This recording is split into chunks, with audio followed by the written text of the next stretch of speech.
tendeza mbuga rwa Nyamukebe ishoza mihigo rwa kimwe n'ikirenga.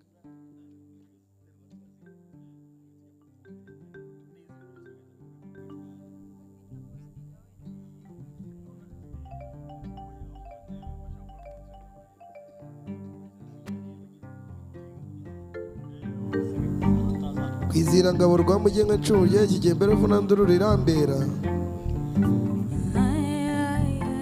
Ruti basingiza kudati inkware zeti bineganeke rwa muganyi banza kumpuruza ubonye iyo ujyaho.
Shobega tuvumwe amatumira inyambo zagezeho z'abagabo nazitarika.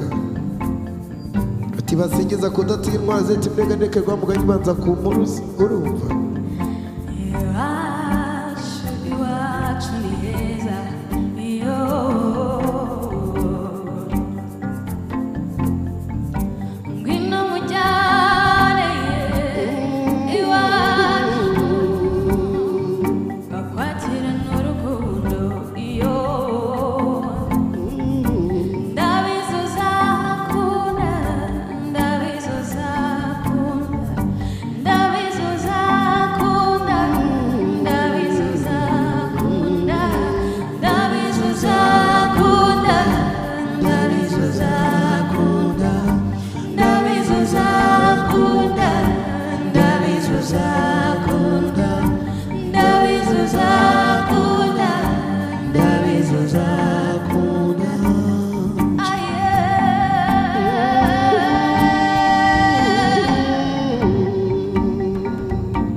izirangabura rwamuge nka nshuro ryashyigiye mbere rigeretseho amahina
In 2012, a dream took root in Rwanda, a dream to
Good morning, Honorable Deputy Director General of the Rwanda Biomedical Center, the President-elect of the International Federation of Obstetricians and Gynecologists, the World Health Organization representative, the President of Rwanda Society of Obstetricians and Gynecologists, and the Vice President of the Susan Thompson Buffett Foundation, and the President of Electa Foundation.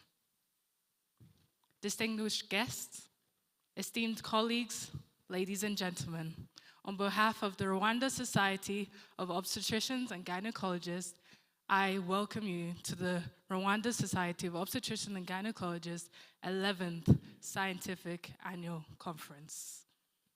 Thank you. That's when you clap. I am deeply honored to co-host this ceremony with one of my best friends, and I'm actually going to give a chance to her to introduce herself. But before, my name is Magnifique Irakoze. I'm one of the members of the Rwanda Society of Obstetricians and Gynecologists, and today I'm Astrid Umutesi. I'm the Rsog Academic Coordinator, but today I'm your MC. We gather for one purpose: transforming women's health. Our theme is around promoting equity and sustainability. Every woman around the world, they are looking at us right now. They are asking, I need you. Look at yourself. Women, they need us. And every woman deserves an affordable, acceptable, available, quality health care. This room is full of power. The power to deliver. The power to deliver that vision. The vision that we've started with. Because we started with the vision. We have the end in mind. Thank you. So over the next few days, we're going to be collaborating ideas, fostering research, sharing different topics, and just allowing you guys to build your own knowledge and share your knowledge with your neighbor. So let's open our minds. Together, we are not just discussing the women's health, because we are shaping Rwanda.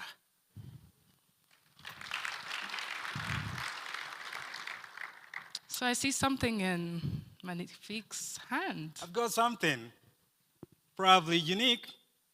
Look around. So this is, Rsog has come up with a very nice coffee mug.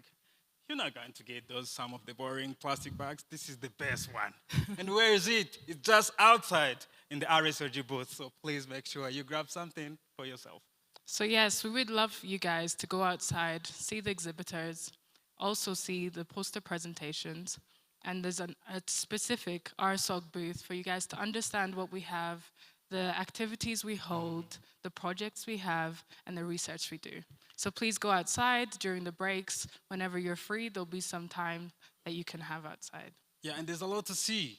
For some of the things you're going to see, we have authors that have come up with different books, and some of them are just our members. So please visit different booths outside. Lastly, let's go through some housekeeping rules. You know that's our job, right? So this is the boring part. I'd love to start with, if you have lost anything for Lost and Found, please go to the Radisson Blu Hotel, which is just across the main entrance. You'll go to the reception, and that's where you'll collect something you've lost. If you find something that is not yours, please, everyone, let's be honest here, and please also take it to the reception there. Great. Everybody is so mindful of the people around them. So please, we would love for you to keep your items with you, because it's sometimes good to just like have them with you. That's great. And again, we have the Wi-Fi. We're here to connect. We are here to connect. Can you please connect with your neighbor? Just give you 30 seconds. Check on them. Say hi. Connect with your neighbor. Please. Great. That's better. That's better. Great. Thank you, Magnifique. That's exactly what we needed. Some warmth in the room. So now you know each other. If you need assistance to the bathroom, the ladies and gents room is far to your right. Right. And we're not just here, we are all over the world. So we have the Wi-Fi available. So it's open for everybody. It's KCC. Just like hit that and then you'll be able to access our content online.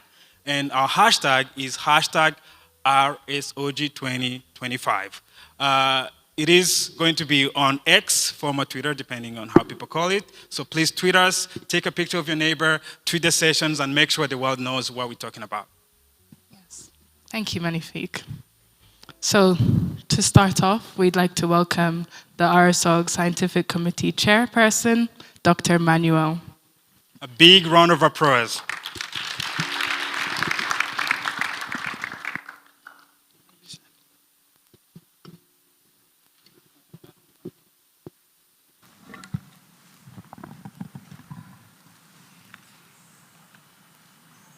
Thank you, MCs. Dear DG RBC, Deputy Director General of Rwanda Biomedical Center, representing the Ministry of Health, Rwanda, dear representative of World Health Organization, here present with us, dear President of Rsog, the Rwanda Society of Obstetricians and Gynecologists,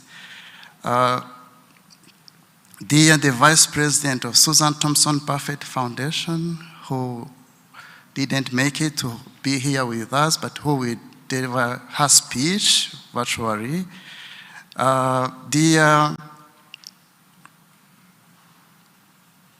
Vice President of Global Health at Royal College of Obstetricians and Gynecologists, Professor Hani, dear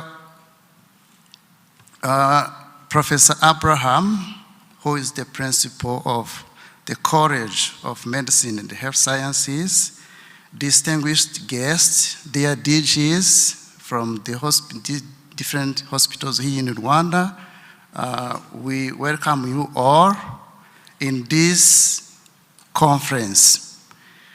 It is a great honor and profound joy that I welcome you all in this 11th annual scientific conference of the Rwanda Society of Obstetricians and Gynecologists. And this conference is not only an academic gathering, but also a renewed commitment to advancing women's health, maternal and newborn care, and the practice of obstetrics and gynecology in Rwanda and beyond.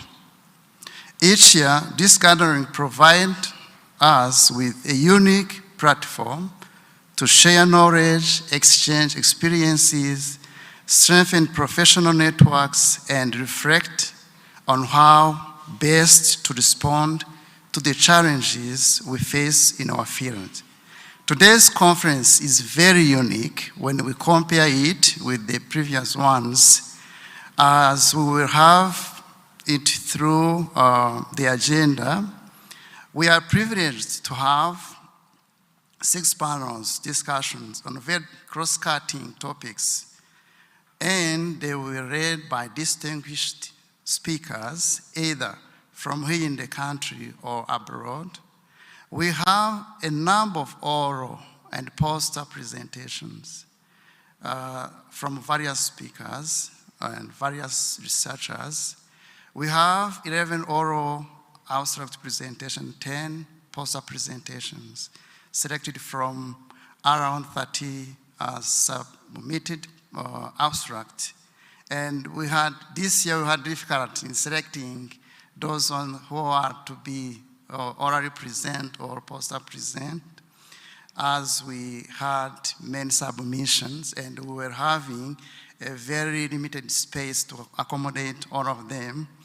But we tried our best, and those who didn't select it doesn't mean that they were worse. We had this constraint of time.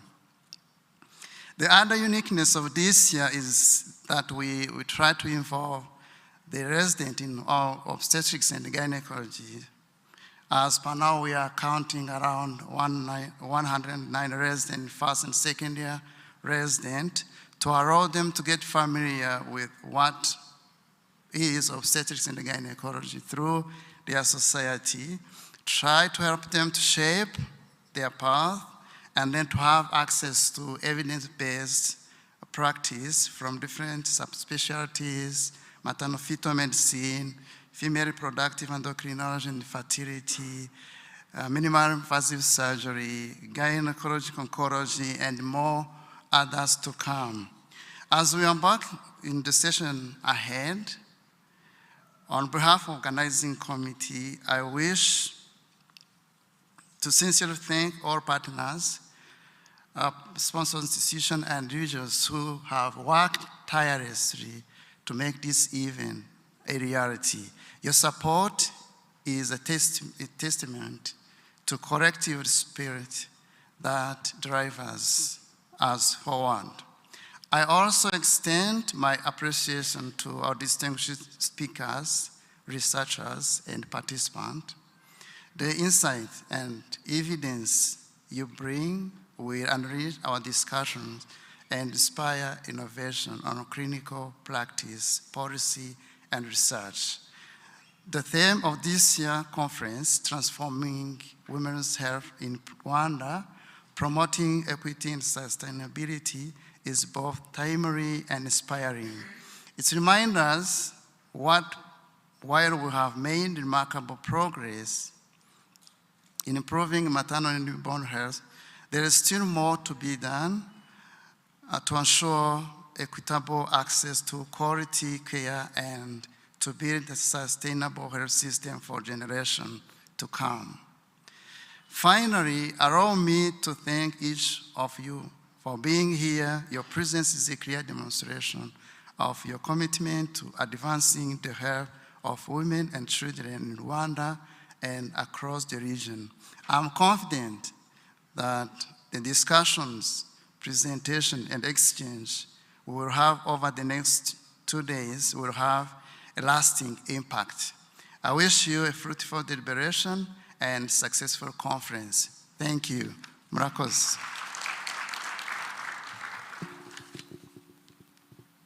Thank you so much, Dr. Emmanuel. It was great to hear that. I especially like the word reflect. I actually want you guys to all reflect on each and every session. So as I welcome our president, I'd like him to give the opening remarks. The president of Rsog is Dr. Victor Mvumbi. He has over 15 years of experience and he's an expert in public health service delivery. He's mentored and provided services in things such as malaria.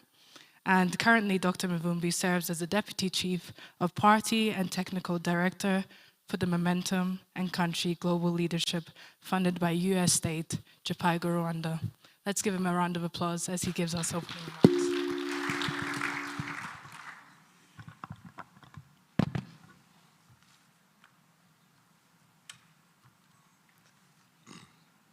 Dear Deputy Director General of RBC, Honorable Jean Muhire, dear figure President-elect, Professor Frank, WHO Representative, Dr. Topist, dear Country Director for Japaigo, Mrs.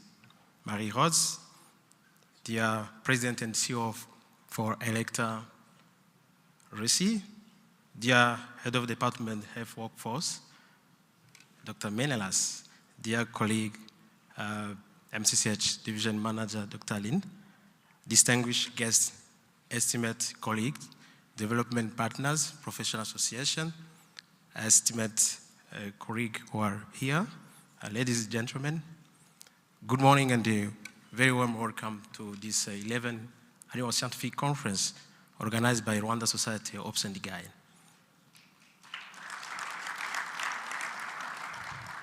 It is an honor to me to open this gathering of professionals, researchers, advocates, and different expert people here today, people who we share the common goal, which is to improve the well-being of our women in Rwanda, but also beyond Rwanda. There's no life without reproductive health, and that's underlying our work together here in Rwanda and across the world. Our this year theme, which is transforming women's health by promoting equitable and sustainable life, it's really timely and critical. It's time to reflect our progress we have made, but also it's a time to see the remaining inequities we still have currently. So it's a time to look at where I've been and also some of the gaps. So, ladies and gentlemen, over the past decade, Rwanda has made very remarkable in improving health indicators. According to currently estimate from the Ministry of Health, in 2014-15, the maternal deaths were 210 out of 100,000 live births. But currently in 2023, we do have 105. This is really very tremendous changes in Rwanda. But despite that, we still have some of the inequities, specifically the service delivery for adolescents.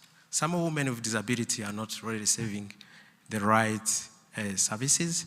I think it's a time to work on it, and we're going to share some of the best practice and the research from different people. So the question is now, how do we transform women in such a way is equitable, sustainable, in an innovative way? I believe it's under 3 pillars. The first is equity in access care. The WHO emphasizes the universal coverage, which is everyone, everywhere you are, you have to receive essential services without financial fraud. What that means, we need to bridge the gap in inequities on infrastructure, health workforce, but also essential medicine. In such way, we can provide the services to every woman and enjoy his fundamental right of health. The second pillar is quality and continuity of services. Transforming women's health doesn't mean the access, but also it reflects the quality of care. And according to WHO recommendation, the respectful maternal care guides us to zero tolerance for mistreatment, and then provide the dignity to the woman and allow them the informed choice. So there is the need to work and strengthen the health workforce, which is one of the goals and the contribution for Rsog.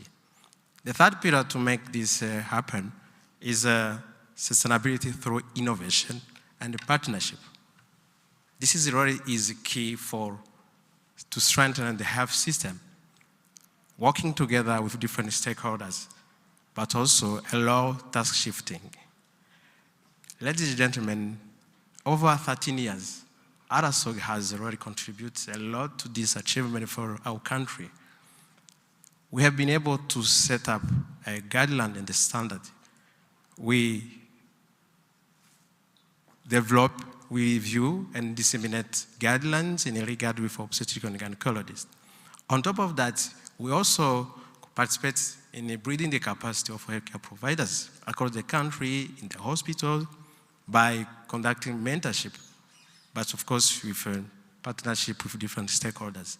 And all of you know recently, 2 years ago, in collaboration with the Ministry of Health, University of Rwanda, we were able to set up and expand the OBS and GYN residence program in the country in the 10 additional training sites. This is a success. We have a currently in PGY1 and PGY2, roughly 109 residents enrolled. And it thanks a lot to people who came to support that. They are here, we're gonna see them. And they are doing an amazing job, of course, with the guidance of the ministry and the RBC. So on top of that, Rsog has been also involved in research, advocacy for making the life of maternal health good, but also in regard with increasing access to sexual reproductive health services in Rwanda, in collaboration with different partners. So Rsog also has partners with different organizations, international and national, such as FIGO. We have a very good partnership with SOGIC, which is a OBGYN Society for Canada. We work together with WHO, different NGOs, partnership with JAPAIGO, which has started in 2016 with US state funds. We also work with local organizations like HDI. So saying that, I believe together we have a lot of things to do together. Before finishing this speech, I would like to recognize the effort made by our member to make our organization strong where we are here. I thank a lot because you are there for the organization. Also, our executive committee with a good guidance to everybody to make this happen. And I would like to appreciate the scientific committee, which I was able to organize this talk, abstract, and also organizing committee for the conference. So all of these people have been contribute a lot. Also, a very appreciation to the Ministry of Health for willingness and the guidance together with RBC and different partners who are sponsors who have been supporting us to make this happen. This has been an habit to gather this conference annually to share best practice, to learn, to hear from different evidence-based across the world. So I would like to say in the past upcoming 2 days, we're gonna shape the future, gather ideas and also actionable recommendations to influence policy at country and the regional level to improve the women's health, which is our mandate. So today, we shortly will be also doing 2 events. We want to recognize our members who have already support specifically our organization and some of the partners who have been together until now. It's an event which can be shortly. So thank you so much, and I invite you already to follow this good discussion which is coming. Also, on top of this, we're going to see some of the achievement on the video shortly to see our achievement of Rsog. So thank you so much, and have a nice gathering and good day.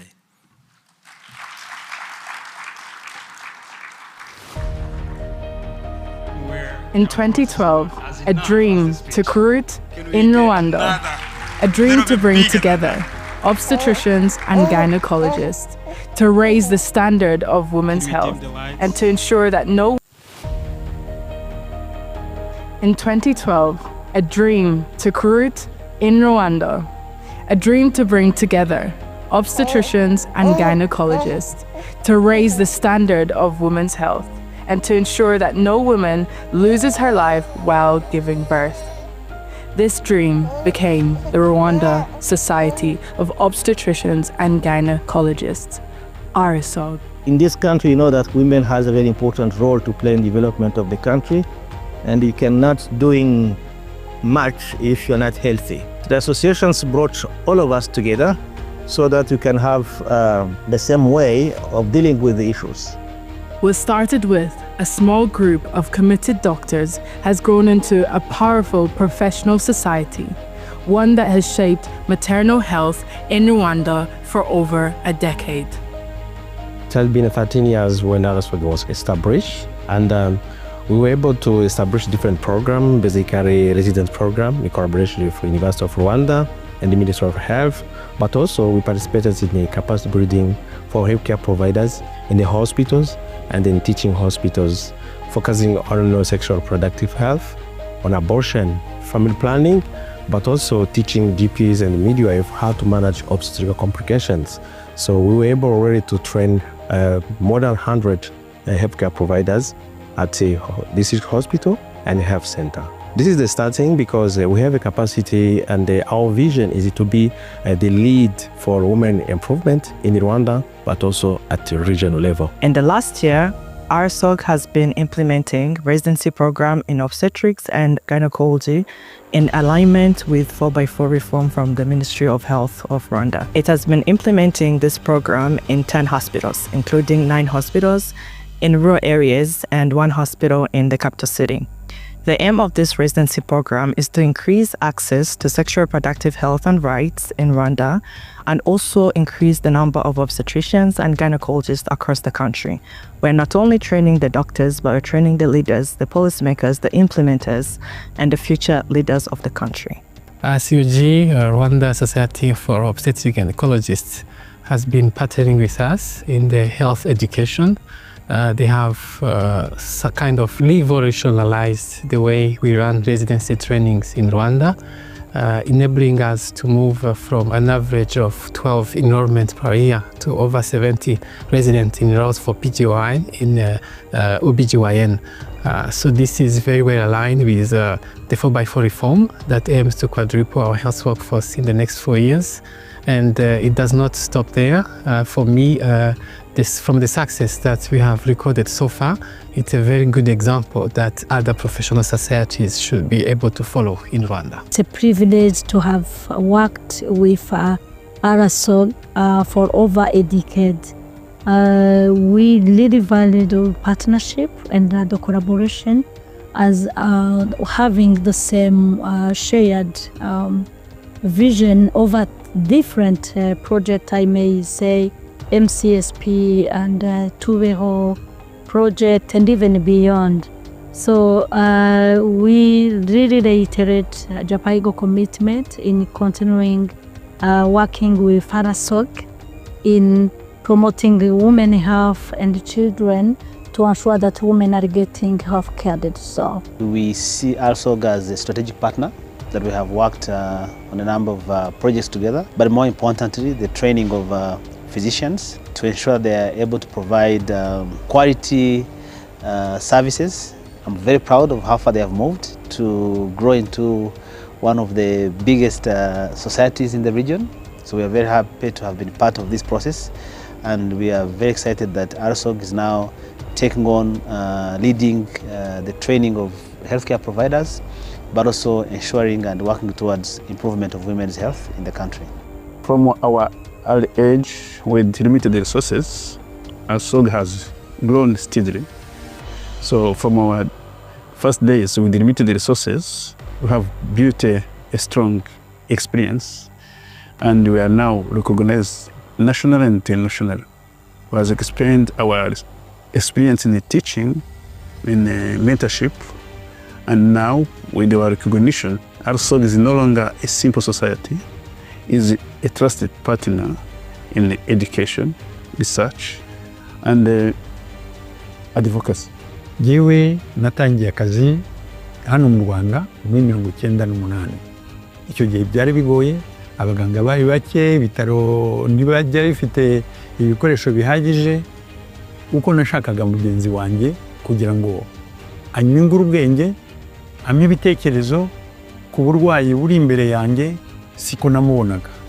Nabiganiriye na bagenzi banjye, kwishyira hamwe turi abaginekologe 13, tuti dushyireho societe duhuriramo, dushobora gushyira hamwe ibintu byose bishobora gutuma umuhamagaro wacu utera imbere kandi ugafasha benshi.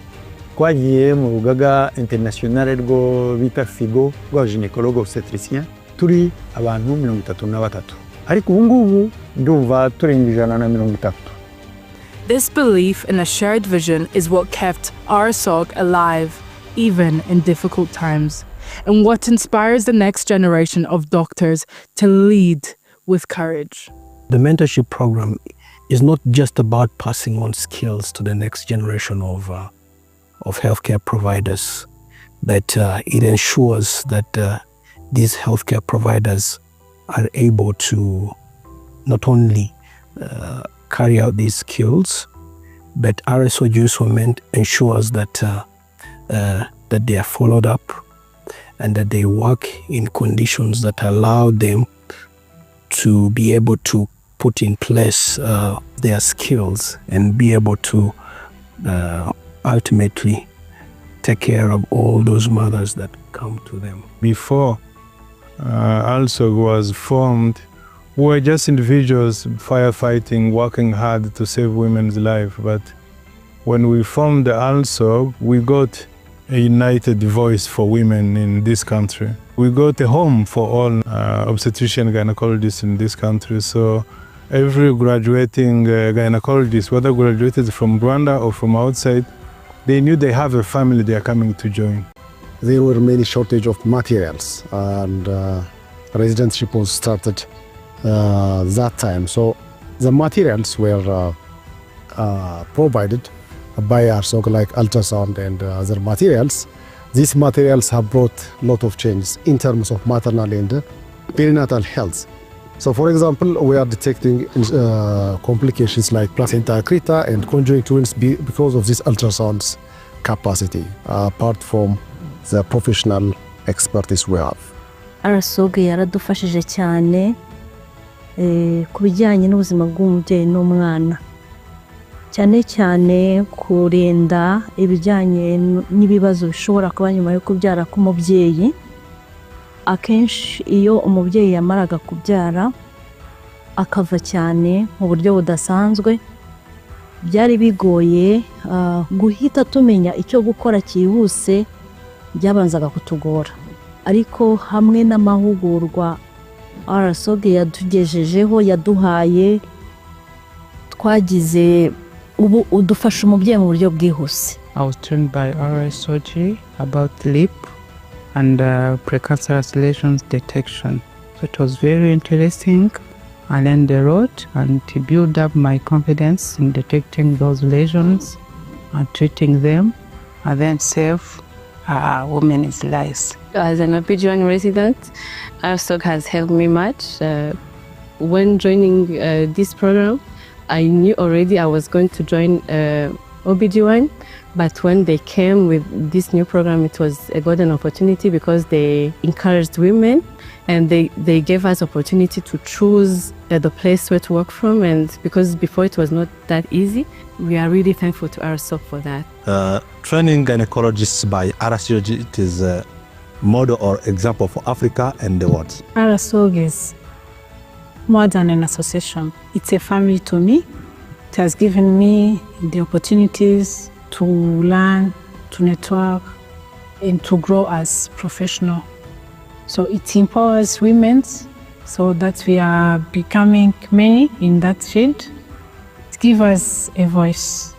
Nkanjye nagize ambori pulmonaire igihe nari ntwite, kandi kubera ko najyaga kwa muganga nakurikiranwaga n'abaganga babishinzwe, baramfashije na nyuma yo kubyara barakomeza baramfasha, byose bigenda neza. Umubyeyi wese aba agomba kureba abaganga bakurikirana ababyeyi inshuro enye mu bihembwe bitatu, atari inshuro enye mu gihembwe kimwe cyangwa mu gihembwe cya kabiri. Ibihembwe byose uba ugomba gukurikirana muganga kandi ukubahiriza gahunda muganga yaguhaye.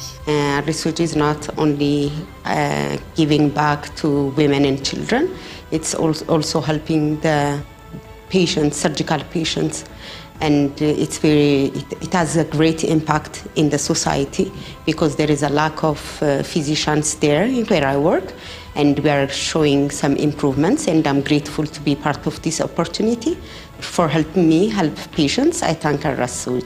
Mbere yuko nkora test ya HPV numvaga mu by'ukuri ntawe nahurira nayo, numvaga bidashoboka ko nayigira ari ugupfa kuyikora, ariko aho nyipimishirije nkabona ibisubizo bakanamfasha kwa muganga, navuga ngo byaramfashije cyane.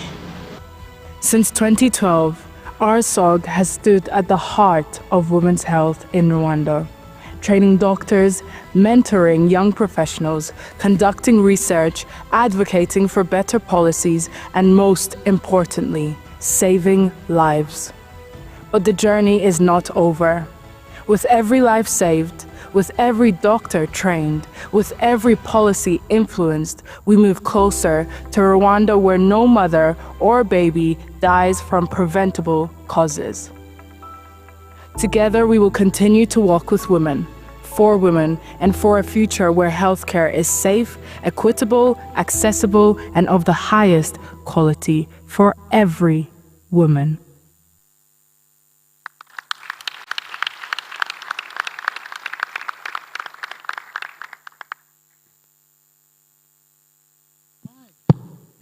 That's a wow. I was just like, wow, wow. I kept saying, but I actually have a question, and I'm going to the president. You know, in the young people now will be said that you're cooking. Rsog is cooking. But how do you get to cook this food? How hard was that to make this happen? Tell me. Yeah, thank you so much, Magnifique. This was a shared effort, basically for our member. I would like to call our executive committee to come here because this is, to me, a great achievement. And everybody has worked hard to have it. So, executive committee, please come over so that. Secondly, I would like also to recognize, we are often Ghana, we're in the hospitals, but we have a really amazing team at the office. So, who have been able to help us to have all those things. So, I would like to call our staff from the office, led by Dr. Parfait. Please come over as well. Let's appreciate these people. Such an amazing work done. Staff from the office. Currently, we have 14 staff in the office. There are managers and also some of the officers.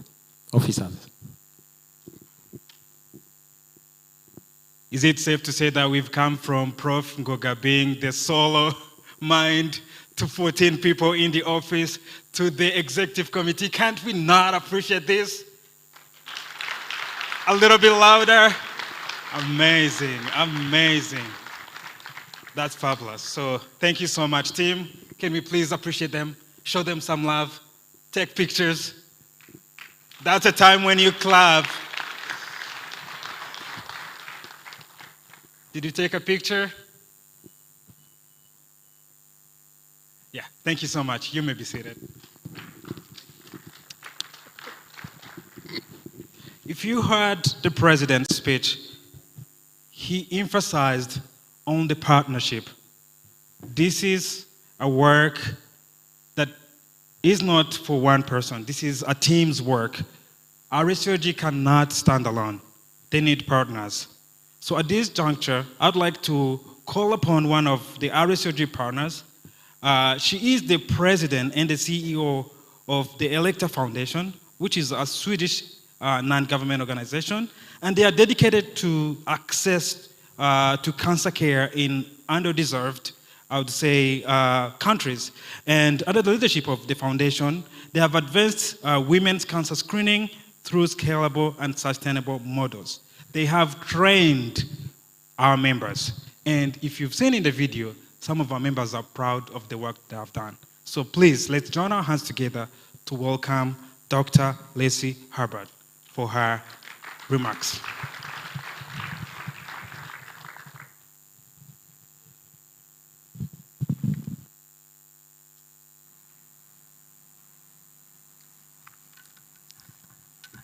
Good morning, everyone. It's truly an honor to be here with you today. And I want to thank Rsog, Dr. Victor, and Dr. Parfait for inviting me. It's always a pleasure to work with you. And I was just about to say, I'm so relieved because the program did not list me as a doctor like in the past. Now you screwed up again. I'm not a doctor, but I'm so proud to say I've become dangerously well-informed thanks to all of you. Being surrounded by so many brilliant doctors has been the best education. You make me smarter, more curious, and deeply inspired by what's possible when medicine meets mission. That's why I'm so excited to speak at this conference, because to me, this is not just another meeting. It is a moment to reflect history in the making. I'm here to talk about Mission 2027, our ambition to become the first country to achieve the eliminating cervical cancer targets 3 years ahead the World Health Organization, WHO's deadline. Achieving these, especially the 70% screening target, is not easy. But that's why it makes it so exciting, because when we achieve it, we will inspire the world. And the best part, all of us are part of this legend. When it comes to cervical cancer, no group has more power to shape the outcome than you, the OBGYNs of this country. Some of you have already deeply involved in screening, diagnosis, and treatment. Others may just start engaging.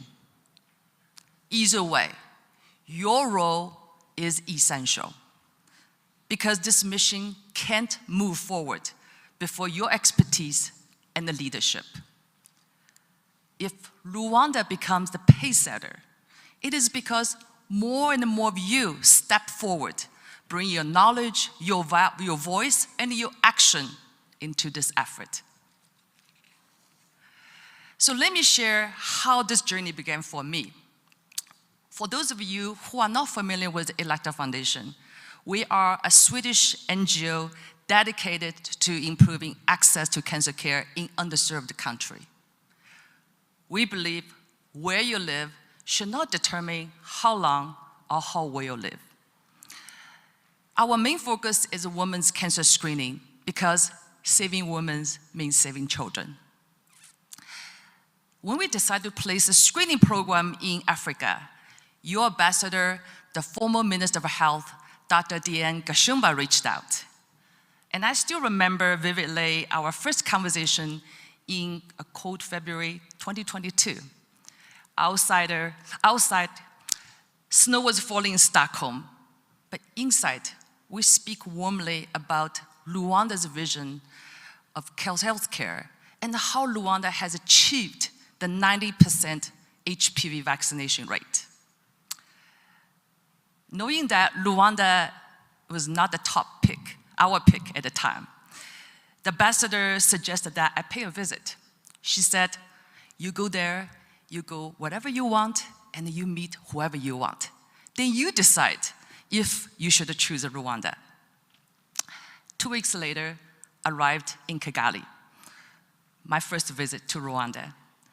It was a busy week. I met the Minister of Health at the time, Dr. Daniel, DG and RBC, and all the RBC team, experts like Dr. Diamides and Seashka.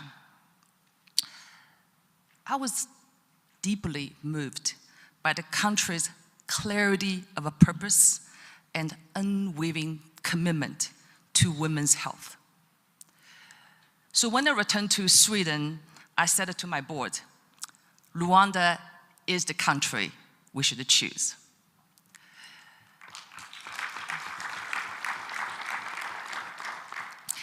And so we began. 2 months later, I returned, signed an MOU with the Ministry of Health, and that summer, we started our very first project of screening cervical cancer in Gicumbi, aiming to screening 20,000 women in 4 months. Fast forward to today, we have screened almost 300,000 women. And treated over 5,500 with precancerous lesions to prevent cervical cancer. Rwanda has not disappointed me. Rwanda has not disappointed the Elekta Foundation. And Rwanda has certainly not disappointed all the global partners who put the faith in this country.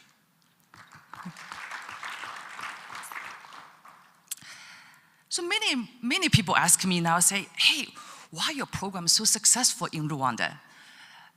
There are many reasons, but let me highlight a few here. First, commitment. After 3 years, I clearly see when Rwandan committed to something, you mean it. From day one, I have seen the dedication from RBC and our entire program team. They are reliable, responsive, and deeply invested in this work. They respond quickly, whether it's during the workdays, late at night, or even on weekends. I love working with them. It feels like we are not just implementing a program, We are building something together.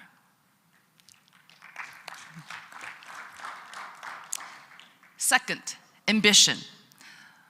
Rwanda is not only dedicated, you dream big too. So let me share a story. Over a year ago, during a car-free day walk, I was walking alongside Minister Sabin. So I said to him, I say, hey, since we're doing so well in screening, why don't we try to reach the WHO target before 2030? So we wouldn't be just another Me Too country. So Minister said, oh yeah, what do you suggest, Lacey? I said, well, maybe 2029, maybe even 2028.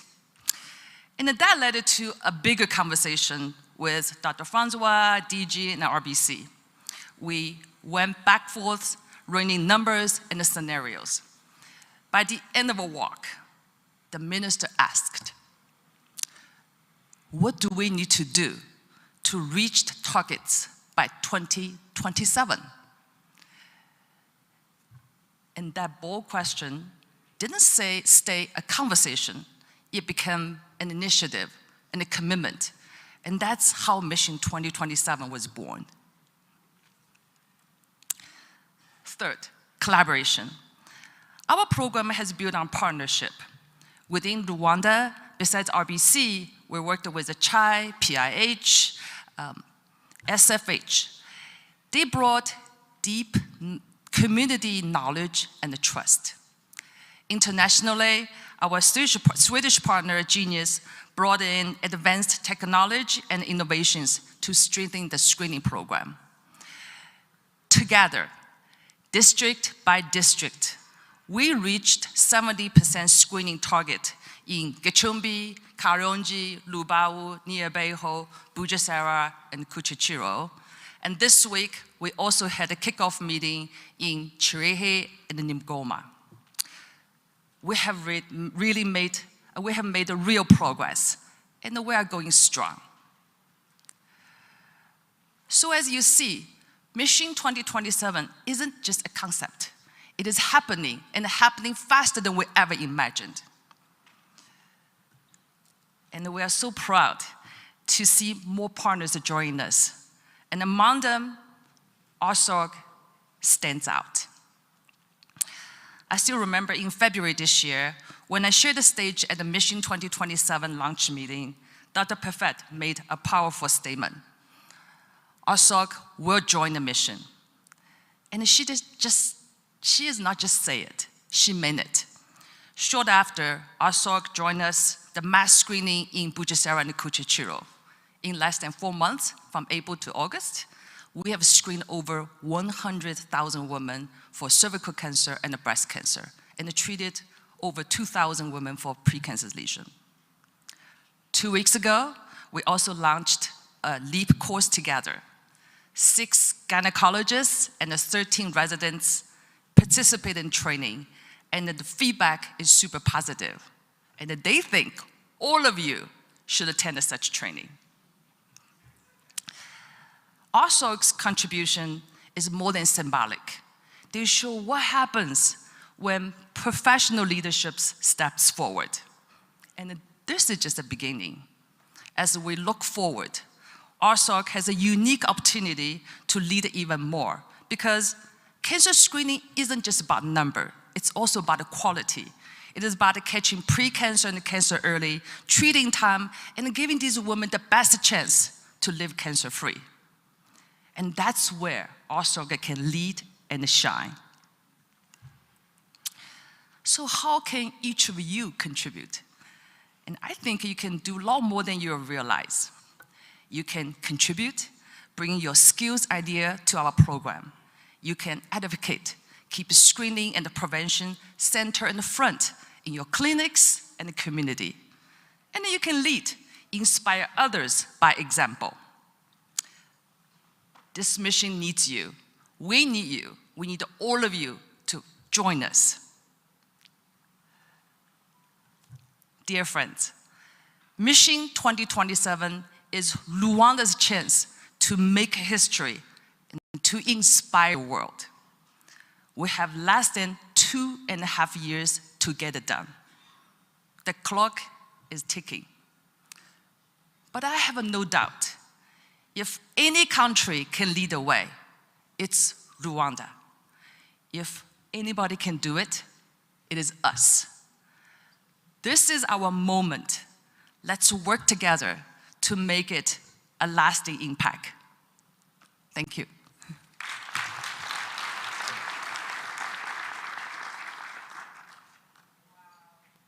Wow. Sorry. Oh, what a great speech. Thank you, Lacey. Let's give another round of applause even to Electa Foundation. Thank you for making Mission 2027 happen. I'd like to welcome Dr. Frank Luen, the FIGO president-elect. He studied human medicine at the University of Munster and received his doctorate in 1993. He's the current president of the European Board and College of Obstetrics and Gynecology. Please welcome him. Thank you. Thank you so much for that kind introduction, and thank you so much, Victor, for inviting me. It is a great pleasure for me that comes from the bottom of my heart, and it's a great honor to join you here. And why is it an honor? Not just only because it is a saying always when you start a speech. It is so much more. And you just introduced us, Lizzie, what you have said is not just only the truth, it is a perfect description who you are. It is breathtaking to see that such a young society, just celebrating 13 years, I mean, you're still in childhood. You stepped up so fast. Eugene, I don't know how you feel, like a father or the mother. I would suppose more the mother, because you still take care what they are doing here. And that gives you a perfect impression who you are. And that is the reason that I feel so much honored. Representing FIGO means initially, and that should be always the starter, but that comes also from the bottom of my heart. Warmest regards from my president, from our president in FIGO, Anna Chiara, who joined you last year here, and she is still talking about. I mean, when I mentioned Victor and Parfait invited me to join you here in the Congress, she said, you will experience the best hospitality in Africa. You should be prepared for that. So I'm very thankful to be here with you. What you have done in the past, it is not just only that you stepped up so fast. You developed these fantastic programs we just heard about, and that is just one of your examples. Victor and Parfait brought me to your Minister of Health yesterday, and discussing with the colleagues, it was impressive for me to see, usually I read the statistics from WHO for sure, and then you recognize, okay, maternal mortality decreased, but then you get an idea that the ambition in that country to step up, to be fast, to not just only recognize women's rights and health, but to work on these topics all together. That is inspiring for all of us in FIGO. FIGO is, and I'm honored to say, the second biggest organization on earth. The first is United Nations for sure, with 134 member societies. But we have more than, in Cape Town, 144 member societies, representing between, that counts a little bit on the members they tell us from the different countries. And they don't tell us always the right membership numbers, because that is related to the fees, you know these talks. But we are representing 500,000 to 700,000 OBGYN on earth. So you are not just only a part, you became one of the most inspiring and ambitious leaders on women's health. Please keep that pace in your society. I mean, I have no idea what you will do in 20 years after that unbelievable fast journey within just only 13 years.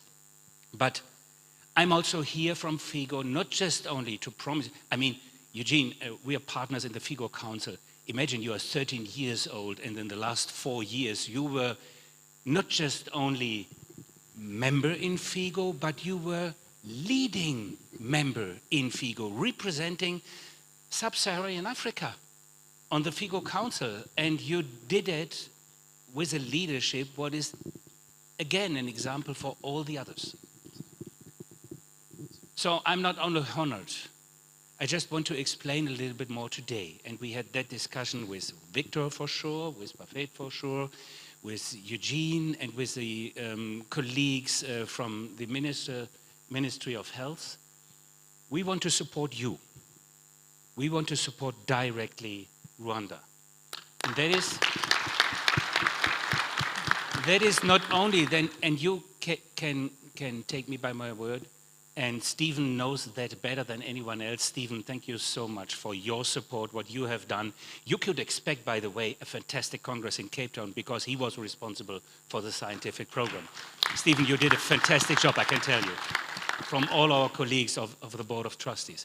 But we want you in the leadership in FIGO. So please step up, nominate your colleagues for the different committees in the future. I will make sure in my presidency in the next 2 years that you will have representation there in the committees, because our committees are our machine. These 21 committees are more important than anything else. When you are discussing elimination of cervical cancer, and that is exactly happening in our committees. And you know the FIGO Committee on Women's Health, all medical students know it, not just only the OBGYNs, because you definitely have to learn our staging, our gradings. Everyone on earth knows FIGO. We want you not just only to be part of that, we want to have you from Rwanda in a leading role. So please nominate your colleagues. I cannot guarantee that all the nominations will be respected. That is impossible, because if you have more than 140 member societies and you have just only 21 committees, and in each committee you have only 2 representatives from each continent, then you can expect all the others also want to join us there. But we will make sure that your leadership will be implemented in FIGO. FIGO more is not just only the committees, and it is not only our dedication to women's health and women's rights. That is important for us, and we have a strong partner here, that is WHO. But now in Geneva, we made a good decision. The partnership with WHO is now increasing because we want to bring our expertise from the ground. WHO has the expertise also to work with the governments together, but we have the expertise on the ground. It's you in Rwanda. It's our colleagues in the different other member societies. We have the direct access to women who are in need for our support in women's health and women's rights. And now we made a nice agreement in WHO, and we are developing that agreement now to produce our guidelines together. It is ridiculous that different huge organizations with massive experience and with a fantastic evidence-based background develop different guidelines, and then we compare what we have written. So we are working together now, and that will be one of my highest ranked topics on my short list. The other thing is with UNFPA. We have made a nice agreement, and we will step up in the next, in New York in September, so next month, General Assembly. We will develop the agreement that we have joined together projects in these regions. And actually in this term, we will have 2 huge programs. The one is pregnancy care for 8 to 10 years project on pregnancy care, including artificial intelligence, and the same will happen with minimal access surgery and artificial intelligence to educate our young colleagues.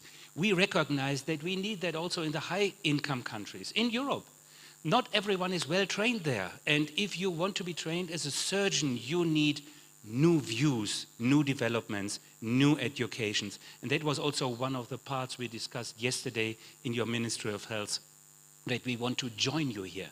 From FIGO's side, with all these initiatives, we want you to be one of our partners in both of these new projects, what we are delivering. And we still keep on with the fantastic projects like the Fistula project, what is existing since around 15 years. It was developed from one of my two, let's say, role models. That was Sir Arul Kumaran, and that was Hamid Rojwan as a CEO at that time.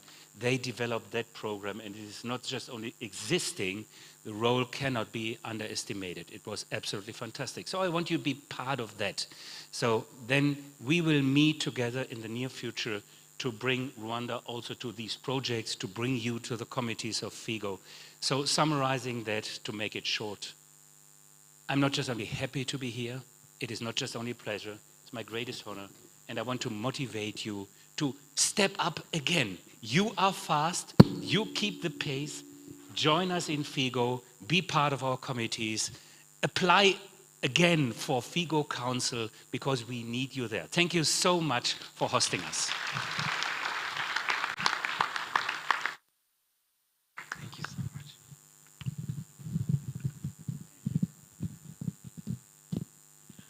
Thank you so much again for such an inspiring speech. And I actually have a personal story about the president. So last year, no, actually 2 years ago, we had the Congress, FIGO Congress in Paris. And that was the time that actually Prof was elected to be the president-elect. Me and my other colleagues, for the very first time, Rwanda had 3 to 4 WATOG representatives. And what is WATOG? WATOG is like the baby FIGO. This is like the organization of young obstetrician and gynecologists, those in training and those who are just finished their training. He inspired us. He led one of the talks that we're going to see. And let me tell you, it was the famous talk at the Paris Congress. The room that could fill over 2,000 people was full, and nobody could actually find where to sit. So hang in tight, because he did not just speak, he's coming back. I'm going to introduce the next speaker, and I have this nice and long bio, but I remember her, again, from a very personal story. So this is someone she was very close to organization. I remember learning about the new induction protocol when she presented it to us. I remember her when she talked about the new antenatal care protocol at the conference of the Rwanda Society of Obstetricians and Gynecologists. Despite having worked with the WHO for over 23 years, she's always found time to come and be with us. All the conferences, she's here. And you know what?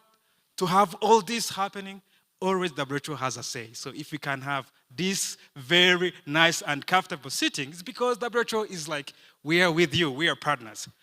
Join me to celebrate and welcome Dr. Kabuteni for her speech and representing WHO today.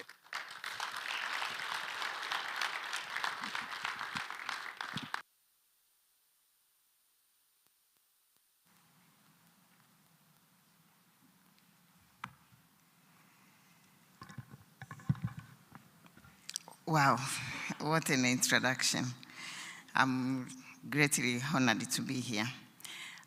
First of all, I want to bring apologies from Dr. Brian Chirombo, who was supposed to give this speech. Unfortunately, he had to go to the regional committee, which has just finished yesterday, so he's on his way back. So he couldn't make it, and he asked me to read his speech. President of Rsog, Dr. Victor, my good friend, Deputy Director General of RBC, my friend, Electa Foundation. We were together on that walk, the car-free day, when the minister tasked us to ensure that we screen more than 1 million women, and we are doing it together. FIGO, President-elect. I think we have Professor Senite, who will be joining, I think, online or in absence, who is the global leader in reproductive health and rights. Representatives from the UN agencies here present, the partners, the academia, representatives from the hospitals, all levels here in Rwanda, invited guests, ladies and gentlemen, all protocols are observed. So I'm going to read the statement. On behalf of the World Health Organization, I think for the past half an hour, WHO has been talked about, I don't know how many times, I didn't count, but we are privileged and happy to be part of this gathering. And we thank Rwanda Society for Obstetric and Gynecologists for always remembering and being with WHO. The theme of this conference, which is Transforming Women's Health, Promoting Equity and Sustainability, is both timely and visionary. It calls on us to reflect on our progress and to reimagine what is possible when equity and sustainability are placed at the heart of the health system. And I think Rwanda is an example of this. Globally, we have seen encouraging trends in the reduction of maternal mortality and improving maternal health, but we still have challenges to overcome. One of them is that in 2023, over 700 women died each day from preventable causes related to pregnancy and childbirth. This is unacceptable. While the global maternal mortality ratio declined by 40% between 2000 and 2023, over 90% of the maternal deaths occur from the low and middle income countries, which includes the African region, and of course Rwanda is part of that. Most maternal complications are preventable and treatable. Timely care by skilled health professionals before, during, and after the childbirth can save life, and we are all witness of that. As part of the women's health, mental health remains a critical concern. Depression affects over 10% of the pregnant and postpartum women globally, and 50% more common in women than men. Effective treatment exists for all levels of the severity. Cervical cancer, which is part of the women's health, continues to threaten women's health. In 2022, over 660,000 women were diagnosed and 350,000 died. 94% of these deaths occurred again in low and middle income countries. This is a tragedy. We cannot let it continue like that. We have proven interventions such as HPV vaccination, screening, and the early treatment of precancerous lesions can significantly reduce the burden. And I think we also saw one of the testimonies from the colleague. Rwanda has made commendable progress in reducing maternal mortality and improving women's health. From expanding antenatal care, skilled birth attendants, which has remained very high, to enacting supportive laws for adolescent sexual and reproductive health and rights, and launching the Mission 2027, of which we have been all part of, and I think we were in this room when we were launching it in February this year, which is aligned to the global strategy to accelerate the elimination of cervical cancer and to achieve the target of 90, 70, 90 by 2030. And in Rwanda, we are making progress by saying 90, meaning 90% of girls fully vaccinated with HPV, of which Rwanda, we are showing the way. 70% of women screened with high performance tests. Rwanda, we are also doing that. We are in the progress, and that's why we wanted to achieve it by 2027, and 90% with cervical cancer disease receiving treatment. So Rwanda, we are part of this, and we commend the work which is done by the government and partners who contribute to this. Despite these achievements, challenges remain, particularly in rural areas where access to specialized gynecological care is limited and systemic barriers persist. And of course, this will not make us achieve the universal health coverage and ensuring that no one is left behind. So promoting equity means ensuring that every woman, regardless of location, income, age, or disability, has access to respectful and high quality care. This is a foundation for the universal health coverage.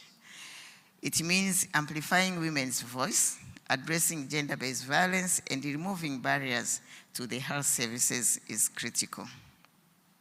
2, sustainability means building resilient systems.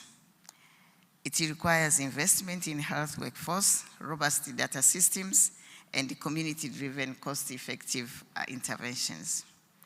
Professional associations like Rsog play a vital role in advancing women's health. And Rsog can meaningfully contribute to the national efforts by 1, championing equity through advocacy for inclusive policies and practices. 2, building sustainability via continuous professional development and mentoring future healthcare workers and those who are in service. 3, driving transformation by embracing digital health, supporting research, and fostering cross-sector partnership. 4, prioritizing mental health and cervical cancer prevention by integrating these services into the routine care. It is doable and we can do it. 5, upholding ethics and professional conduct, ensuring patient-centered care, and minimizing unnecessary interventions. 6, fostering accountability and data use. We have to have a culture of interrogating the health data, which we have in our facilities, in our national programs, to improve, deliver quality services and embrace the digital innovations, including the artificial intelligence. Guests of honor and colleagues, this conference offers a valuable platform for professional development, knowledge exchange, and the collaboration to enhance the quality of health services. In conclusion, transformation demands collaboration across sectors, borders, and disciplines. Whether expanding family planning, integrating gender-sensitive data, or addressing gynecological cancers, and of course, reducing maternal mortality, our collective efforts are vital. Together, we can make a lasting impact on the lives of women and girls, and they advance towards universal health coverage. I would like to recommit WHO that we will continue to work with Rsog and the other professional associations, the government of Rwanda and partners to improve the health and outcomes of women and girls in Rwanda, in the region, and globally. I wish you a fruitful conference and looking forward to receive the actionable resolutions which can drive the meaningful change in Rwanda. I thank you. Murakoze cyane.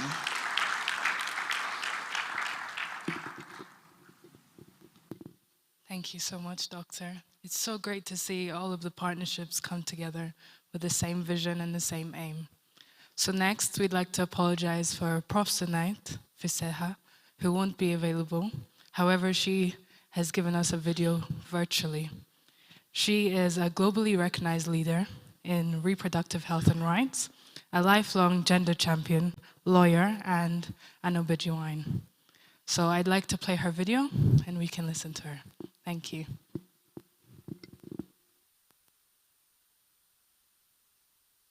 Good morning, distinguished members of the Rwandan Society of Obstetrics and Gynecology, esteemed guests and colleagues. Muraho. It is really a privilege to address you today, and I'm really sorry I could not be there in person. This year's theme, Transforming Women's Health, Promoting Equity and Sustainability, speaks not only to Rwanda's ambition, but also progress already underway. Around the world, all too often, the quality and dignity of care women and girls receive still depends on where they live and how much money they have. But in Rwanda, equity and sustainability are not words on paper. They are guiding principles woven into the national health strategy and implemented every day. And Rsog is helping pioneer what this looks like for reproductive and maternal health care. Our shared investments in expanding OBGYN residency training under the Ministry of Health's 4x4 health workforce reform is laying the foundation for something Rwanda has long needed, a well-distributed, highly trained OBGYN workforce.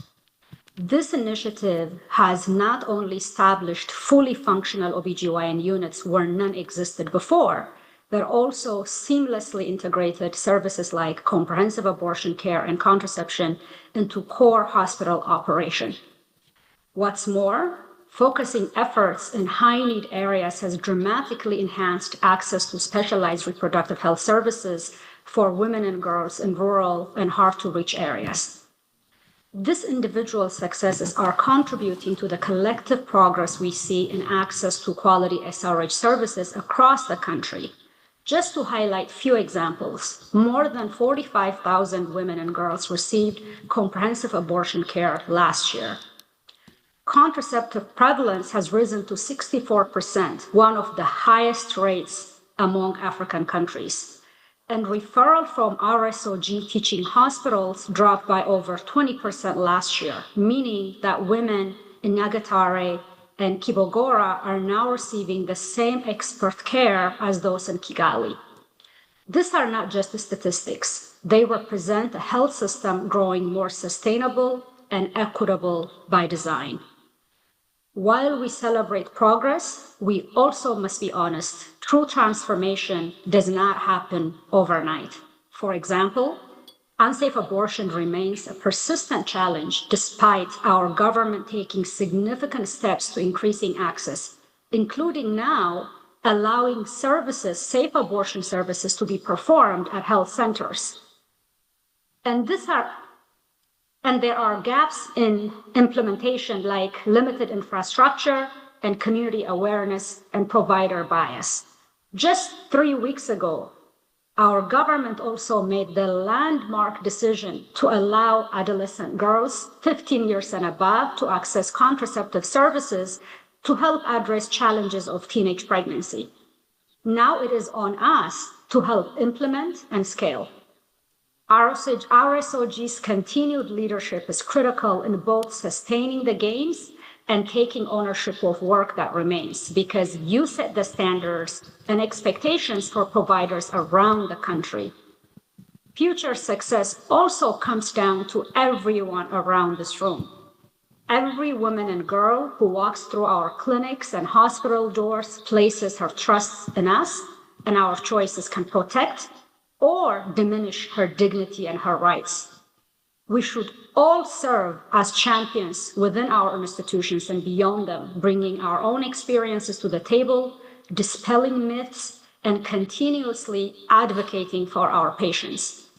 We at the Buffett Foundation remain committed to continuing to support Rsog, the Ministry of Health, and RBC in this work, and walking alongside all of you as Rwanda's vision for women's health unfolds. As you all know, holistic maternal and sexual reproductive health care is not just about health. It's about equity and justice.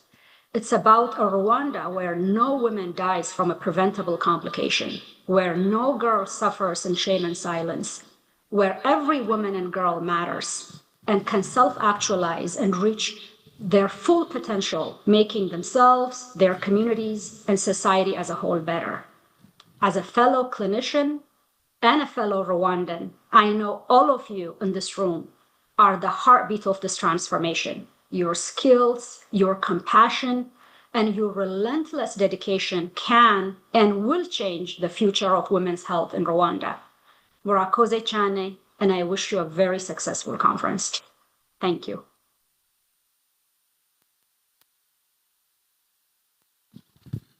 Allow me to welcome everybody for 30 seconds, a moment of chewing that message. Our government just made a bold decision. They said that they've heard our voices. We are the advocates of women's health. And then the government, they made a bold decision. You can check me on that.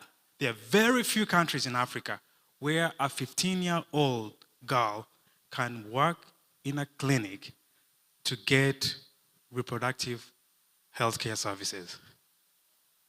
They have spoken. We need to act. That's why the Ministry of Health and the Rwanda Biomedical Center are represented here to show their commitment to this strong message. Allow me to welcome the Deputy Director General of RBC, representing both the Ministry of Health and the Rwanda Biomedical Center. A round of applause.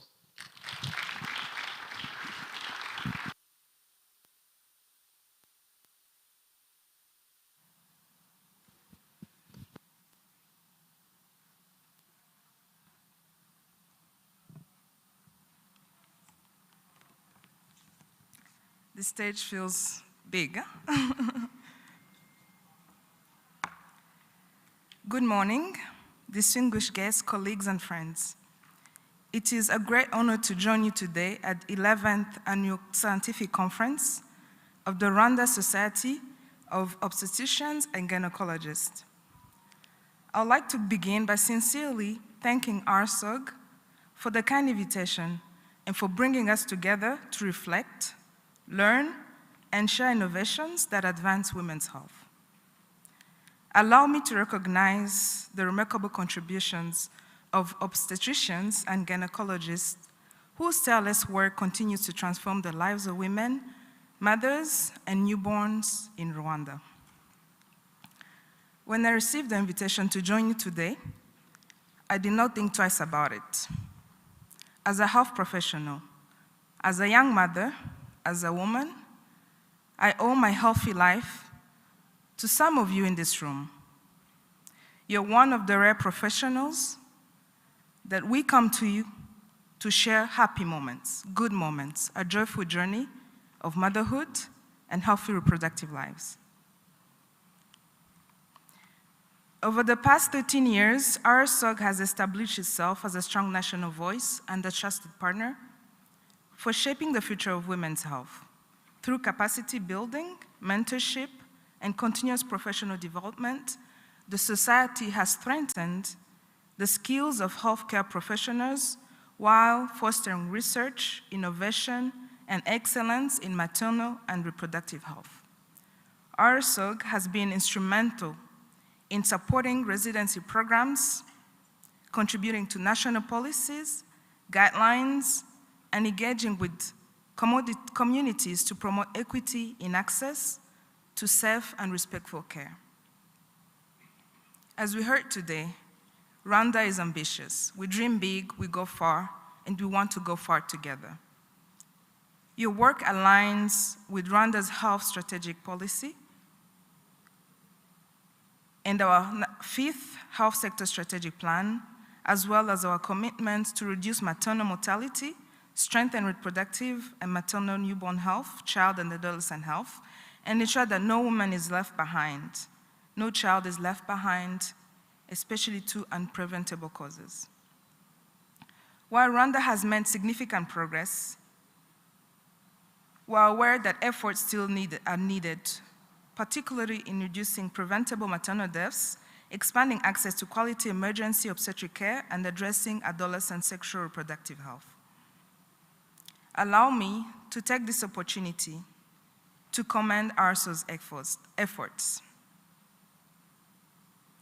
When I came here this morning, as most of you saw, this area looked different. It looked special. I don't think I don't think it happened by hazard that we're gathered in a room that shows that Rwanda cares about this commitment.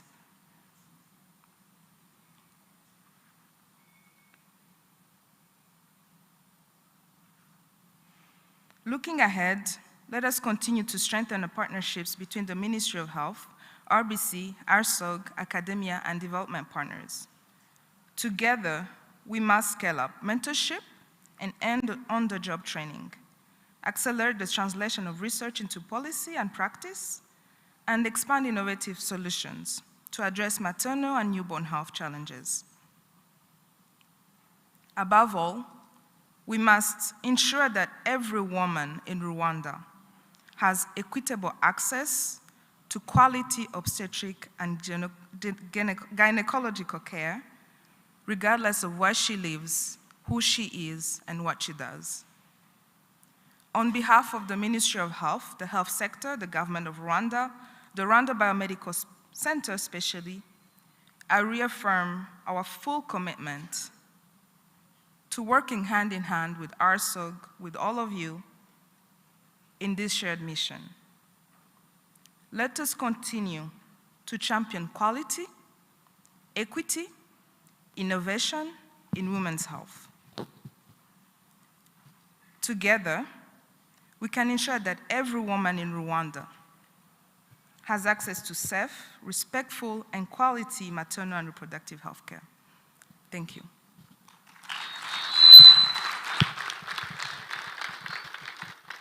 That is not going to be enough of applause because the conference is opened.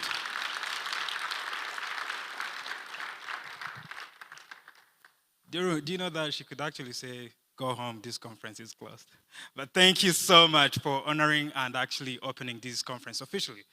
And a good meal goes with a good digestion. So we're going to get some music, some Rwandese music to digest what we just heard. And then after, there'll be something very, very, very important. So wait for the music, I'll come back. Let's welcome Inanga Troupe.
is a woman. In the sea is a woman. Even moon is a woman. I know God is a woman. If a man needs a woman, oh, we love a woman.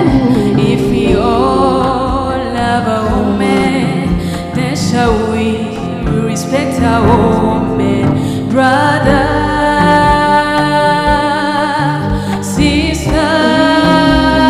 sisters,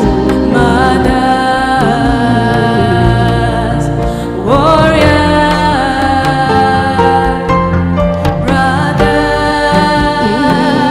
brothers, sisters, mothers, warriors. Farafina maso, farafina maso, farafina maso. You are stronger than you know. Farafina maso, farafina maso, farafina maso. You are stronger than you know. If a man needs a woman by his side, is superwoman. If he loves a woman, let them share respect a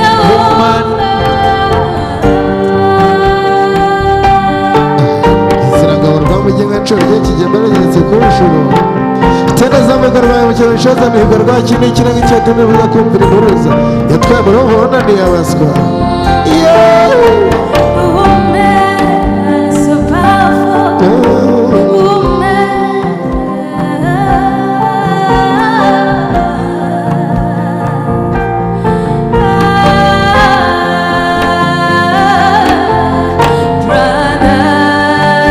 brothers,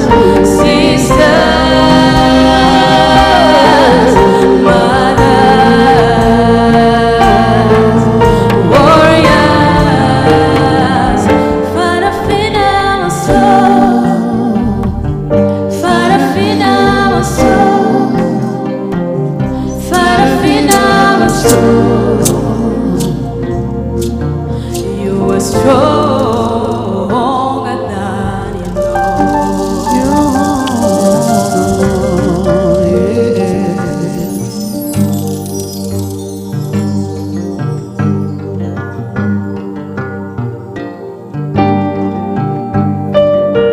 yabajije abahungu ati niba indwara yishishije urunana uwo murahira ati nta ndwara yangana n'ingero uvuga kereka we banga kurwawira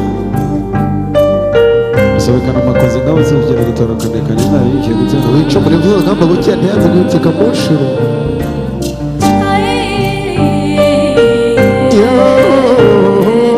ihorere mwana w'ibuhoro, ihorere mwana w'ibuhoro, ihorere,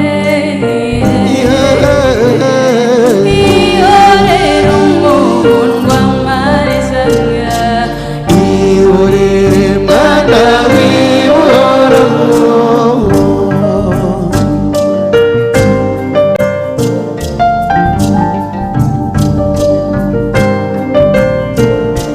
Horanza gushyire nyirajyano, nyirajyano w'imibirezi, ihorere mwana w'ibuhoro, ngushyire rubi rw'igikaka, uwisangire rubi muri banze, ihorere mwana w'ibuhoro.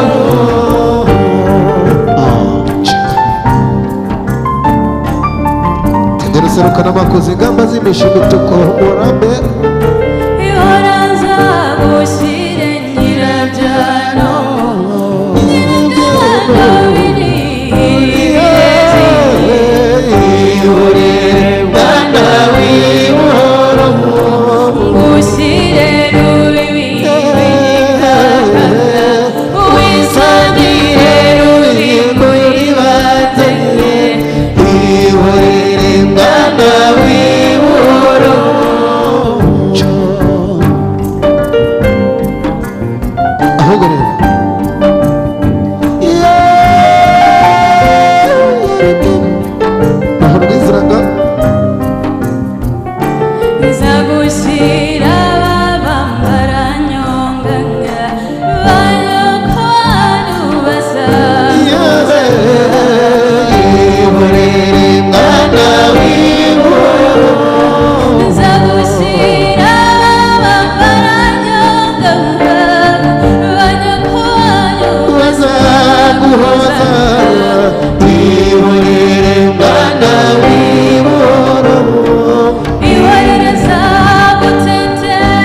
Let's give them another round of applause.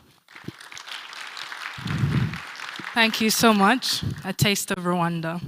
So after our previous video, on the Rsog impact, we'd like to give a special, just a special gift to some people that have been influential on Rsog's journey.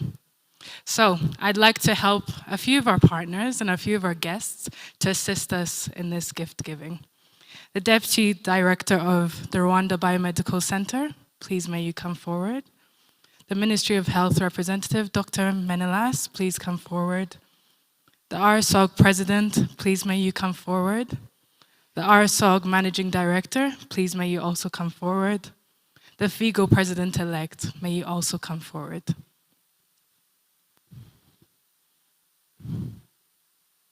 Thank you.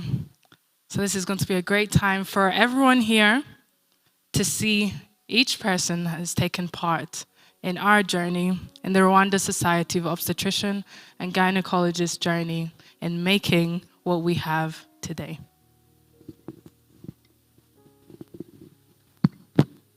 A wise man said that you can only see far if you stand on the shoulders of the giants. So we are going to call the giants. There's a team in New York, it's called the New York Giants. They are the giants, so we've got some Rsog giants. Right? So those are the people that have seen this organization before its birth. They have seen somewhere that we couldn't see. And with no particular order, over a huge appreciation of the members, we're going to call these people. And as they walk to the stage, I want you to give them love. I want you to give them praise. Because without them, we are not here. Right? Do you agree with me? Come on, the room, I want some movement. We are done with the formal aspect. All right. Without no further ado, let's call to the stage Dr. Professor, Stephen Rulisa. Years of experience, one of our founding members.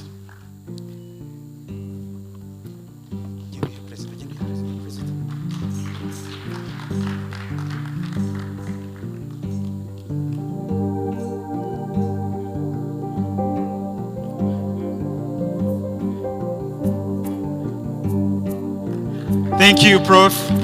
Thank you so much.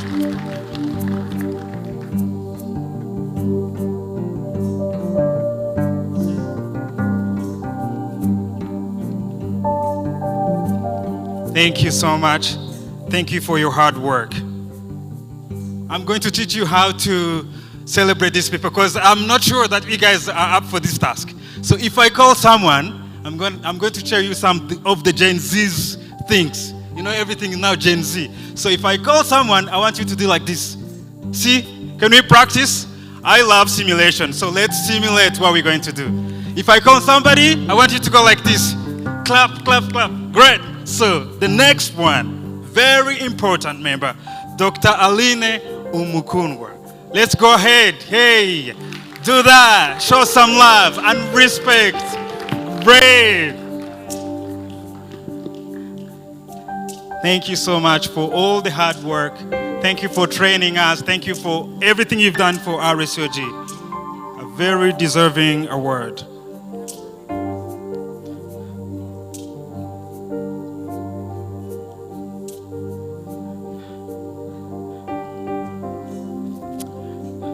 The next one is Dr. Gwibasira John Muganda.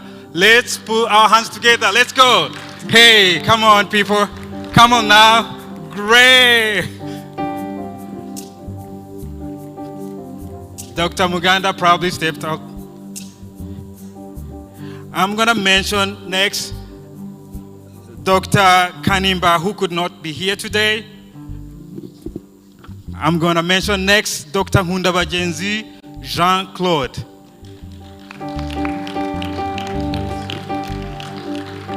Please, please, please, hey, let's show some love. Let's show some love.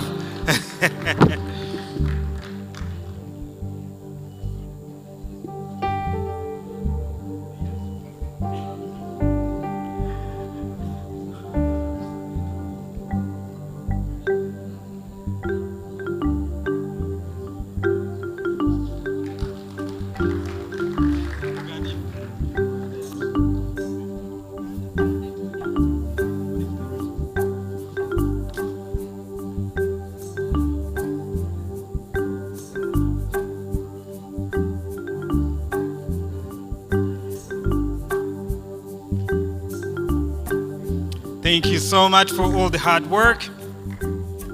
I'm gonna read some of the names, but you bear with me if they are not here present. Part of the other awardees would be Dr. Patrick Mulindwa, who could not be here today. Dr. Eme Rurangwa could not be here today. Dr. Gaspar Nhaho Nyirie could not be here today. I was actually very challenged that the next time we have a conference, Dr. Gaspar could also be one of the singers, because not just a great gynecologist, but also an artist. So we took note. Dr. Vincent, I already mentioned him. Dr. Anastasia Sengorore could not be here today. Dr. Alphonse Butoy. Hey, come on, let's go, let's go.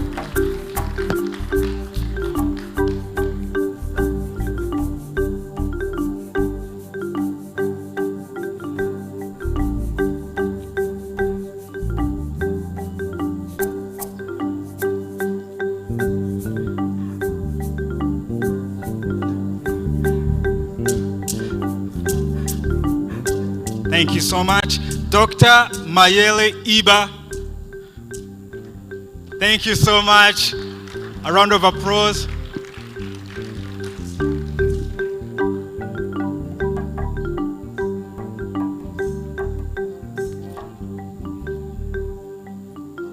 Thank you so much for all the work.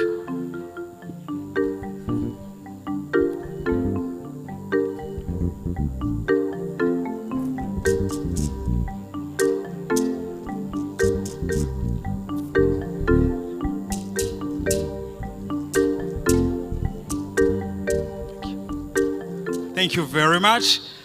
Dr. Ndahiro Atanas Kanimba could not be here today. Dr. Andre Gakwavu could not be here today. And now, allow me to put in some of my personal and individual emotions, because the next one is my current boss, you know, with the power to fire me if I mess up. And this is none rather than Dr. Diomede Nhasumbu Muyanje. Please, show me.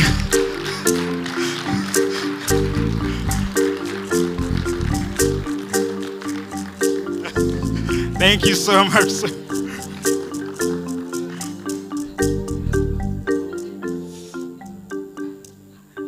Thank you so much.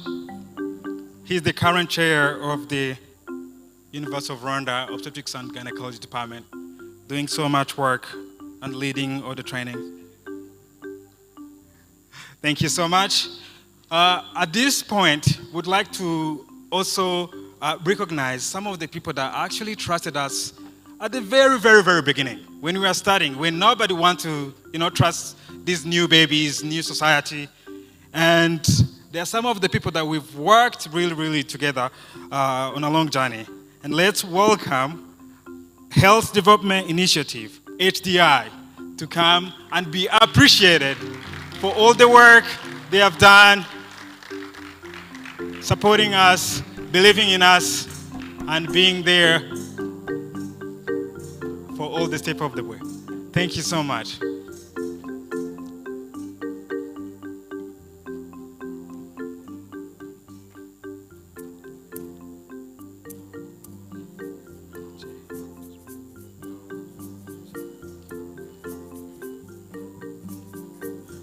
Thank you so much.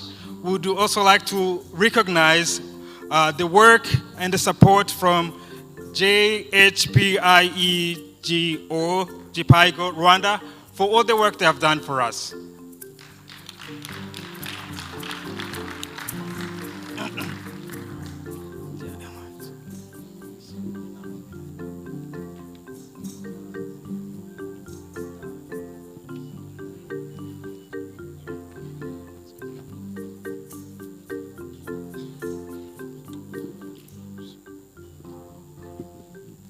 Thank you so much.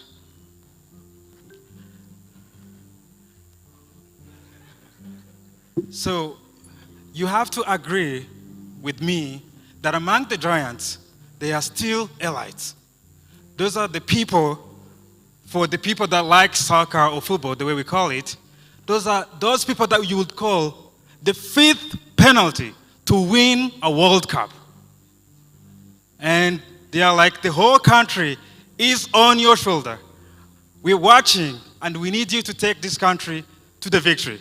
So those are the people that I'm going to call. These people did not just believe in this society, but they have given their mind, their soul, their skills, some of their family time for the society. Without them, for sure, we're not here. I am going to call them with no particular order. Professor Eugene Ngoga.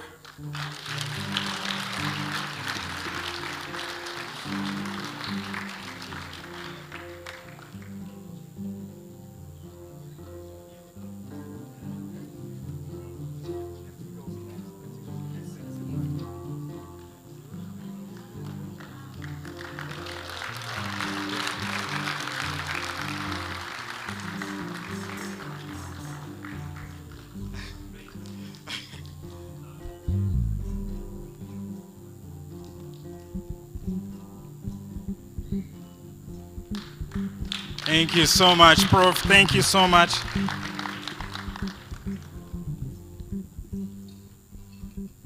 The next one cannot only take the final penalty, but can also save it. You know, because you need two things. You need to win a penalty, but also you need your goalkeeper to save the next one. So the next one is none rather than Dr. Jean Dieudonné Gatsinga.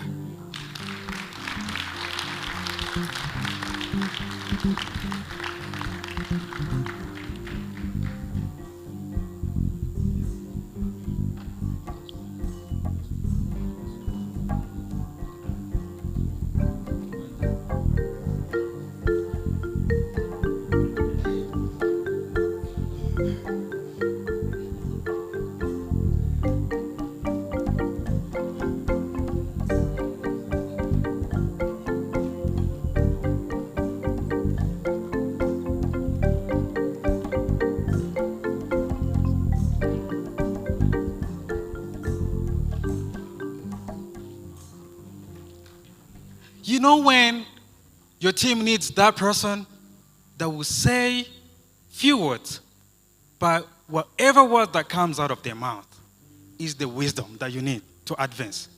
These are the rare people in any group. They don't seem to be very talkative, probably like me, but they are very attentive, good listeners, and they have been there for this organization. Allow me to welcome someone very important, very, very important to this organization. And this is the person who has seen us grow and is none rather than Dr. Jean Chrysostom Nyirinkwaya.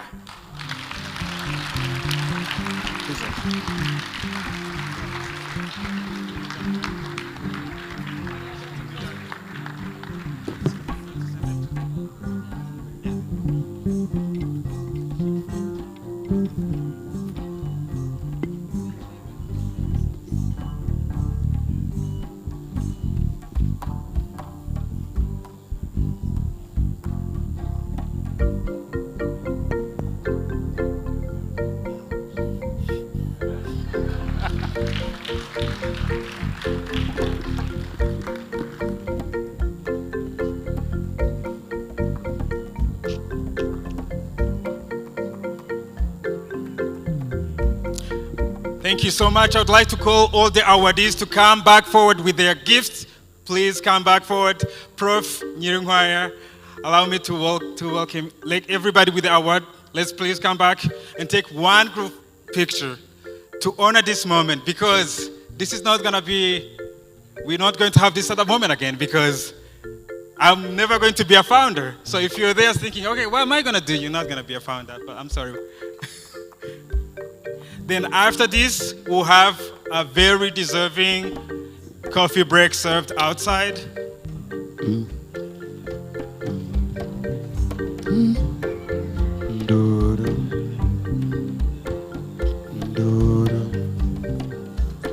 Professional pictures. Let's make sure that this picture is as professional as can be.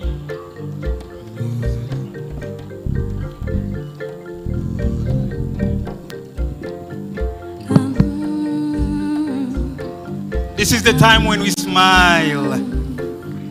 smile. Thank you so much. Thank you so much.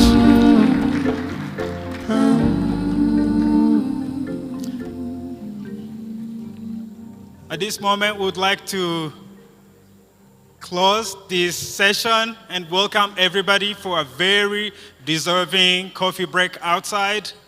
And for the sake of time, please connect and come back with your coffee and so that we can actually go with our program. Thank you so much.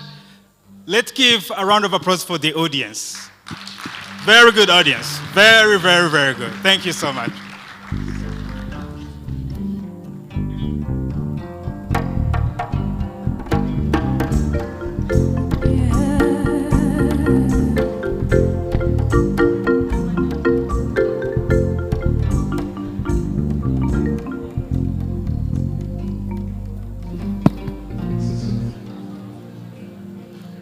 Would like to take one. Hello, everybody. Hello, hello. Wherever you are. Hello. Can I get your attention, please? Can I get everybody's attention, please? Thank you. So the cameraman, they asked me, they told me that I messed up. Everybody, the cameramans are telling me that I messed up because I did not get everybody in the picture. So they asked me to have everybody stand up, please. The cameramans are going to be here, and then we have our leaders stand, and then we get one nice group picture. A group picture, please, wherever you are, you don't have to do anything, just stand. Camera.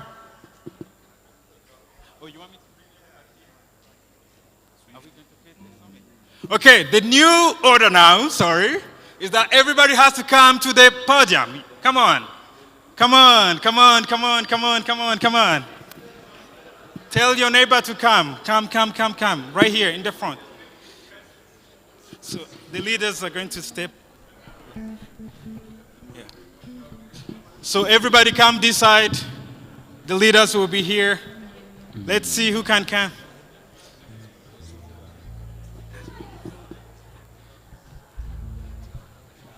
Thank you. I see Dr. Emmanuel Ndikudjayo. We cannot take a picture without him. I see Dr. Blaise. We cannot take a picture without Dr. Blaise. Thank you. Can we make one step forward? One step forward. One step forward. Thank you so much. That was okay. Yeah. Sorry. Yeah. Please. We can all fit.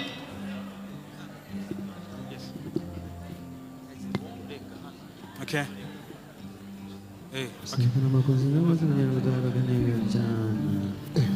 If you're here, you're not going to be taken. So please, if you're here, get yourself in there. So. All right, let's see. How many people do you have?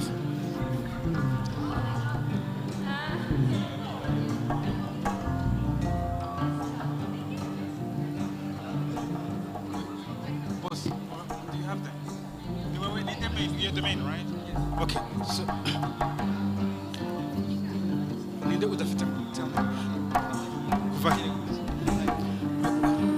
Okay. The last person we can see here is this person. Is the president of the Kenya. We are starting in exactly 3 minutes. So if you're outside, this is your time to please get to your seat. And if people are chatting, please. Thank you so much. Let's get to our seats, and we have to open up for the next session. Thank you.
Hello, hello, hello. Can I get everyone's attention? Please give me a wave if you hear me. Half of the room gave me a wave. So the other half of the room, please give me a wave. Okay, thank you. Okay, I'd like to present our next guest speaker for the plenary talk on interprofessional collaboration. This will be the president of the Rwanda Medical and Dental Center, Dr. Africa Gatsina. Please welcome him to the stage. Gatsana, sorry. Thank you. I think we need another round of applause. Thank you.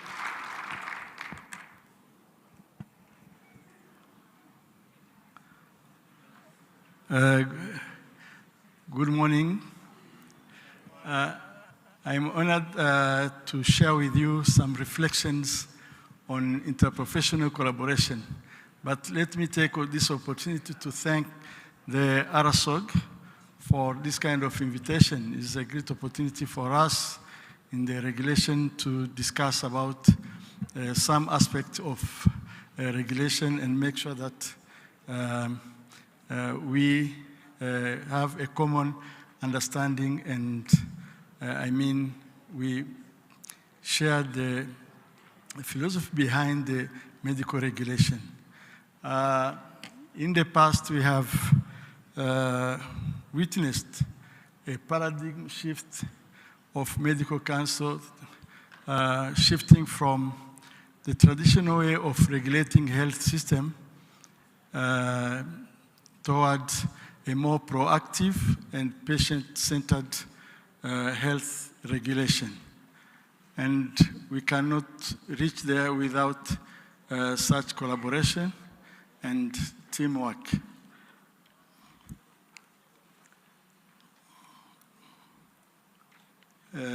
Next, please. Okay. Thank you. Just for introduction, before I talk about interprofessional collaboration, I want to remind you that the Rwanda Medical Council, his role or his mandate is to protect the public and through standards and guidelines that guide the profession, but also address some complaints from the patients. That is the actual mandate of Rwanda Medical Council. But as I said, you are moving toward a more proactive and patient-centered our regulation approach. We have realized that there is a component that is missing. We cannot talk about welfare of the patient without talking about healthcare of, wellness of the healthcare providers. So that's why we are trying to advocate for that, although it is not settled in the current law, but we are trying to see if it can be considered during the next review of the law governing the Rwanda Medical and Dental Council. And this is very important because we have witnessed medical doctors facing psychological problems from burning out to suicide. We had an opportunity to attend a conference on, in Kampala, the conference of Association of Medical Councils of Africa, and we have discussed deeply about health concern of healthcare providers, where in some countries they are facing now problem of burnout among healthcare providers, and and not limited to burnout, but also some cases of suicide. So, tackling on this collaboration, the collaboration should start within the department, not only among doctors, that is interdisciplinary collaboration, but we need to go down and collaborate with other health professionals, nurses, midwives, physiotherapists, and even consider the porters and the customer cares. If a colleague fell down, the first person who will carry him maybe is a porter. So we need to engage and have empathy among colleagues, among any health worker at the hospital. And again, our regulation, the modern medical regulation, should take into consideration empathy of patient, but also empathy towards the healthcare professionals. But having empathy is not meaning that we have to be, we have to ignore or to abandon not to consider the welfare of patient. You can have empathy and being fair as well. And so that's why the current trend is to shift toward the punitive regulation, toward a more collaborative, a more proactive and patient-centered regulation. I think the role of advocating for wellness of healthcare professionals is not the role of Rwanda Medical Council alone. Is your role as well, is the role of the medical association, and that one I'm confident enough that the current chair of Rwanda Medical Association is trying to invest in that perspective so that healthcare we can also take care of ourselves, our colleagues.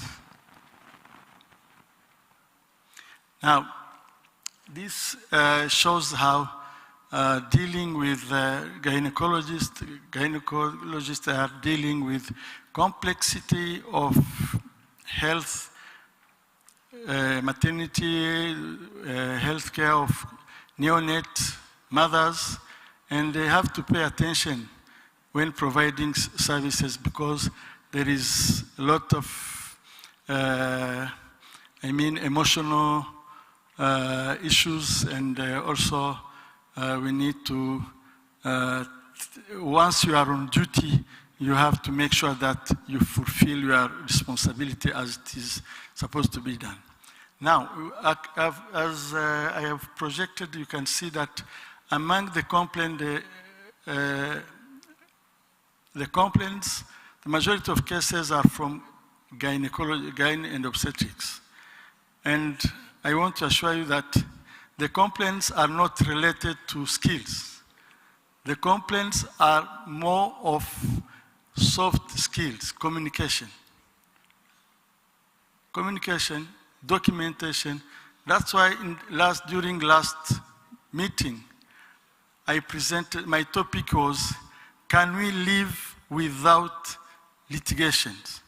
Yes, because the issue here is not related to skills, but more of communication. Just a few examples. During the hearing, I will not mention somebody. Imagine a patient comes in for elective cesarean or emergency cesarean section and end up with hysterectomy.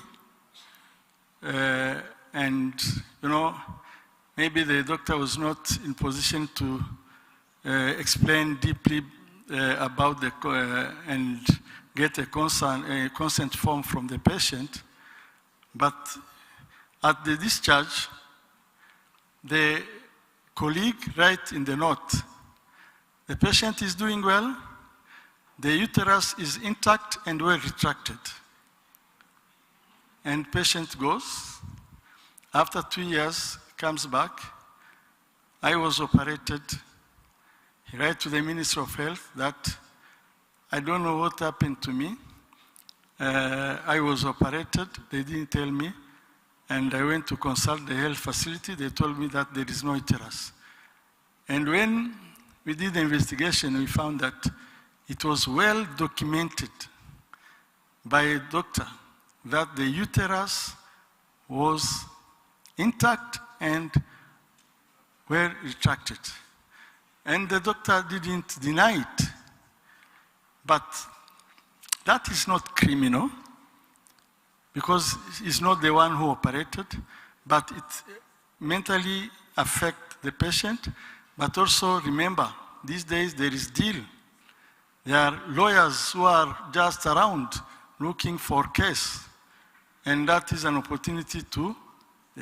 And then yet we are facing a judicial problem where a professional fault is, they don't differentiate a professional fault from, to a criminal fault. Once the council declared that the patient, this doctor made a professional fault, for them, they start to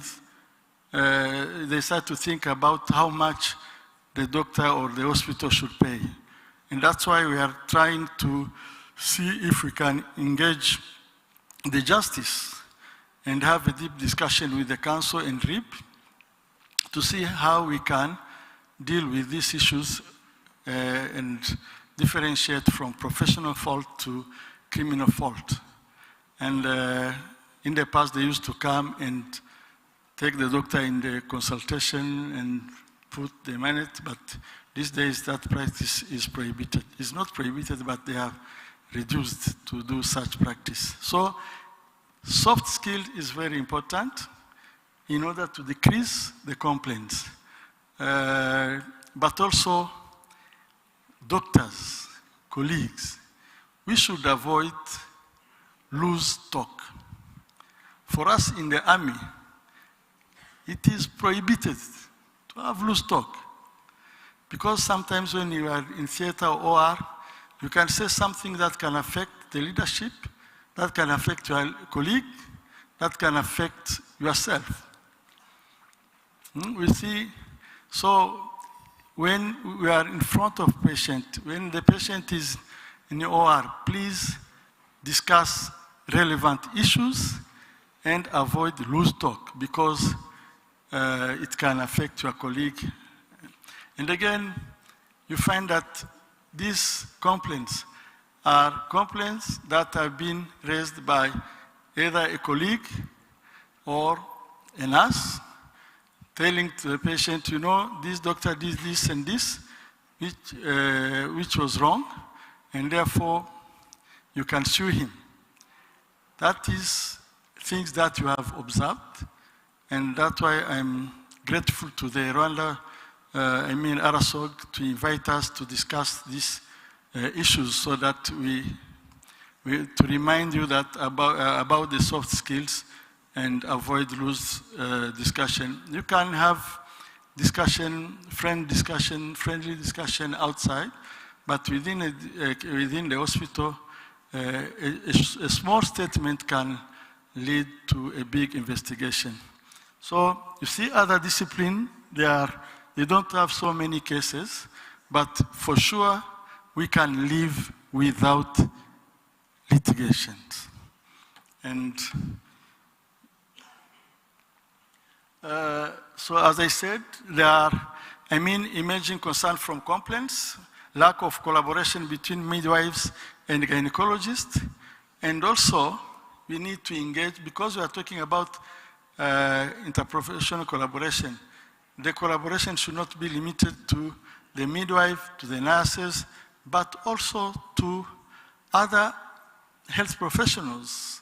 I can see a colleague from military hospital, from physiology, from physio department. I was asking her if they are involved, but even though some they refer, they don't come back and ask, or they don't check about the outcome after sending the patient to the, to the other department. So there is a dire need to consider other health professionals to optimize the outcome of patients that we are taking care of them. And we need to have a strong teamwork and also collaborate with the leadership. You find that some doctors, they tend to pass their life complaining. You know, in this department, nothing goes well.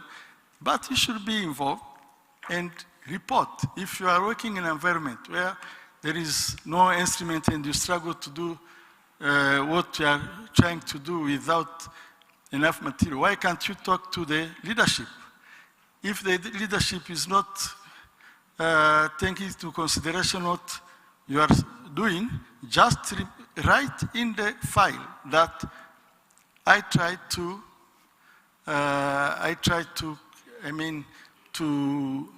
call or to engage the leadership, but so far nothing has been done. And either you transfer the patient or you document so that you are covered by what you wrote in the file. This is very important to engage the leadership. And I'm sure that if you have a concern of anything related to welfare or wellness of the patient, the leadership will not ignore what you are saying, but of course you have to insist and until you get what you want. Also, there is poor monitoring of mothers and neonates. That is one aspect that we have found during the investigations. So what are the consequences on women's health? When we don't have such collaboration, there is increase of maternal morbidity and mortality, and also there is loss of trust among health professionals, but also among the families. So we need to build a trust. We need to have empathy with the patient because there is the emotional aspect. But remember, there are lawyers around looking for cases. You need to protect yourself because you may find in the court and being sued if you didn't do what you were supposed to do. So this is something that you need to consider. I always tell my colleagues when I treat a patient, for me, any patient is a potential medical legal case. So please protect yourself, not by not doing what you're supposed to do, but by doing right, and don't trust the patient who sometimes record the doctors in the consultation. So be professional, avoid loose talk, but be nice to patient. Have empathy, but also we need to consider our colleagues. If you see a colleague with a behavior which is not normal, please avoid this culture of laughing on him or having a side discussion talking about him, rather than approaching him, help him, and try to find out what is wrong with him. Of recent, I had a colleague who was working without license, and when he came to renew, we said, "Oh, this guy have been there. He never renewed the license for the last 5 years, so he has to go direct to the proctorship, punitive measures." But when we try to analyze, we find that he was admitted at Ndera several times, Butare several times, and now this is a colleague who needs help. We have to have empathy toward our colleagues rather than just observing and not taking care of him. So who will advocate for the wellness of the colleagues is ourselves, rather than criticizing or making comment. And again, we need to stay in that mood of comradeship and avoid criticism toward our colleague. And so the building collaboration RMDC perspective is that we need to strengthen the interprofessional education in training institution. Currently, we don't have a module on ethic and interprofessional collaboration and soft skills. So we need the students, they are learning from what we are doing, but sometimes we are not the good mentors. We need to be good mentors, but also we need to introduce this concept, this model in medical school. We need to promote collaborative leadership and enforce scope of practice and role clarification among healthcare providers, and also encourage joint audit and morbidity meetings, and have a culture of mutual respect and accountability. Thank you very much.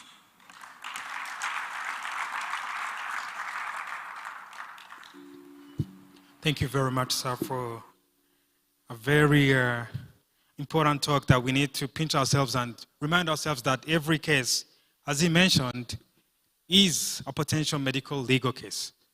So, and you've seen the numbers, they speak for themselves. I would say that it's a blessings in disguise, because we are the most important people between two lives, the one in utero and the one that we live in. But that also can be another path to the prison if we are not very careful, sorry to say. So we need to be very, very careful. So how do we blend those two? It's by training, right? It's by training. That's why our next panel is going to be about charting your path, strengthening medical education, training, and mentorship in obstetrics and gynecology, opportunities and insights into specialization in obstetrics and gynecology. Because of time, they've asked me to quickly introduce the panelists and then the moderator. And I will tell you a little bit of why these people were chosen to be on this panel. Without any particular reason, let's start with Prof. Hani. He's got an extensive experience in training OBGYNs and practice. He's led so many programs, so many medical education programs, and he has lots of faculty behind his back. And he's been teaching us in Rsog about how we lead to be good leaders, being inspired by the 7 habits of high effective leaders. So thank you so much. Let's welcome Prof. Hani as he works on the stage. A round of applause. Next is going to be my principal, Professor Abraham. He's a clinician and an administrator for a long time, a very extensive experience in leading and training health professionals. He's been with us and he's doing an amazing job in our college. Prof. Abraham, you're welcome to the stage. We can only do this with the support and the guidance from our Ministry of Health. I would like to call upon Dr. Menala Singh Heshimana, who is the head of the Health Workforce Development Program and mainly leading the 4x4 program. A round of applause for him. So Rsog is now on board. As you've seen in our vision, we want to be the leaders on training training our young colleagues in obstetrics and gynecology. And no one is better suited to talk about this apart from our president, Dr. Ndichunguye Mivumbi Victor. Thank you so much. And allow me to welcome a friend and a colleague and a senior to me, Dr. George Ruzigana, to lead this discussion.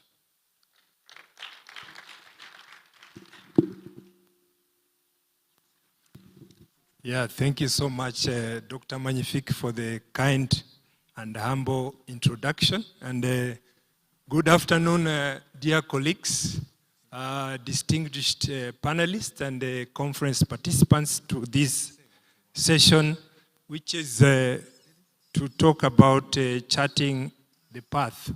So, as you know, we are going to strengthen medical education, training, and also mentorship for the OBGYN program. We are looking at key opportunities and insights into how to better improve the training of our dear colleagues who are starting off. So today we are very humbled and we are bringing together these, I can call them 4 distinguished panelists who are representing academia, professional societies, government, and also global partners. So together we will reflect on how we can shape the future of OBGYN training in our country and beyond. So we know that strengthening medical education and mentorship is not only a core for how we can build academic excellence and also bring about building a supportive environment where professionals can grow, innovate, and lead the next generation. So this conversation is therefore timely and very essential for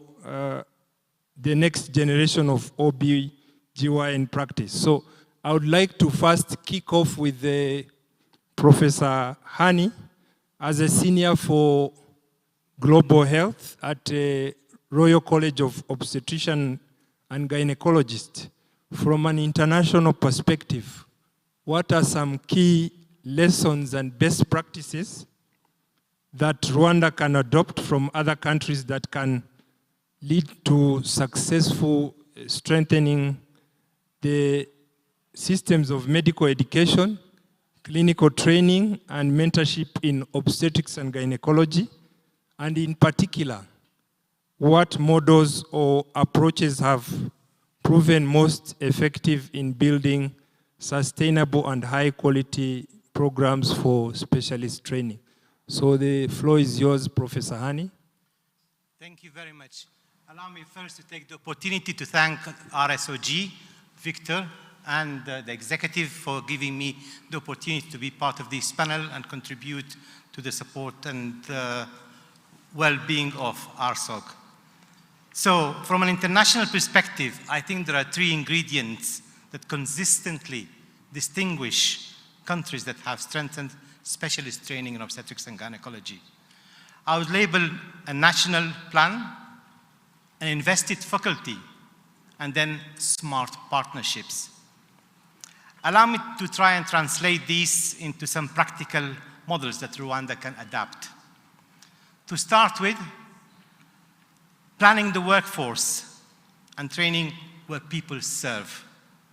In that context, successful systems start with a plan that is really clear in its national workforce perspective, build training networks, utilize training that is more a hub and spoke perspective rather than silos of teaching hospitals, but equally linking teaching hospitals with the high volume provincial and district sites. Trainees really learn where women regionally receive the care. In that context, a service and education and contract should be established that protects time for the faculty to deliver the learning and supervision. I think it's equally important that we make curricula competency-based and assessment continuous. In that respect, adopt a contemporary or a complementary or a competency-based curriculum with really entrustable professional activities. They call logbook, e-portfolios, frequent workplace assessments such as mini-KEXs and OSATs, and then an annual review of progress. This really keeps the standards quite high while allowing progression by competence, not just merely the context of just calendar time. A third point perhaps relates to the strength of investing in faculty development and mentorship architecture. Great programs don't happen without great trainers.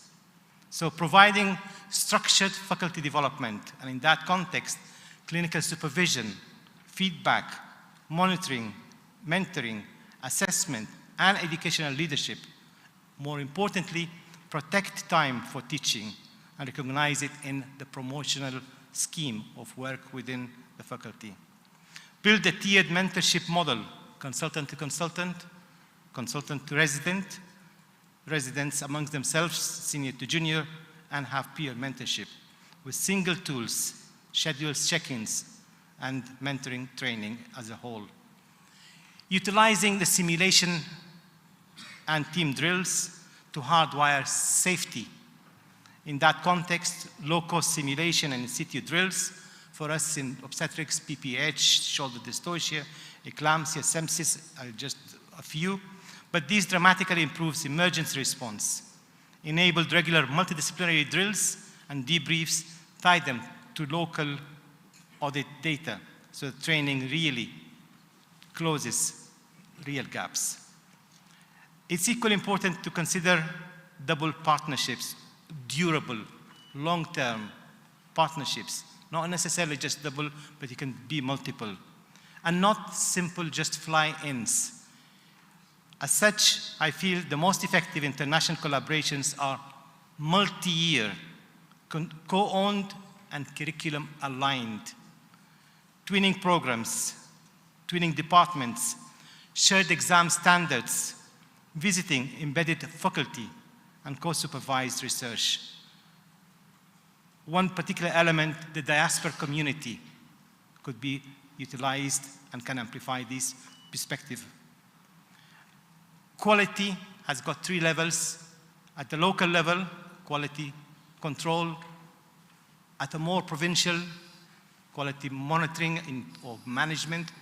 And perhaps at the national level, the quality assurance should really be transparent and accreditation of training sites and alignment with the college standards that build credibility. Retain the specialists through rural tracks and clear careers.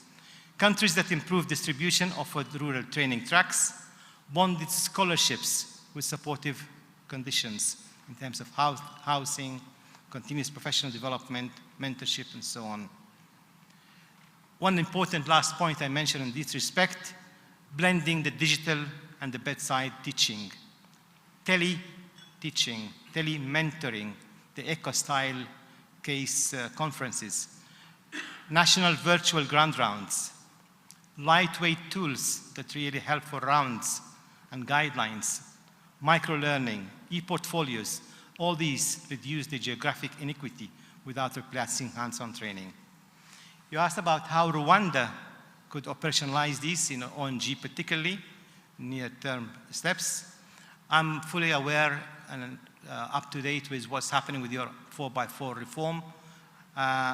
Designating a national ONG training network, I think perhaps contextualizing it with a hub and accredited spokes, with protected educational sessions and rotational agreements, adopting, aligning to a competency-based ONG curriculum with an e-portfolio and workplace-based assessment toolkit, thinking of launching a national faculty development and mentor training program with recognition and clear promotion criteria, scale simulation and drills,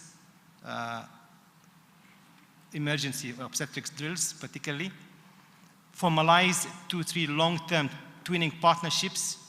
I again emphasize the inclusion of our diaspora communities with clear deliverables, examiner training, OSCE bank development, and co-supervision or co-supervised quality improvement projects for all residents. Require each trainee to complete 1 QI project linked to maternal outcomes before progression.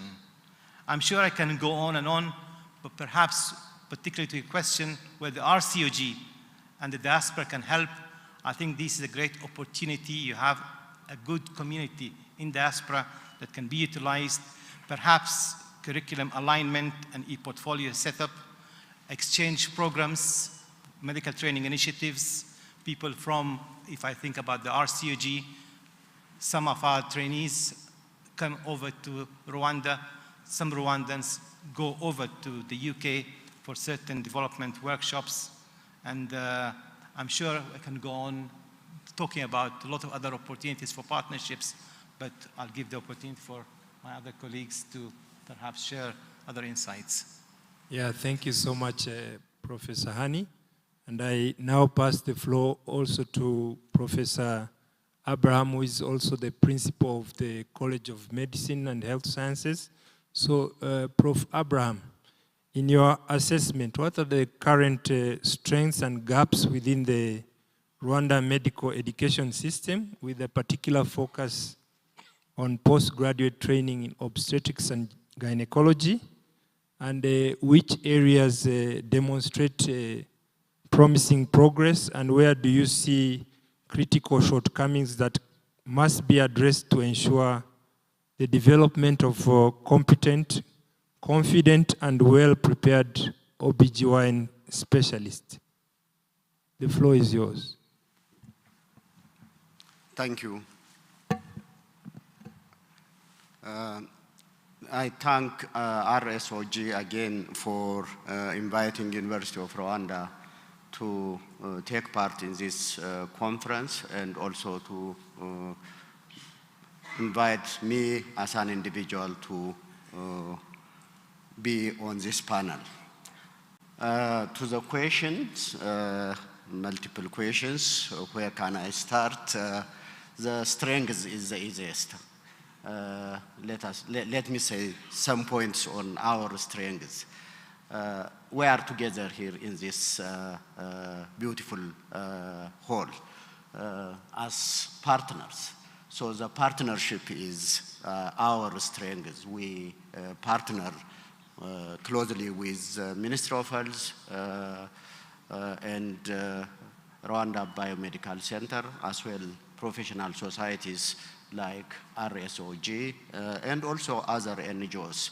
That's why we are talking today about the expanded residency program in gynecology obstetrics.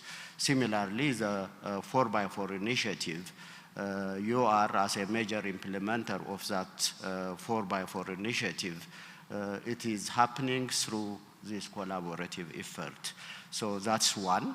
The second one is earlier the chair of Rwandan Medical and Dental Council has made beautiful presentation. So we are following a clear national as well as regional standards and governance for the teaching learning. When I say that, I'm talking about the health professional councils here in Rwanda, and also the Higher Education Council, and beyond at the regional level, the East African Council. We are working to meet the standards that are set by those governing bodies.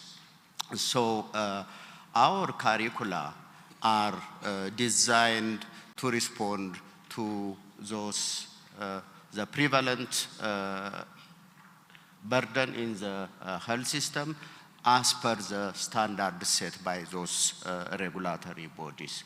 So Professor Hani raised earlier about competency-based curricula. We say that our curricula are competency-based. To the levels we will discuss in the future for betterment, but all curricula, undergraduate and postgraduate curricula, are competency-based. The other strengths, what I can mention, is the integration of service delivery across multiple hospitals, where we can see representatives from level 2 hospitals, we can see people from different parts of the country. So that's one thing, a strong point where we can contribute for betterment of the health service and also for better exposure of our learners. Next is the clear strategy from Ministry of Health, including the most recent one, which came in 2023, the 4x4 reform. We are working to meet those numbers. They set the numbers, though there are sometimes ups and downs. I say numbers are numbers, but I need the real deployment plan by the end of the day. So those aspects are discussing the physical space, the financial space. They are subject to discuss, but we are just working in clear understanding with national strategy, national initiative. So as a result, somehow our faculty have increased through this partnership. This year alone, across the college, we have hired more than 110 faculty. So this, in gynae obstetrics with Rsog, we have several others. So that's and also our graduates are our future faculty. So that's the way. But while we have so many strengths, similarly we have also gaps or area of improvements.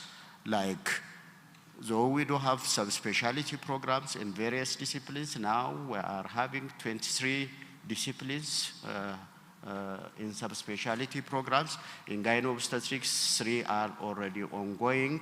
The 4th is on the pipeline, but the depth is not yet there.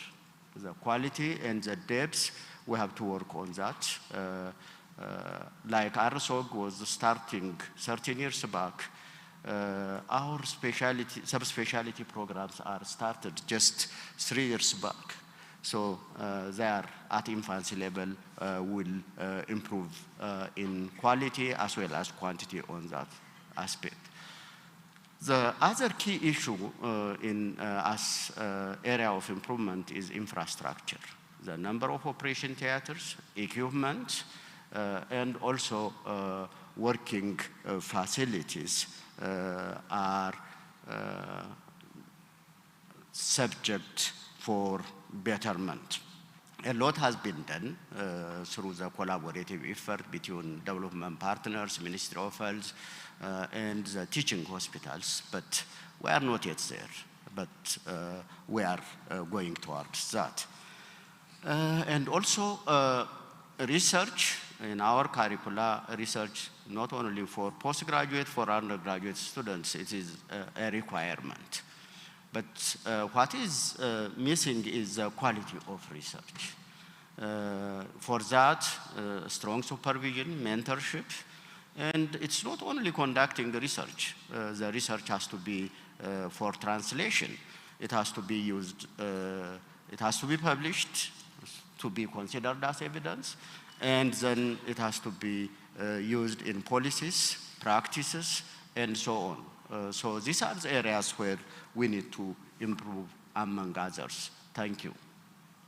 Yeah, thank you so much for the insights. And I would like to pass the floor also to one of my friends, Dr. Menelas, who is working at the Ministry of Health. And I would like to ask a question with regards from a policy and health systems perspective. What is the Ministry of Health's strategic vision for advancing specialization and continuous professional development in obstetrics and gynecology? And how does the ministry plan to strengthen training pathways, support ongoing professional learning, and ensure that obstetrics and gynecology specialists are well equipped to meet the evolving needs of women's health in Rwanda? Thank you. Thank you very much, dear friend. I also want to start by thanking the Rsog for this event, because for us as the Ministry of Health, if you look in recent years, this is by far the best relationship that we have been involved in. It was one of the best globally well connected and also strongly locally relevant. So it's very rare to have that combination. Back to the question that you asked, of course, as it was highlighted by many speakers before me, partnership is at the center of everything. I want to expand a bit on that. Partnership starts even within the country, because often we think partnership as something reaching far, but we have to start within. So as a ministry, if our to-do was train, license, and employ in a way that is more efficient, we did have to do it differently. So at the go, we are not a ministry. We don't stay in our lane. We had to reach out to whoever is involved, reach out to the professional councils, reach out to the Ministry of Education, because these are by default the ones that oversee education, reach out to the leadership at the teaching hospitals and the teaching institutes all across. So we have a binding document actually with everyone involved in the train, license, and employ. We call it the Synergy MOU. That instrument is very powerful. That instrument is the one that is enabling us to be as efficient as we can be as a country. Then also look at partnership outside of that train, license, and deploy, to be able to listen to the beneficiary of the services. What do they want? To be able to have that eye at the community level to see what do you want to achieve on the long run. Then come the partnerships in the way that we understand partnership with leading institutions globally. People have done this before us, 100 years. People who are doing it as day-to-day engagement, FIGO and others, so that we get closer to the global standards of practice in terms of technology and so forth. So we invest also heavily in upgrading the equipment. I like the video when it was presented how Rsog started. I'm sure what was there then and what is here today is quite different. And this is not how it will end. These are the things that change now and then. We did invest quite a number of $millions to upgrade our equipment, acquire novel equipment that are more and more AI assisted and enabled. So this is something that we continue to do as a Ministry of Health. This is at the center of the policies that we are making. We are also sensitive to the gender issue. I was looking at the panel that we constitute. So OBGYN and gender in Rwanda, the women are so few that you need to walk long distance to find one. And we have a study that we have packaged in the ministry. We did look through the notes. Women, when empowered, they stay longer on the job. So we are very much innovative in this matter to ensure that more women can join by changing the way we do it. We did provide things that are, for example, if a woman has to join OBGYN resident and they have an under 5 that they have to take care of, that under 5 is also our responsibility. We make sure that the resident will be joining the studies. At the same time, we create an envelope, an extra envelope that takes care of the under 5 so that the mother is not distracted and the mother can fully focus on the learning objectives. And when we talk about OBGYN at the residence level, as Professor Abraham just mentioned, we are also responsible for the fulfillment part of it. It should not end at the general obstetrics and gynecology. we are privileged to have maternal-fetal medicine, gynecology, and this will continue because we want a health workforce that can reach to the farthest area of training that they can reach to. So these strategies will continue, and we are there to serve the needs of the country. We are not there to say how things should be done without engaging with the right professional society. And this should continue. This example also actually should be able to benefit other professional societies that we have in this country. Thank you very much, dear friend. Yeah, thank you. Thank you, Dr. Menelas, for highlighting also issues to do with gender. And I'm going to pass the floor also to Dr. Victor, our president. And I have one or two questions before I open the floor for one or two questions for the audience, for our panelists. So, Dr. Victor, how has the Rsog contributed to strengthening mentorship, career development, and professional growth for young doctors specializing in OBGYN program?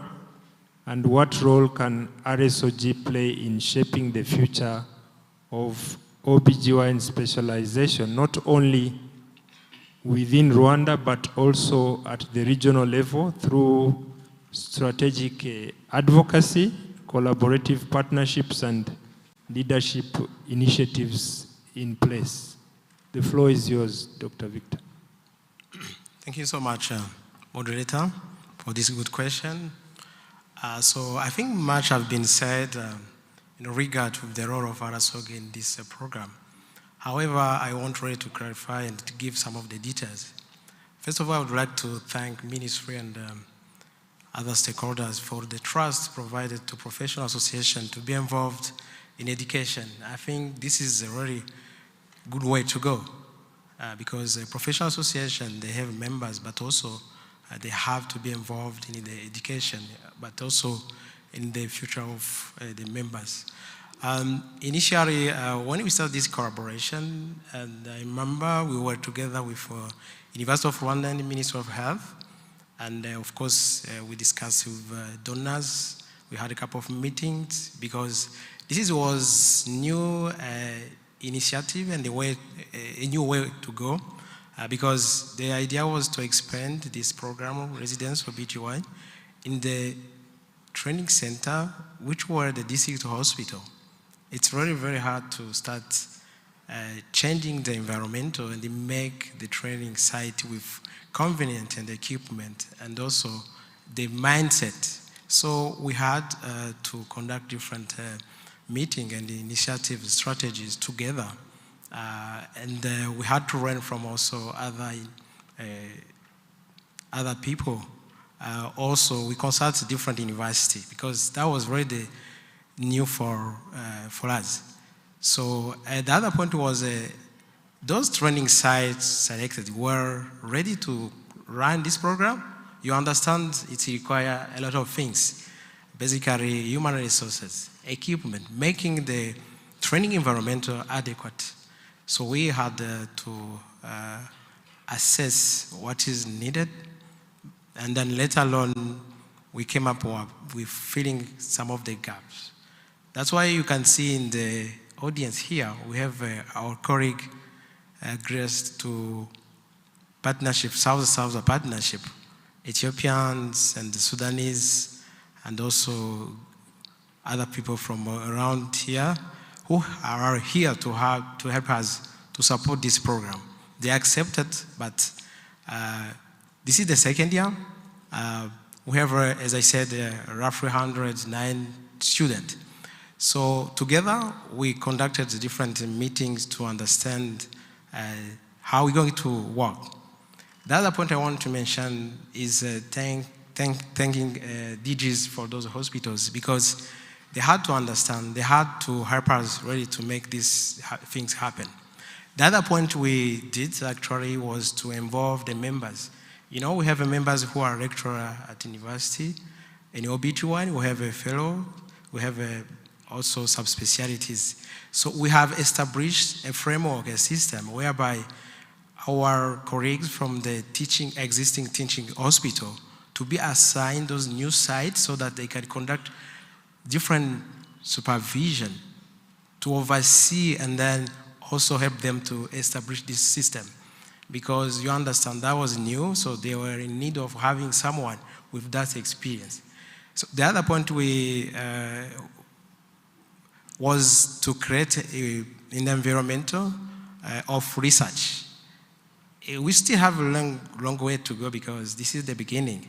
Initially, we were supposed to make the environmental happen, but also we need to explore other opportunities.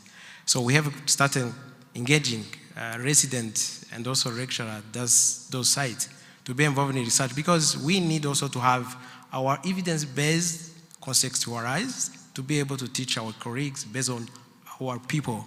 So we have a couple of research ongoing, but we need also to involve different people. So to make this program very, very strong, it's also very important to have a strong partnership with different organizations at national and international. That's why you have seen involving the FIGO. FIGO is on board, and then we had a discussion how they can come in and starting also exchange program, because we believe staying here is okay, but you need also to learn from others. The other point is to bring experts in different, specifically in obstetrician and other specialty here on the ground, so that they can help this program. On top of that, we have been able also to provide a support in terms of logistic at those training sites, providing cars so that they can help faculty also to move for different sites. So you understand, this is really something very important to partner with for different people. And we are exploring also how we can, our students also going out to learn from other countries, gaining experience. We want also to expand other services like minimum invasive surgery. We are looking how we can equip hospital at least one laparoscopy to each hospital, so that people they can run, because in this day there's no gynecologist without laparoscopy skills. Those are a real requirement. So let me pause here, but as the Rsog and the professional association, we already need to continue strengthening this program, and our members are there, are very active to make it happen, and then to support the future of gynecologists, producing gynecologists, not only the number, but with the quality to provide the services to and improve women's health as our goal. Thank you so much. Yeah, thank you.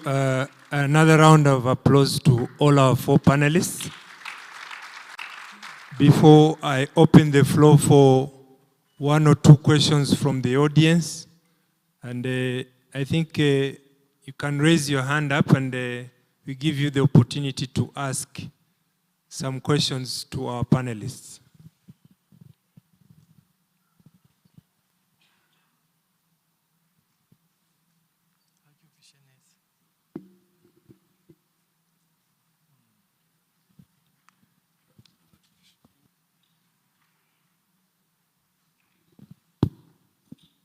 Anybody with a question? Because I have 5. So maybe as you're thinking, I would ask mine. I have a question that probably Prof. Hani and Prof. Abraham would comment on. My question is about the relationship between trainer and trainee. Medicine is somehow designed like a military training. And for a long time, a trainee is, in most cases, like so afraid of the trainer. And the trainer has that ability to sort of like have power over a trainee. And it has good and bads, in my opinion. Thinking about that in the new model, how do we governize the role of a trainer who is not only looking at this person as a subordinate, but as a partner? Because I believe in the new education system, it should be a learner-centered system. So what would be your comment about that, and what could be the actions that we could take at the education, at the trainers, towards our trainees? Thank you. Okay, I will start. Thank you very much. Thanks very much, Magnifique, for the question. I think it's very important to appreciate from the outset that not every consultant is a trainer. I think the faculty, developing a faculty, is an essential component of the whole package. In that context, the faculty has to be trained in the first place to deliver training. There is another distinction that happens between clinical supervision and educational supervision. The technical skills is one aspect that, in all fairness, every senior person, yes, as a junior, I will learn from my senior, but equally, let's not lose sight of what peer-to-peer learning happens, even at the residency level, the senior and the junior. So I think training the faculty, for me, is the key to avoid any sort of representation or expectation from either way, the trainee or the trainer. And I feel that is a crucial role that all institutes of education should really establish this. That being all said, it has to be part of the quality. And in all fairness, as I mentioned earlier, when we talk about quality, perhaps it's a generic term, thinking about the control at the level of where things are happening on the ground, a local level, a senior place where at the regional, provincial level, that all these issues should be equally checked on, but perhaps overall, a quality assurance perspective would really tease out if there is anything on those lines that needs to be addressed. Thank you again. Professor Hani said it already. Medicine is hierarchical. Whether if there are two professors, the senior professor and the junior professor, they are not equal. That hierarchy has to be still maintained. It is like military. But sometimes, knowingly or unknowingly, we are not following it. But the aspect of the how to teach part, we palpated as a problem. Even myself, back home, when I joined university to teach after finishing my residency, I started teaching the way my teachers taught me, without the basics of how to teach. And clinical teaching is a bit peculiar. So palpating that, we have identified people now who are studying health professional education at University of Global Health Equity through partnership again. So the whole plan is when those people finish their education from University of Global Health Equity, we will develop our own model where every person who will participate in the teaching learning, at least to acquire health professional education certificate. Those who aspire to be leaders, they are required to have at least the diploma or postgraduate diploma or master's degree. That is the approach that we are planning. How soon will that happen? It is, again, at conception level, and it will take us some time to make whoever they are, whether they are in level 2, level 1 hospital, most of us, we are teaching the way we are taught. So we will address that systematically. Thank you. Any more questions from our audience?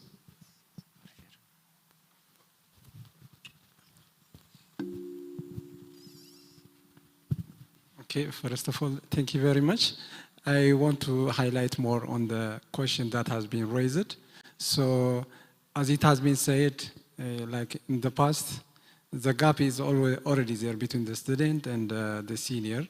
And in fact, over the past 1 decade, things have improved and our seniors have changed along the way. So I think it's important to consider the role of mentee mentorship training rather than an advisor is seen as somebody who's a senior, but he's seen as a, a father or as an immediate family member who nourishes that student across all the training, be it for the academic excellence, research excellence.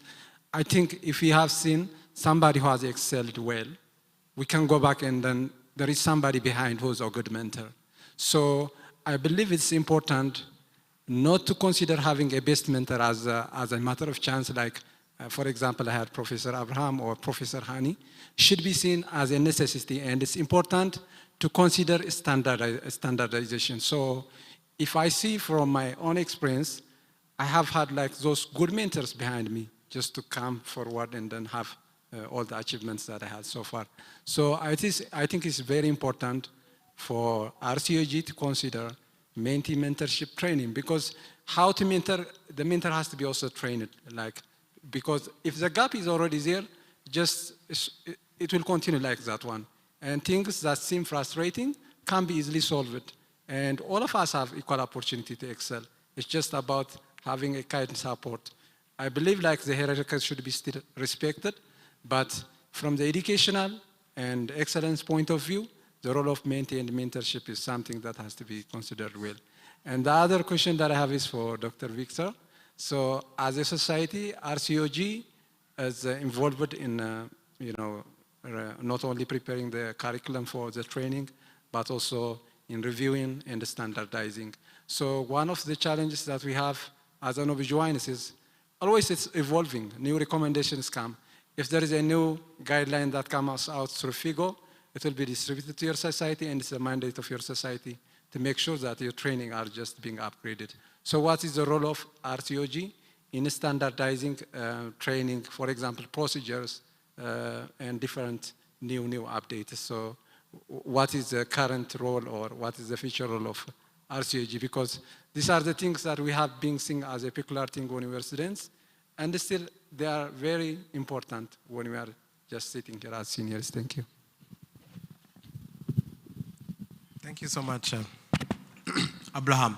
Abraham is our friend based in Ethiopia, so he has joined yesterday this conference to share with us his experience in terms of sexual reproductive health services. So this is a really very important question because, as you said, we have a couple of updates from OBGYN because, the medicine is involved. And the role of a professional association as RSOG is, as I said, because we are in partnership with different organizations, including WHO, FIGO. This partnership, we want to use it, getting people who had that experience to come in the countries and then to help this program, to provide those updates. So we agreed with FIGO, with different committees for OBGYN, different committees for oncology, PPH, and also infertility, to be in touch, and then we can benefit from them to come here and then provide a new update on a regular basis. We want to create this framework which can be regular and you can get this continuation. So that's the way to go because we are part of this journal, and then we have to be proactive to make it happen. So it's not only FIGO, but everybody who is ready to work together. WHO, we started. Apart from this program for OBGYN, we do already provide capacity building for even healthcare providers, whereby we teach healthcare providers in hospitals, medical doctors, midwives, using this MOG, obstetric neonatal care, RRM from Canada. And also, we do support sexual reproductive services, including abortion, to develop guidelines, update them, disseminate, and conduct training. So we do the same for residence program as well. Thank you. Yeah, Thank you very much, President. And I would like to first thank our distinguished panelists. And I would like the audience to give a round of applause for our panelists as we close our first session. And we look forward to the next presentation. So thank you very much. And keep Rsog moving forward. Thank you. Let's give them another round of applause. That was great. Thank you so much. So I'd love to invite our next state-of-art lecture, which will be from Prof. Frank Luen. It'll be on breach delivery. Thank you.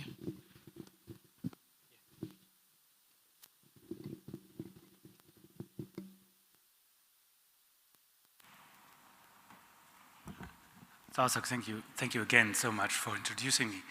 So this sounds a little bit crazy. Why should we discuss again breach? I mean, everything is said about breach, right? You have the skills or not, you do cesarean, and then you're free and fine, and you collect your money, and you have the feeling that you have done the best for mother and child. Okay, there might be a reason, and the reason is easy. When I could have my first slide. Oh, that is not happening actually. How do we get that?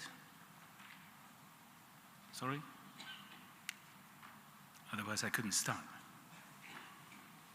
I could talk a little bit until you start my presentation. When we're discussing about the, let's say, cesarean section epidemic, and that was, if you remember, the FIGO Congress in 2018 in Rio, when we launched with the Lancet complete series, we recognized that the numbers of cesareans are increasing worldwide. You are in a very favorable situation. You just have, if I'm well informed, you have a cesarean rate between 15 and 20.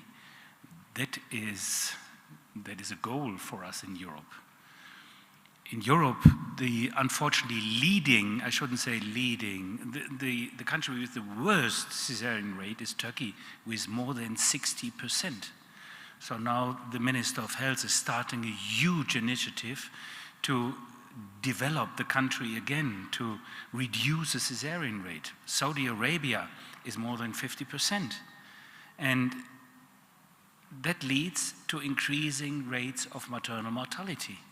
Because then you have to recognize that you have this placentation problem, the percritas. And we have huge programs actually worldwide to at least acknowledge that problem, to have proper diagnose, early diagnose, to develop management programs on something what we ourselves created. The placentation problem worldwide and the increase of the maternal mortality is man-made. We should understand that. So that is one of the reasons why I want to talk to you about breach, because breach now is the leading cause in primigravids to do cesareans, primary cesareans. So there might be a reason to discuss breach again in the 21st century. I don't want to convince you to change your management protocols in your units, here in Rwanda and worldwide. I understand that in a few countries, they have a lack or loss of knowledge how to deal with that situation, or how to train the young residents to at least increase help for mother and child and not to decrease it. But to lose skills, and that was also part of the debate before, to lose your skills is not an option, because I can't do it from here, so sorry. Wow. No.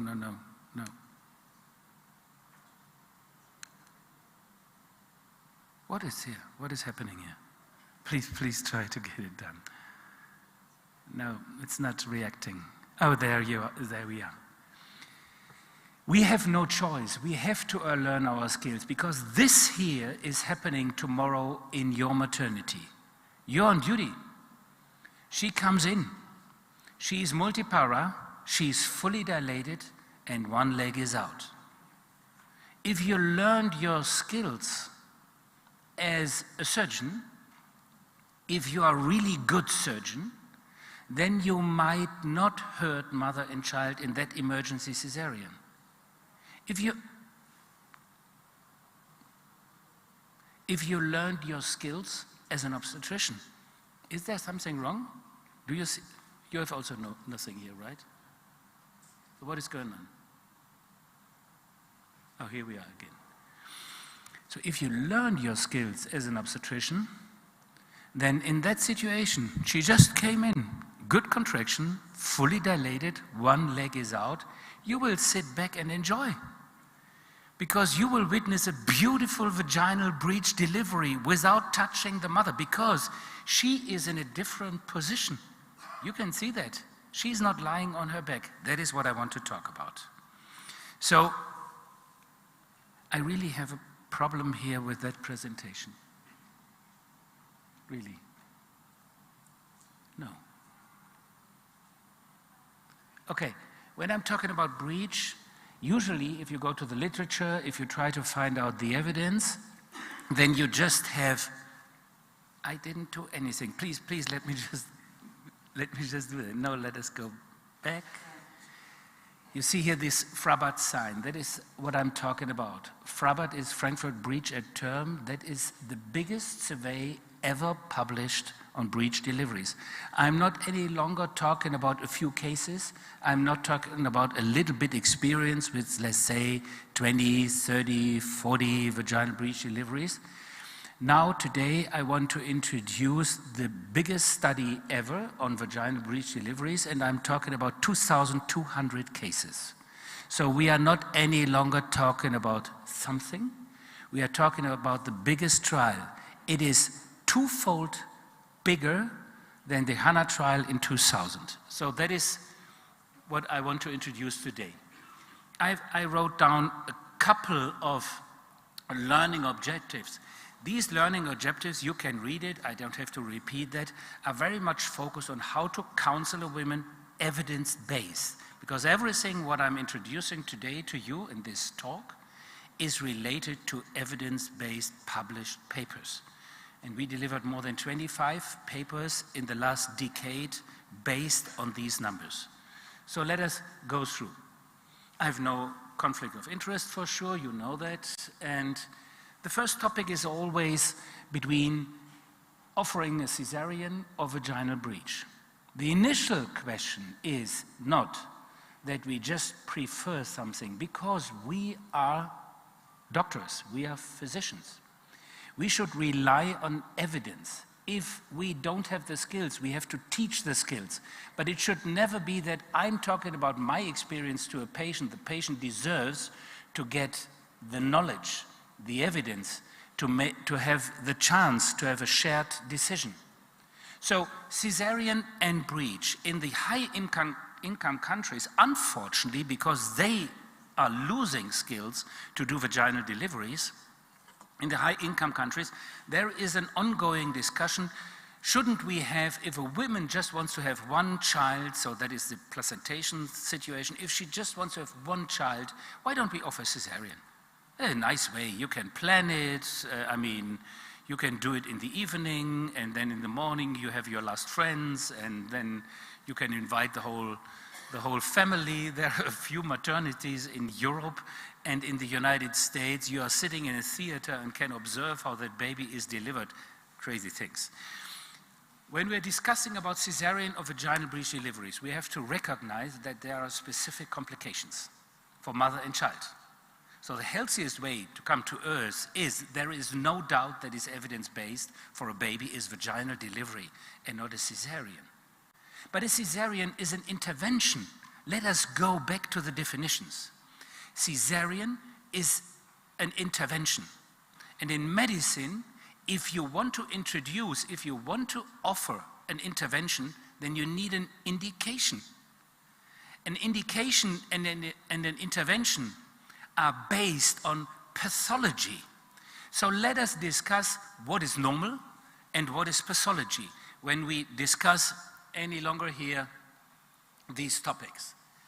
So the medical definition of an indication is written here. I don't know whether you can read this. a symptom or specific circumstance that indicates the need for a particular medical treatment or procedure.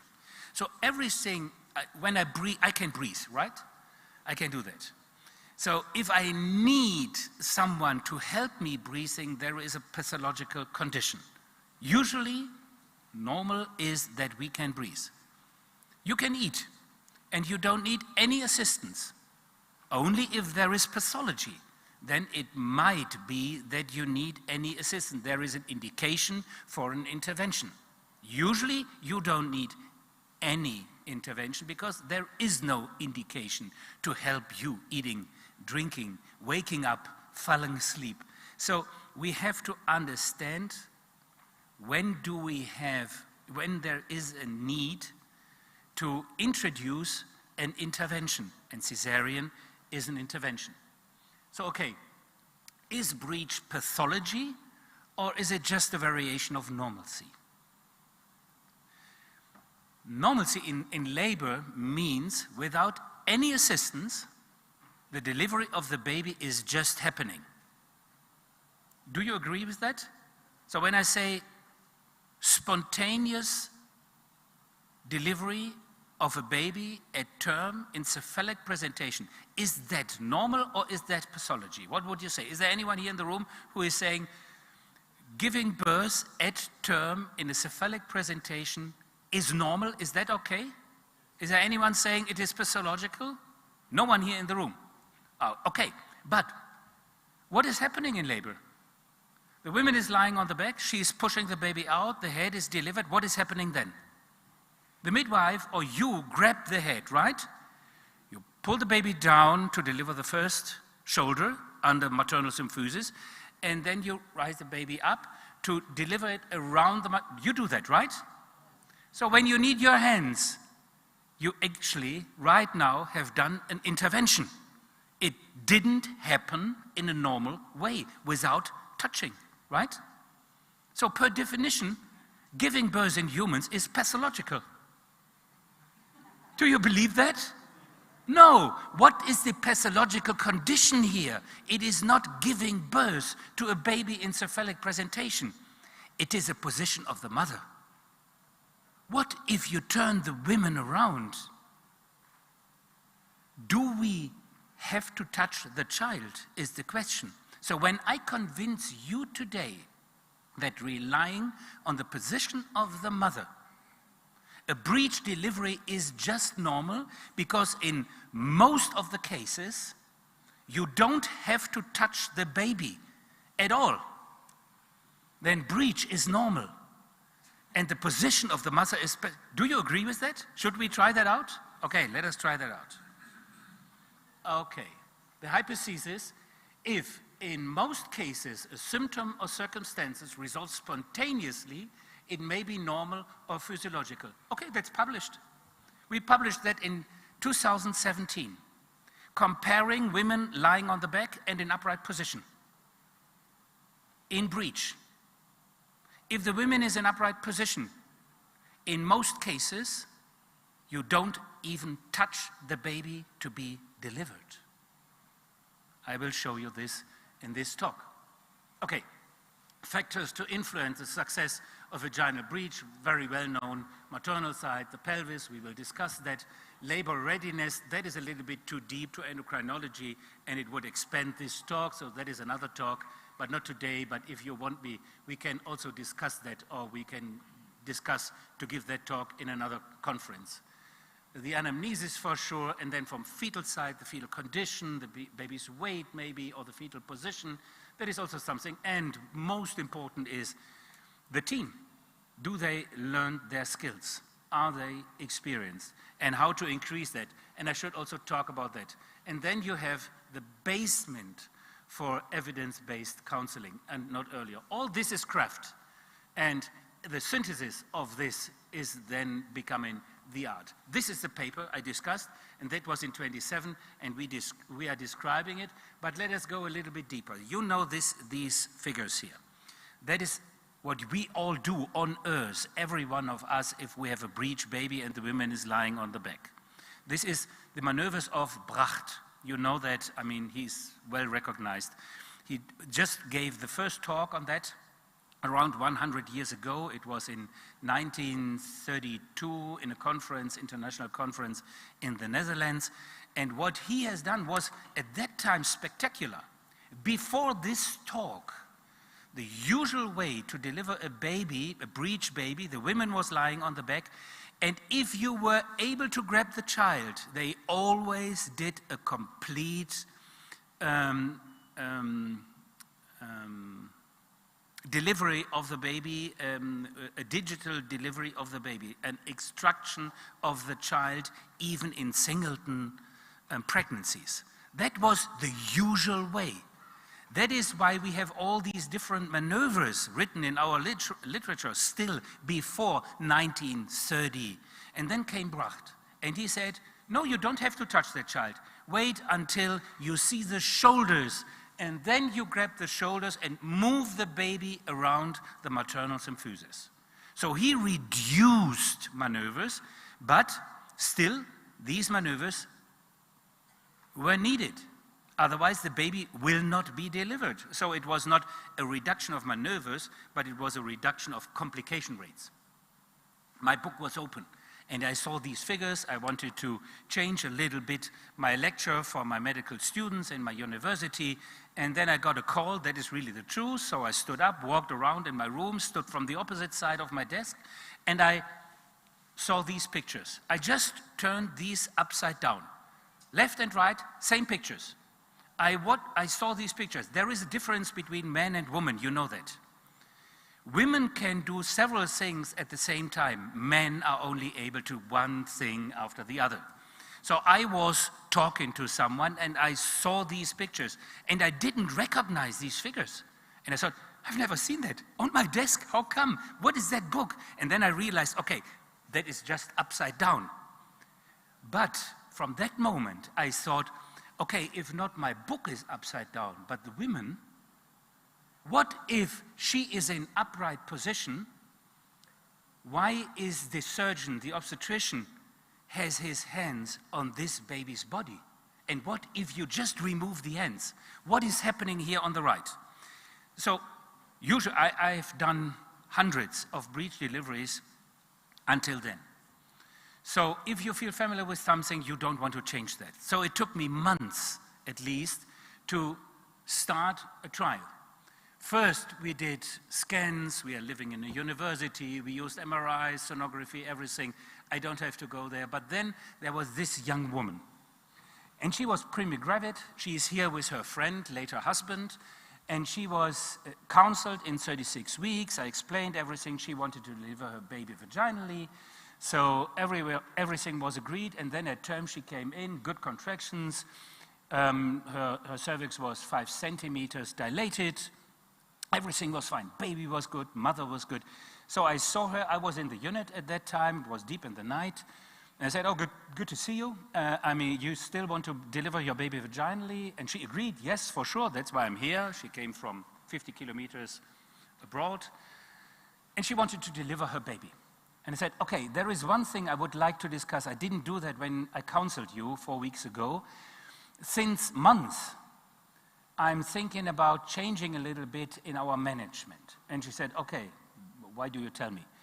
And I said, yeah, it is a little bit also that you have to agree because I didn't counsel you about. So I believe if I turn you on your knees, if you deliver your baby in an upright position, that might have a positive impact on this giving birth, on this labor, on the result, on the maybe also reduction of maneuvers, which I explained to you, what could happen if the baby stuck for several reasons. And she said, yeah, but why are you telling me that? Yeah, if you want me, I will try this out. And then she said, fine. But why are you telling me? I said, because I've never done that before.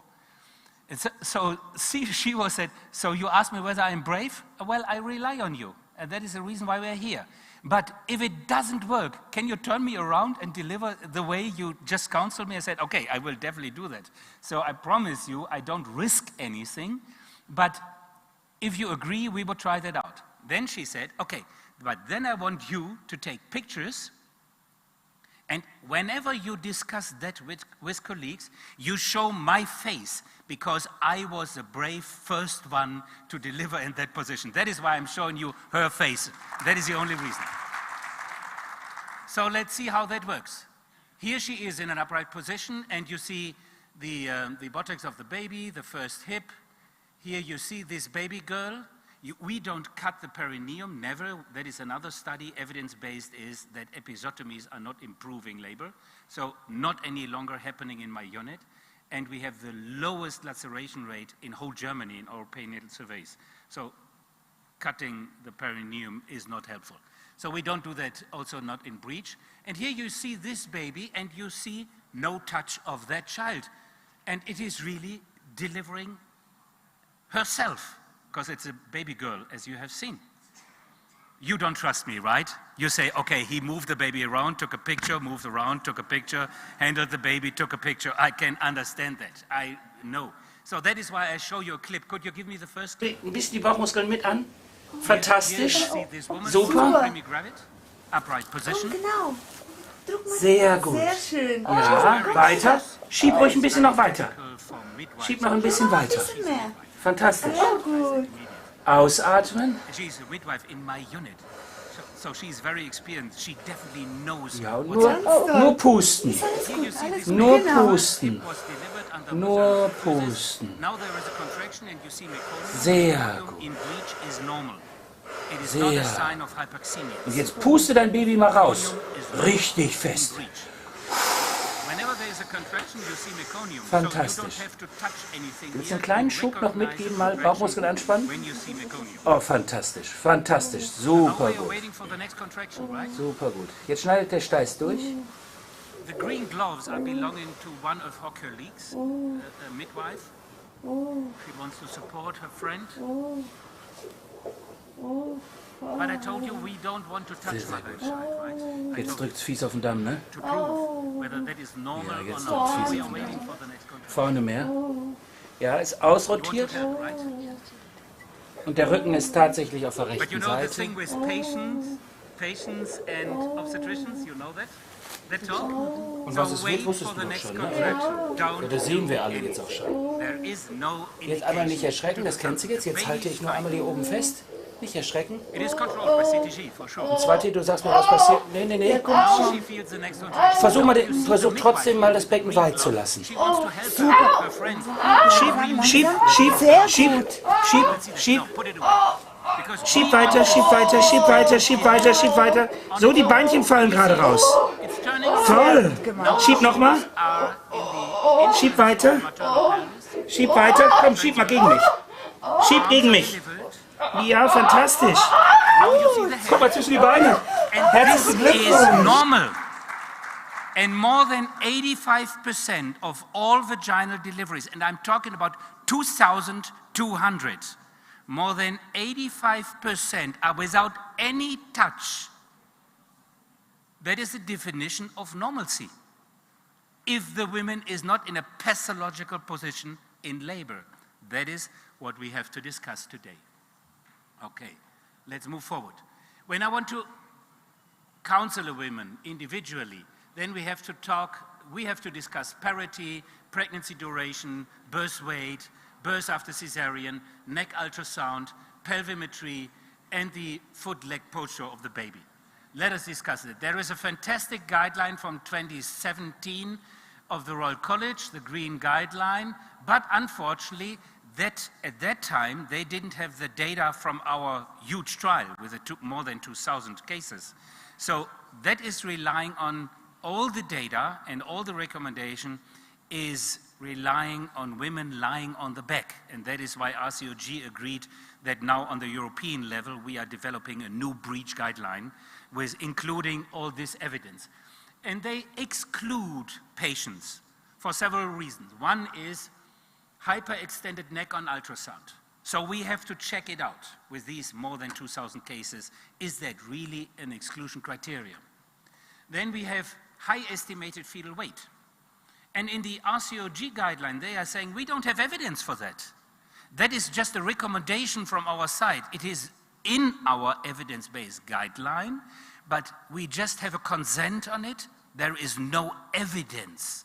We just recommend to discuss when the baby estimated weight is more than 3.8 kilograms that you should consider to do a cesarean without proof. Low estimated weight, important. Footling presentation, let's see whether that works.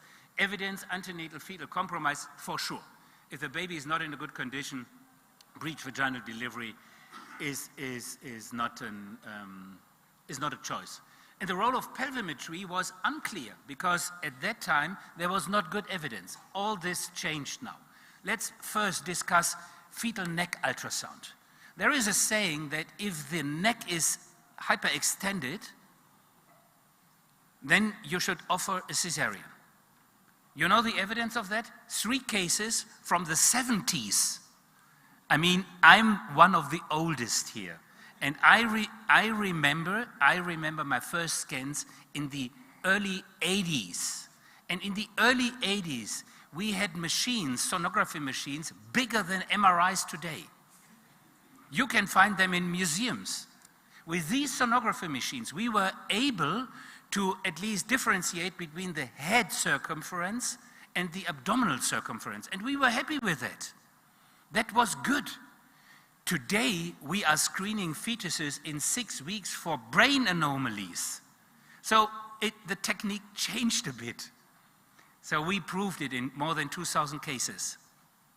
No evidence if the baby is hyperextended neck, because you can exclude fetal anomaly cases for sure, but if there is no fetal anomaly, the baby is just lying in that way, and it will change again just a day later. And we proved it. So not any longer, this is not any longer an exclusion criterion, whether it is 36 weeks or 8 weeks or something, not related to any success rates. Pelvimetry, unclear in the guideline. Today, we have the evidence. And again, with the biggest numbers ever published, everything is published, what I'm referring to today. And what we found out, we compared all these different diameters and related that to success rate for the mother to deliver vaginally and to the baby for sure, baby's outcome, fetal outcome, sure. So what we found out is that the conjugata vera obstetrica is important, but not related to fetal outcome. It is just related to the success rate of a vaginal delivery. So if that is less than 12 centimeters, you won't have a vaginal delivery. The buttocks of the baby will stuck in the entrance of the maternal pelvis, and you will have at least an indication for a secondary cesarean. So you can counsel women. You can tell them, if that is less than 12 centimeters, maybe you can't deliver your child. We have proved that with MRIs. So we offered, that is academic, that is not clinical. That is for academical reasons. We offered to all preemie gravids in this trial to do an MRI before labor to find out which measurement is important or not. Later I will show you, you don't need these MRIs to find out whether the pelvis of the mother is favorable or not. We will see that later. So, conjugata vera obstetrica is not related to fetal anomalies. It's not related to the unbelievable bad situation that the whole body of the baby is delivered and the head stuck, cannot be delivered, the nightmare of all obstetricians. It is not related to that. Absolutely not. Conjugata vera obstetrica is not related to that. There is something related, and that is the outlet of the pelvis. The intratuberal distance, that is exactly related to the stuck head. And how come? Very easy. If this distance here with the red line, if that is less than 11 centimeters, a baby at term can't pass with a biparietal diameter of 10.5 centimeters at term, it can't pass through. So it has to be descended with a forceps, for example, if you want to deliver these cases. Better, you counsel the women to prove it. And how to prove this? You don't need an MRI for that. You do it much easier, and that is so old, but we forgot it.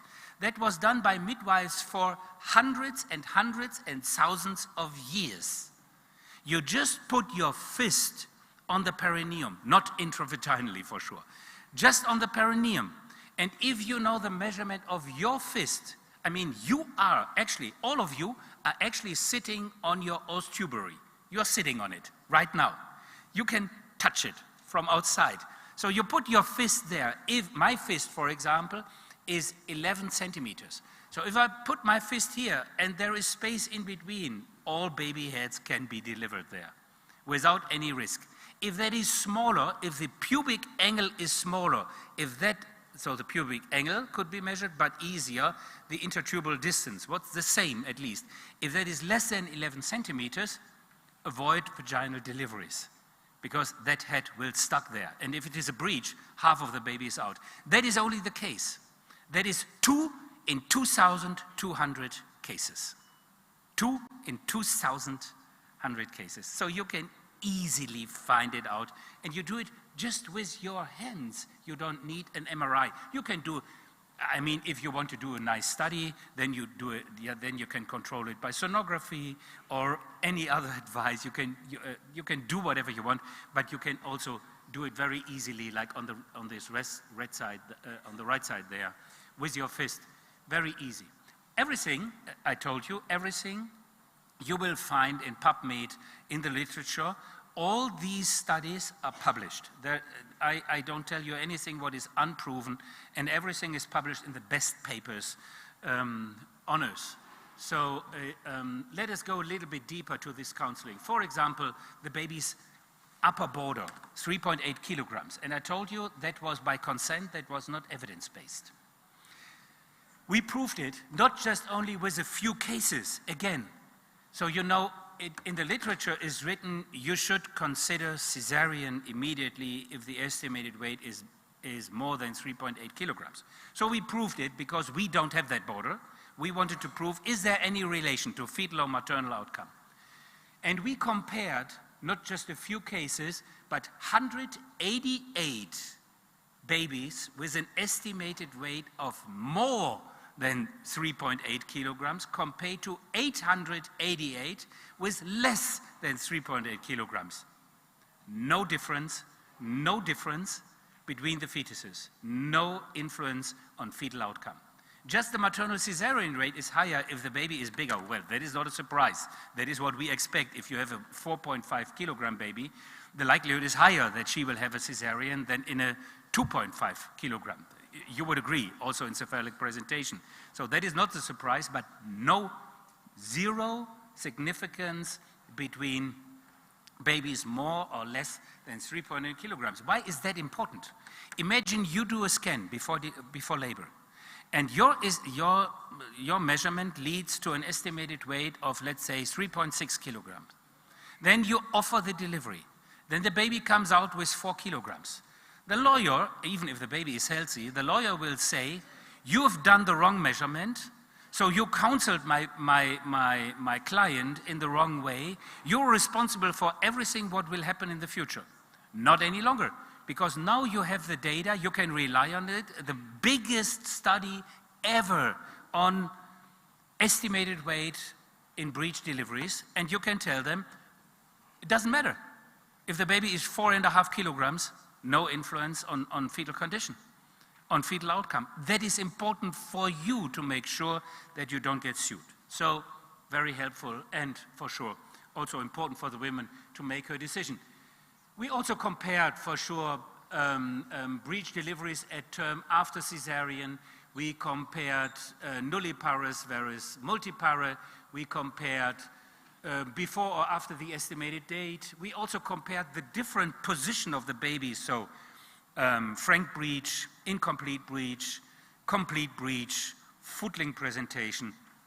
And overall, in not even one of these trials, we found a difference.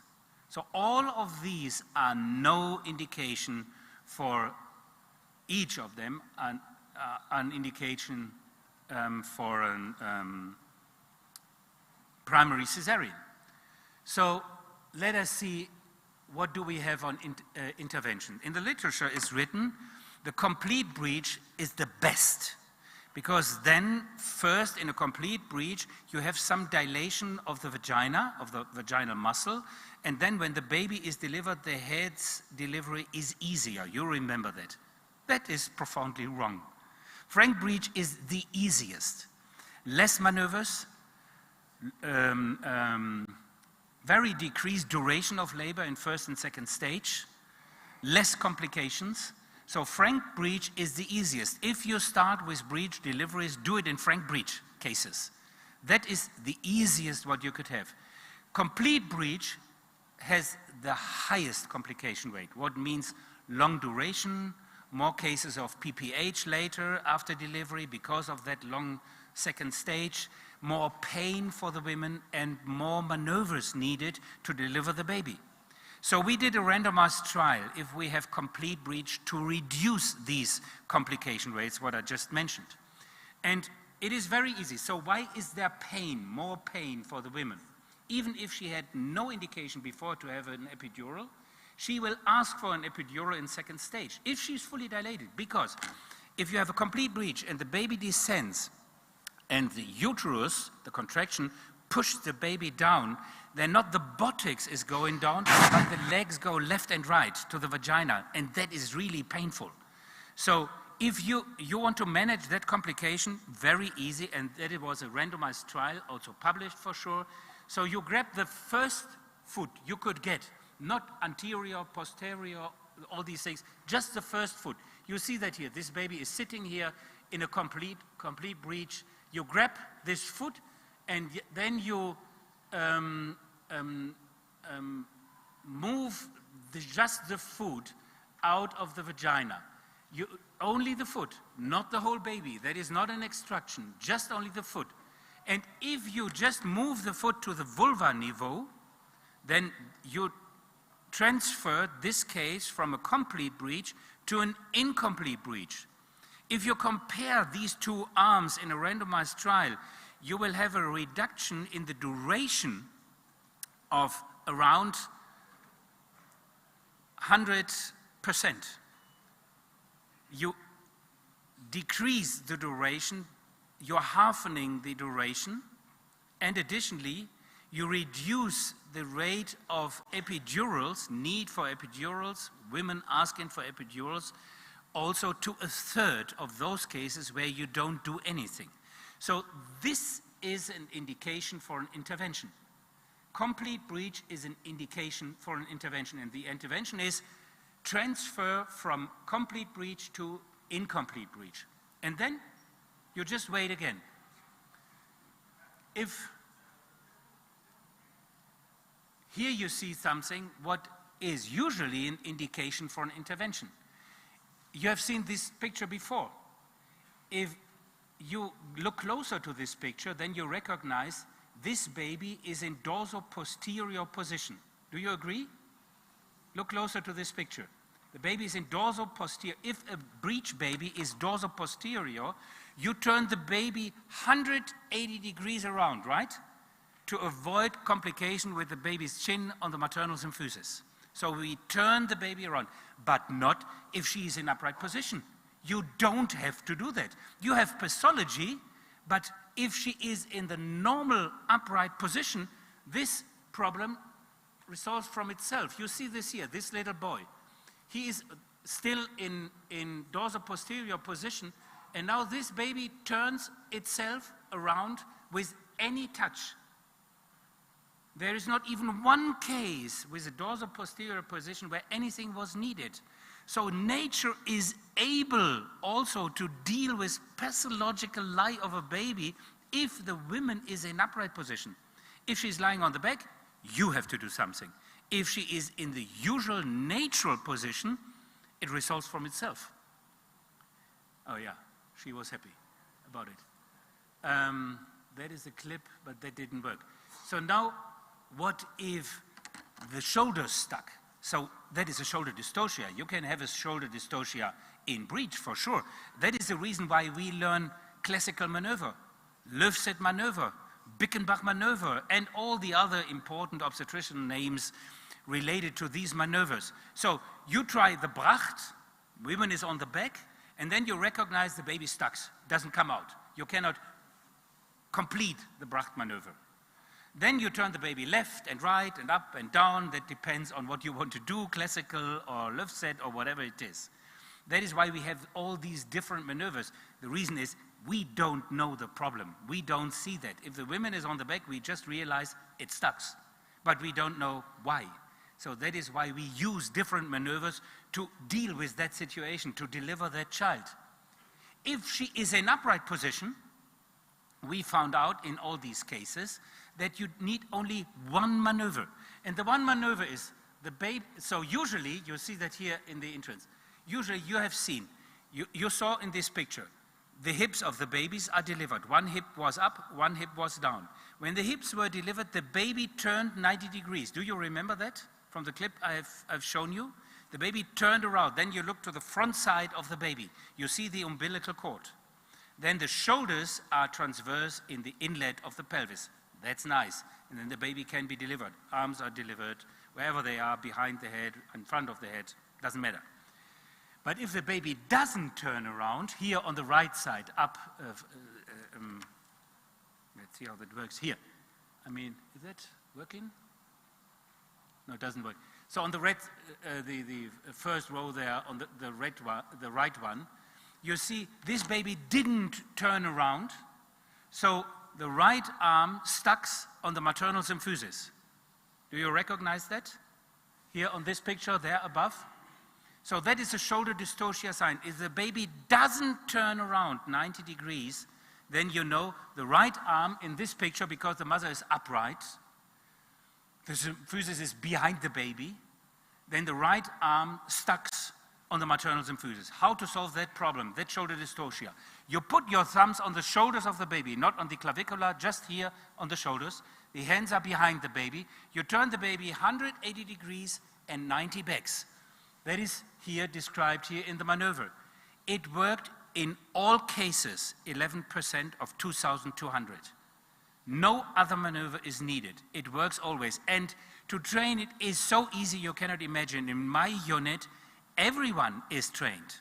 Not just only the senior physicians, not just only the doctors, the fellows, the residents, all midwives. Everyone is trained. So I have actually no problem to travel to Rwanda to give you this talk while a breech baby is delivered in my unit, because I know everyone can deal with the biggest problem in breech deliveries, and that is a shoulder dystocia. Everyone is trained. Everyone can be trained. So let's see how that works. Please give me the second clip. Here you see another woman. She also agreed that I can show you this clip, and she's also a midwife in my unit, by the way. So she had a complete breech, and one leg is out. You have seen this maneuver. The other leg is still inside. It was a longer duration. And now you see this baby is descending.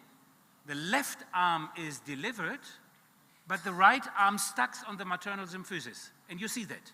The baby didn't turn around. On the right, that is her husband there. She's observing what I'm doing because she's a midwife in my unit. So now they are telling me, you are between the mother and the camera, so please go around. So here you see that. 180 degrees, and then 90 back. And now she's pushing her baby out, and you can push, don't pull out, push to the maternal symphysis. Here you see the umbilical cord is surrounding the neck. And the head is delivered, and you solve the problem within 18 seconds. 18 seconds. And everyone is able to do that. There is no longer fear when there is a shoulder dystocia. Should we repeat that? Please do it again, so everyone knows what's happening. Please give me the picture again, this movie again. Please do so. Please start it again. Can you do that? The colleagues there in the technique? Hello? Yeah. So again, so by the way, you will ask me, why don't you wear gloves, right? That is not because I know her. It's not because she's one of my friends, midwife in my units. She has an allergy, and these specific gloves were not in my size. So I washed my hands, I told her, and said, do whatever you want, just deliver my child. So that was the reason. It was not that usually I don't wear gloves. So let's see again.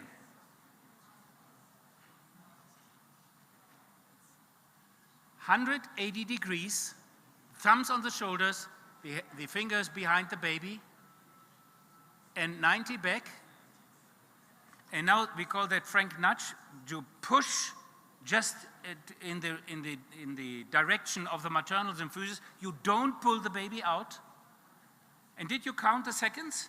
It is 18 seconds to solve a shoulder dystocia, the dangerous maneuver, what you could happen. So I hope that I convinced you that you can teach that, you can learn that, you can be educated.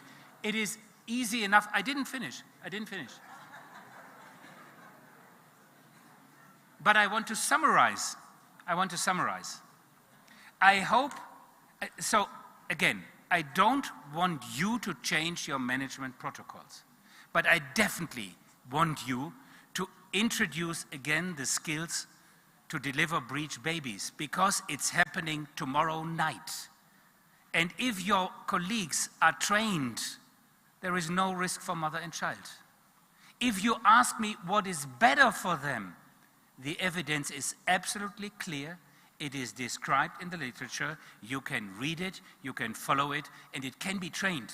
So what are we doing wrong? Not just only that we don't teach any longer how to deliver a breech baby. No, moreover, we rely on wrong evidence.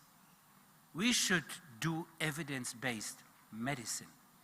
That means if you want to counsel a woman, it shouldn't rely on your disability to do something.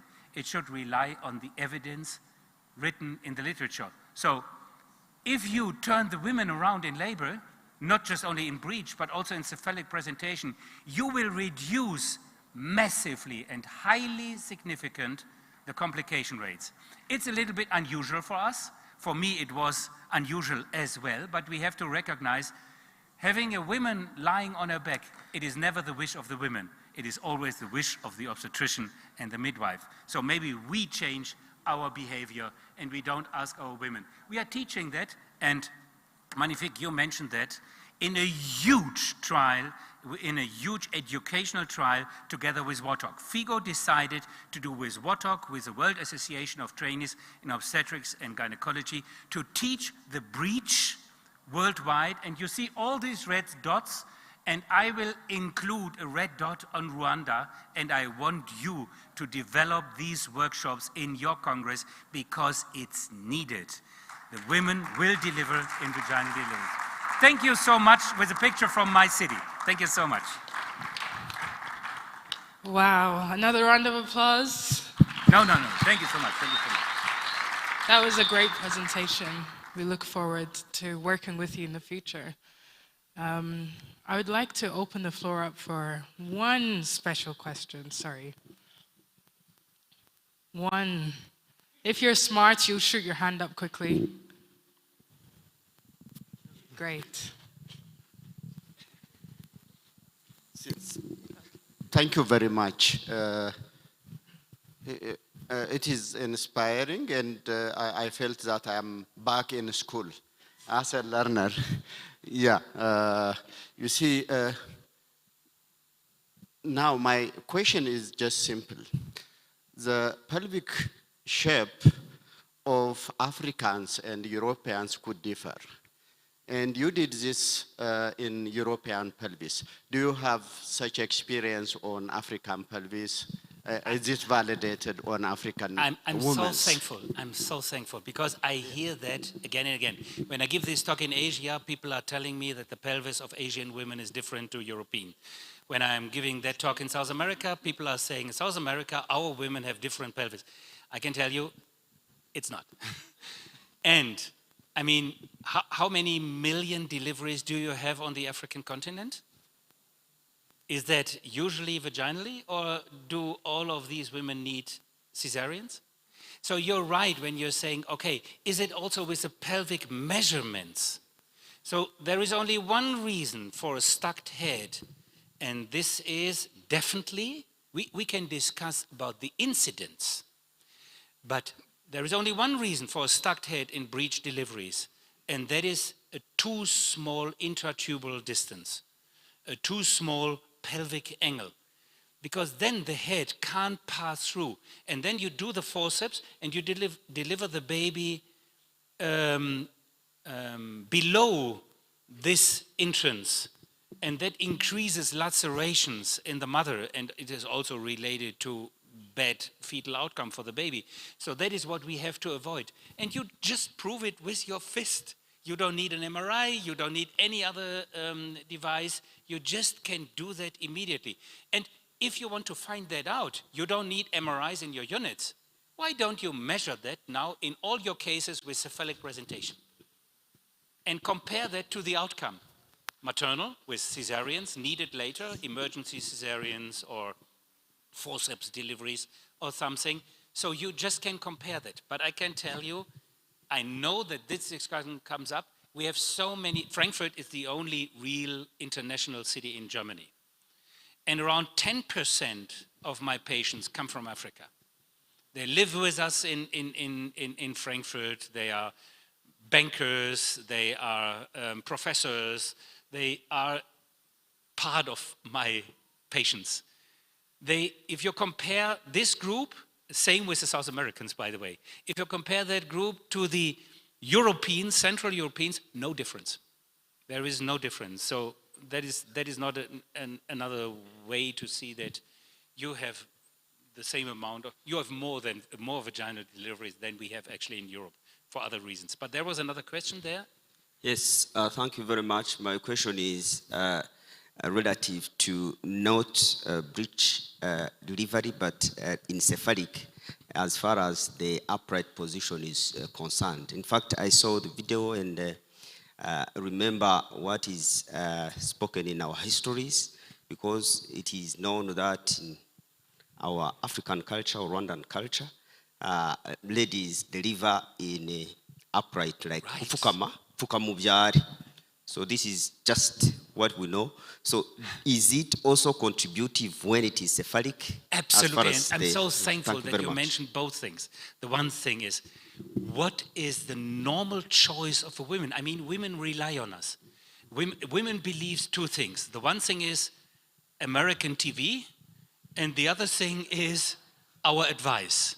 American TV means you see a delivery on a screen in an American movie. So there is a woman in emergency room, and there is George Clooney as a doctor sitting in front of her and giving advice. And then you believe, if you never delivered a baby before, okay, that is a way how I should deliver my baby. Then you come to a maternity, and then the doctor is saying, please lay on your back, I want to deliver you. And then you say, okay, I remember for George Clooney did it, he is doing it, so let us do it this way. So you realize immediately there is something wrong. And it was so important that you mentioned that, because how come that women are lying now on the back to deliver their babies? You know who was the one who introduced that? Louis XIV, the French king. That is really the truth. He was cheating on his women. He was not a good man, I tell you. He was not. So he had the queen with several princesses and princes, and he had 20, 30 other girlfriends. And he was obsessed with observing labor. It was a little bit strange because he was not an obstetrician. I mean, a little bit strange. But if these women were sitting or upright, he couldn't see what was happening there. So he advised the obstetrician to put the women on the back, spread their legs. So he could observe everything, and he liked that. Sounds really bad for us, but that is the beginning of putting women on. Why do I know that? Because the obstetrician at that time was the most famous obstetrician on earth at that time, and you all know the name. That was Morisot. You know the Morisot maneuver. Morisot, he was that obstetrician. He was a department chair in Hôtel Dieu in the first university in Paris. And Louis XIV told him, you deliver all my girlfriends, and I give you the money for that. I want you to describe these cases. And that is why the most famous book in that time, more than 100 editions, the most famous book worldwide at that time was the 700 Observations in Labor written by Morisot. And he described all these cases when the women are on the back. And that is happening today. if Paris Hilton is saying, well, I had a cesarean, then most of the women on earth are saying, she had a cesarean, I want a cesarean. So at that time, when the Queen of France is delivering, and the most famous obstetrician advice is to put her on the back. All the women wanted to have delivery on the back, and all the doctors said, we do it in the French way. That is a normal, that is the best way, that is modern, that is good, that is very advanced. It is the reason why today we are struggling with the situation that we put women on the back and increase complication rates. So thank you so much for mentioning it. It takes longer to explain, but that is the reason why women delivering on the back, not their choice. Encephalic presentation, to finish that, you decrease all complications and you don't have to touch a baby any longer. That head will deliver and the shoulders of the baby will deliver on their own without touching. Try it. I mean, what is the problem? Try it out in the cephalic presentation. You will sit there and you will say, okay, why did I always did it wrong? In the last decades, it seems to be easier for her. Okay. Sorry Thank you, for sir. that long answer. One question. Now that we had that issue of like different pelvises, is there a possibility we could translate the same clinical trial in a setting like Africa, like Rwanda, and then like use that to actually now prove that is possible in Europe and also in a setting like Africa, of which we would have so many people with the same structure. The second would be, is it possible, one of the residents in our program was like, can you ask for me if we can have a chance for an exchange, like come to your program, one person to see, or two at the champions. I would love to have you in my Frankfurt University. If you stay for 2 weeks, you will witness 5 or 6 vaginal deliveries in Singleton a term. Because we have that amount. We have around 200 vaginal deliveries per year in Breach. Around 200. So if you join us for 2 weeks, you will see enough. But that is happening every day in my unit, except in Christmas time. Only in Christmas time, there is no one else. But all the other weeks, we have, for 51 weeks, we have always guests from all over the world. And that is the way how to improve. So then you see it, you witness that. Then you just not only see these clips, but we have hundreds of these clips and we use that also for education. So if Rsog develops that program here, would be fantastic and it will be supported. The second thing is, that was a good idea. Why don't you do your Rwanda society, why don't you do a randomized trial? Cephalic presentation at term in singletons. One group upright, the other group lying on the back, and you just compare the complications. It will be, you can publish that in the Lancet, I promise you. Do it well, do the protocol well, it will be a fantastic trial, and it will change the world, not just only in Africa. I have a problem in Germany because everyone knows that now, and all these women are delivered in upright position. I cannot introduce a woman to lie back, to again lie on the back. They would say, are you crazy? I don't want to increase my complication rate. But you can do that. So why don't you develop such a program? Would love it. Thank you so much.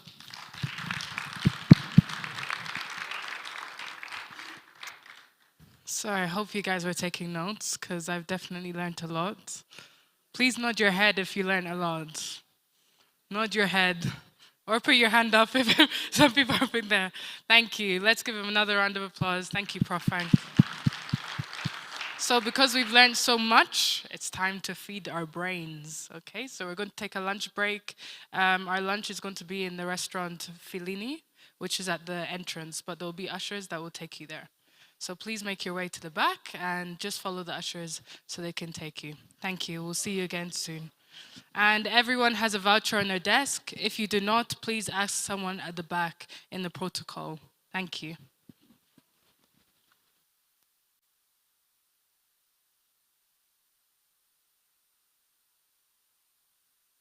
Time at Byumba Level 2 Teaching Hospital at the Caesarean Section Operation Theatre.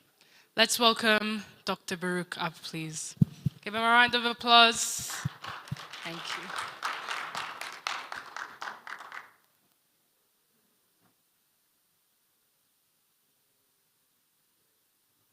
Can you hear me? Good. So thank you very much for also giving us a chance to show whatever we have our mini project work. So I'm just representing the work we have done.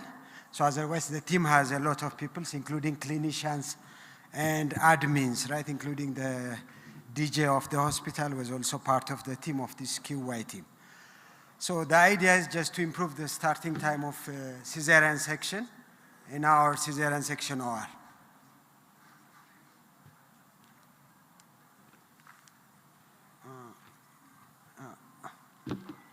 No. So yeah. So if you don't know about my hospital, right? So it's located in Byumba in the northern province, and it is one of the coldest places in Rwanda.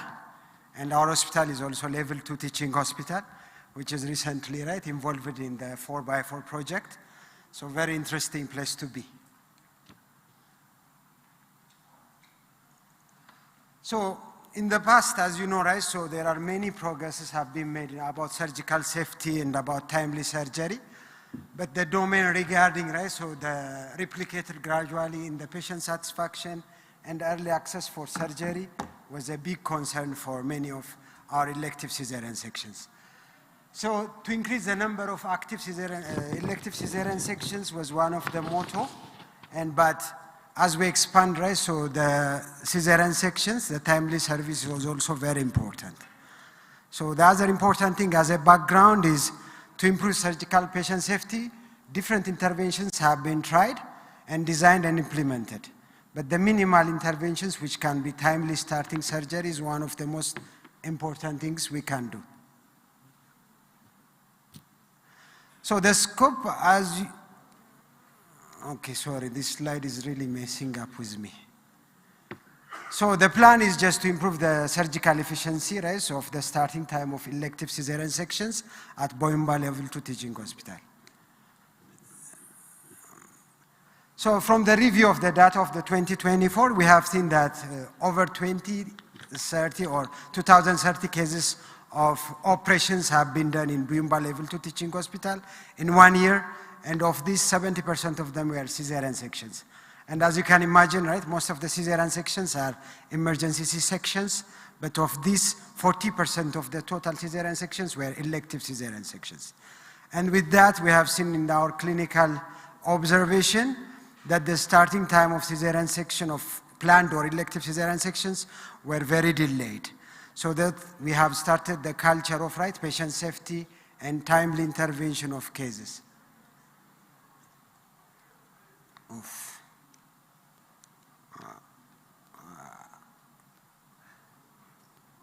Sorry.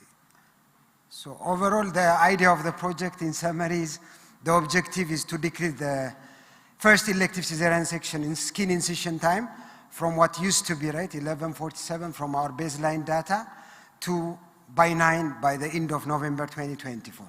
So the inception was made on May 2024. And also in the, by their doing, to decrease the cancellation of elective cesarean sections because of time constraints. So as you can imagine, the methodology is very simple. It's facility-based quality improvement project. And then I'm not receiving the updated version of my presentation, but there is no funding, no sponsorship, and I have no conflict of interest in this presentation. So it's just a facility-based quality improvement project. And then we have made the first incision time based on the average of the weekly incisions of the cesarean sections. And the average incision time means, right, the weekly per day, right? So we evaluate the starting time and we take the average of the week. And the operated versus also the scheduled will be our table output measurement. So as you can see, this is our baseline data. As you can see, this is the run chart. And if you see, right, throughout consistently, right, the average time for starting elective cesarean section is around 11:45, right? So which is much delayed, close to even midday, right? So the starting time. And the scheduled versus operated cases was also, right, so 69%, and the cancellation rate was 31%. This is all the baseline data. So after we did, right, so these baseline assessments, right, so I have missing slides, right, so sorry for that.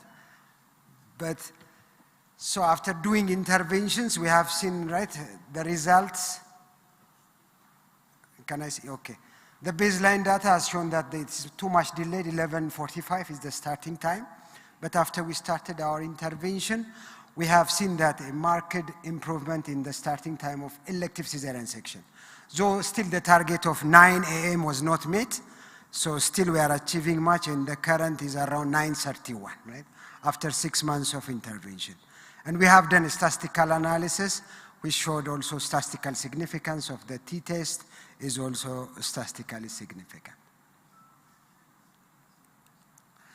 So as a conclusion, right, so the quality improvement project gives us an insight to show that how minimal interventions of quality groups formation, and we have also formed a WhatsApp group which we can communicate, right? So achievements about the starting times, and also we have seen also gaps. Not functioning anesthesia machines were also fixed after we started this quality improvement project. And for sustainability also, we have added the starting time of morning sessions to be 7:30, right? Previously it used to be 8 a.m., but now it is 7:30, so which has also led into a sustained improvement of the starting time of elective cesarean sections. So though this is a mini quality improvement project, the cancellation rate has also significantly goes down from 31%, which I showed you earlier, now is around 3.1%, right? Which is under 5% and which is under, within the acceptable range of cancellations, right? So as a recommendation, right, as you know, this is a mini project, right, which has a lot of flaws and limitations, but it can be used as a base for setting a starting time for planned or elective surgeries in general, or in particular for cesarean section. So focusing cesarean section is very important because it's a commonest surgery done worldwide. So if we target this one, the planned ones at least, right, timely, the advantage of getting unnecessary emergency cesarean sections is also quite helpful. So the issue of anesthesia time in setting the elective surgery operation starting time nationally would create also a standardized approach for all levels of hospitals, be it level 1 or level 2. Every woman deserves, as the Rsog's motto is promoting equity and sustainability for every woman, be it at level 2 or level 1 teaching hospital. So this is a good insight. Thank you very much, everyone, for listening. I know it was a messy slide, and I will take questions and comments. Thank you.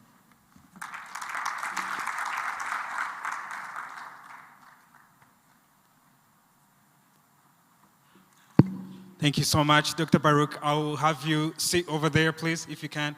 And then, for the interest of time, we're going to do this in a way that you can understand and listen and follow and be able to leave here before it's dark outside.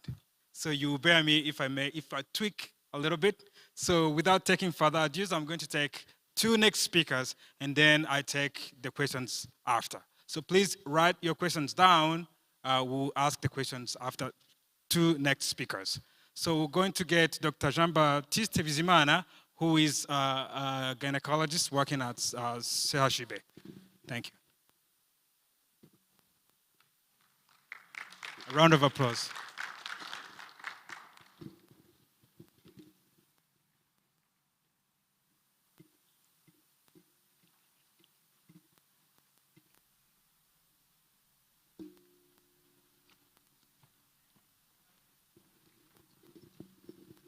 Thank you. I'm Dr. Jean-Baptiste Bizimana. I'm going to present a case of incidence and determinant of cesarean section, complication from cesarean section, elective 1. So as we are going to see, we have a target for reducing maternal mortality and morbidity.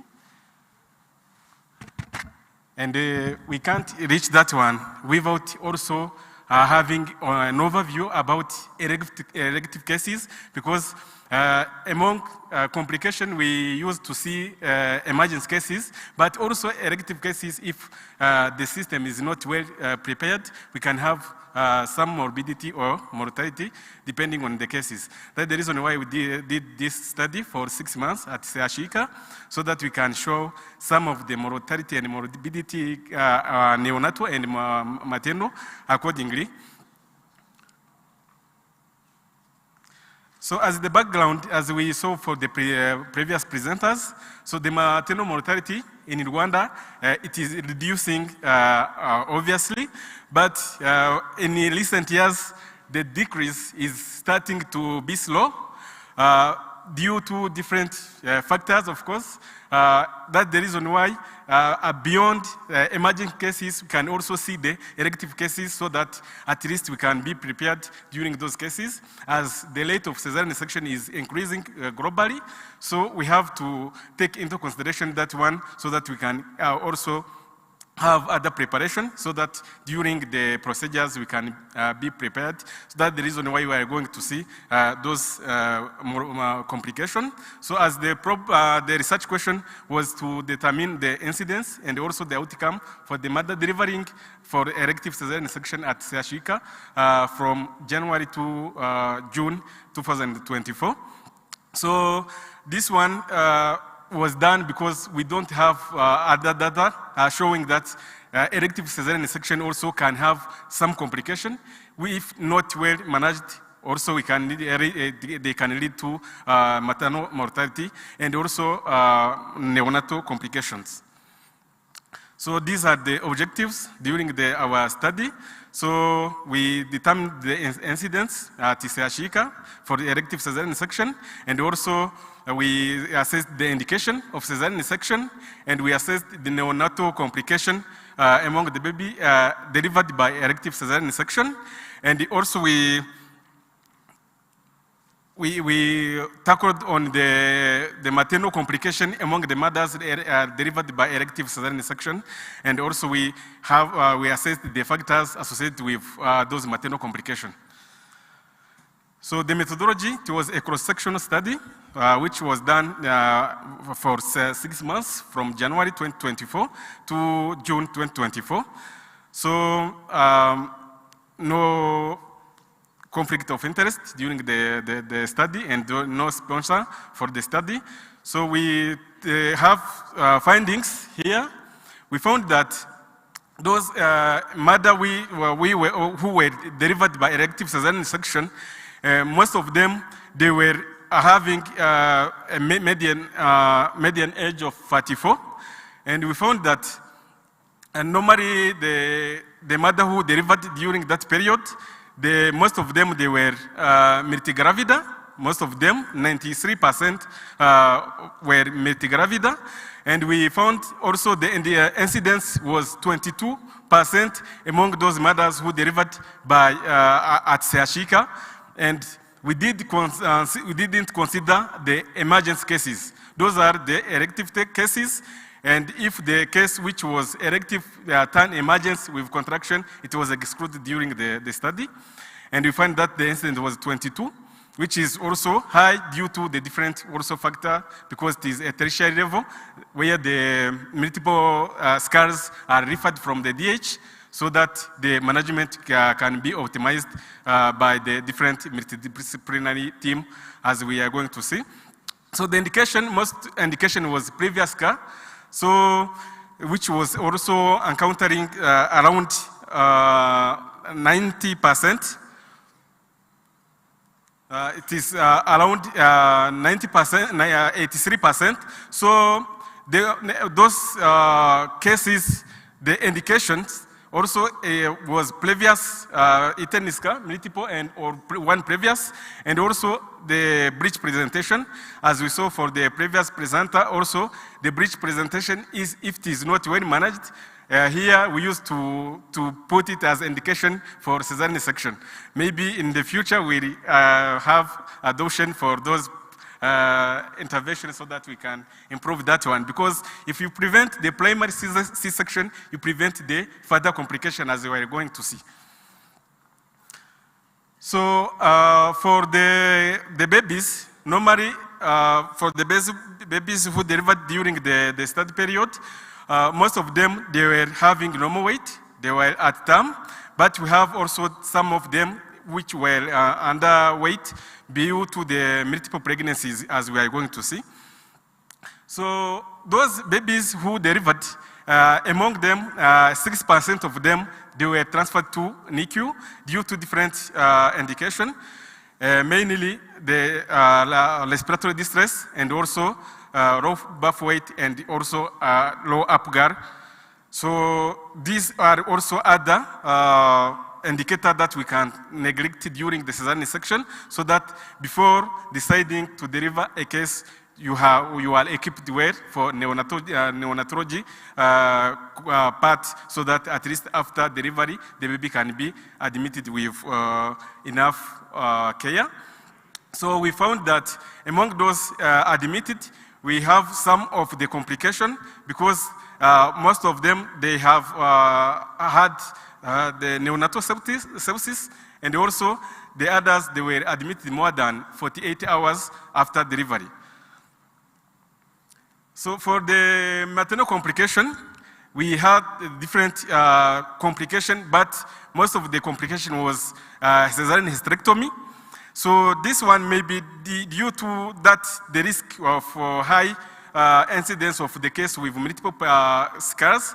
So because among those with cesarean hysterectomy, most of the case they were having placenta accreta spectrum, which pushed during the cesarean section to do hysterectomy, and they were transfused.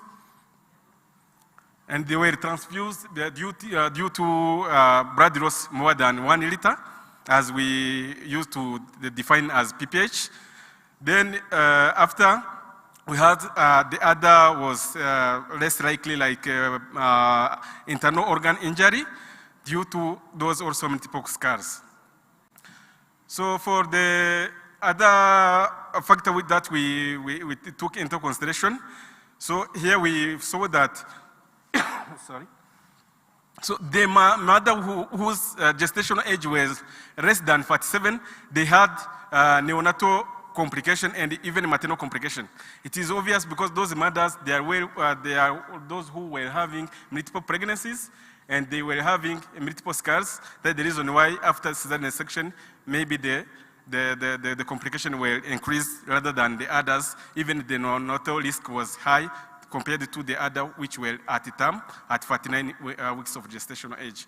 So as the discussion, we compared our findings with the other findings in our region and globally, and we found that our findings were almost linear compared to the other region, because we have some studies from Uganda and from Nigeria and even from Ethiopia, which also found the same findings. So this one goes also to the complications, where the complications also were almost the same.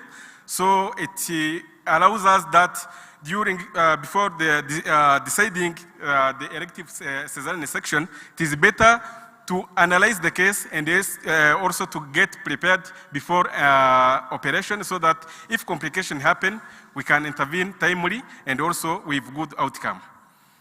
So these are our conclusion, and as a recommendation, as we saw that the preparedness is multidisciplinary from neonatology to maternity, and also to avoid the blood on time, so that at least we can save those mothers without any delay. Thank you. Merci beaucoup. Asante sana. Murakoze. Thank you so much, Dr. Baptiste. You're doing a great job. Please keep writing those questions down, because we're going to have the next speaker, then we can open the floor for discussion. Our next speaker is going to discuss with us about antimicrobial resistance. If you know, sepsis is the number one killer of our women. It has actually even surpassed PPH. So I think this is the time we talk about how do we deal with infections, and we have none rather than the specialists to actually educate us on what we can do better. Thank you. The floor is yours.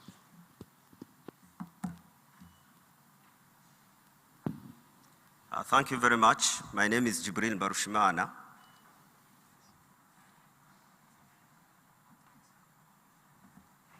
My name is Jibril Barushimana. I am pathologist, head of pathology department at University Teaching Hospital of Butare.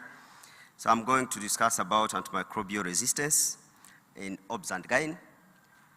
First of all is that the antimicrobial resistance is not specialty specific because it is global. So there is nothing that is going to be specific for obs and gyn as far as antimicrobial resistance is concerned. However, intervention to limit and combat antimicrobial resistance may be specific relative to services provided in some specialties, including obs and gyn. But most of the time, the intervention in a program called antimicrobial stewardship are the same. So what we need is a comprehensive program to be implemented to limit antimicrobial resistance. So first of all, I will be presenting some current data in Rwanda as far as IMR is concerned. So the PPS, or the surveillance that was conducted in 5 hospitals in Rwanda on antimicrobial resistance, found that most common used antibiotics are currently resistant, including some that are considered at the high level, like ceftriaxone. You can see that ceftriaxone is having 49% resistance. Others, like ampicillin, are no longer, we can say that are no longer active for infections. So also we are having some trend of resistance in these reserve antibiotic, including carbapenems. So this is the a picture of what we have. And when we go to antimicrobial use, we saw that we are having a lot of antimicrobial prescriptions. And you know that one of the driver, or the most prominent driver of antimicrobial resistance, is irrational prescription of antibiotics.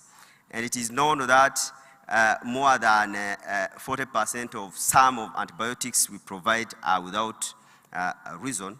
So if we see in our context, 57% of inpatient was found to be on antibiotics, and show over-reliance of this broad spectrum, including mainly ceftriaxone, that 30% of it was used in prophylaxis.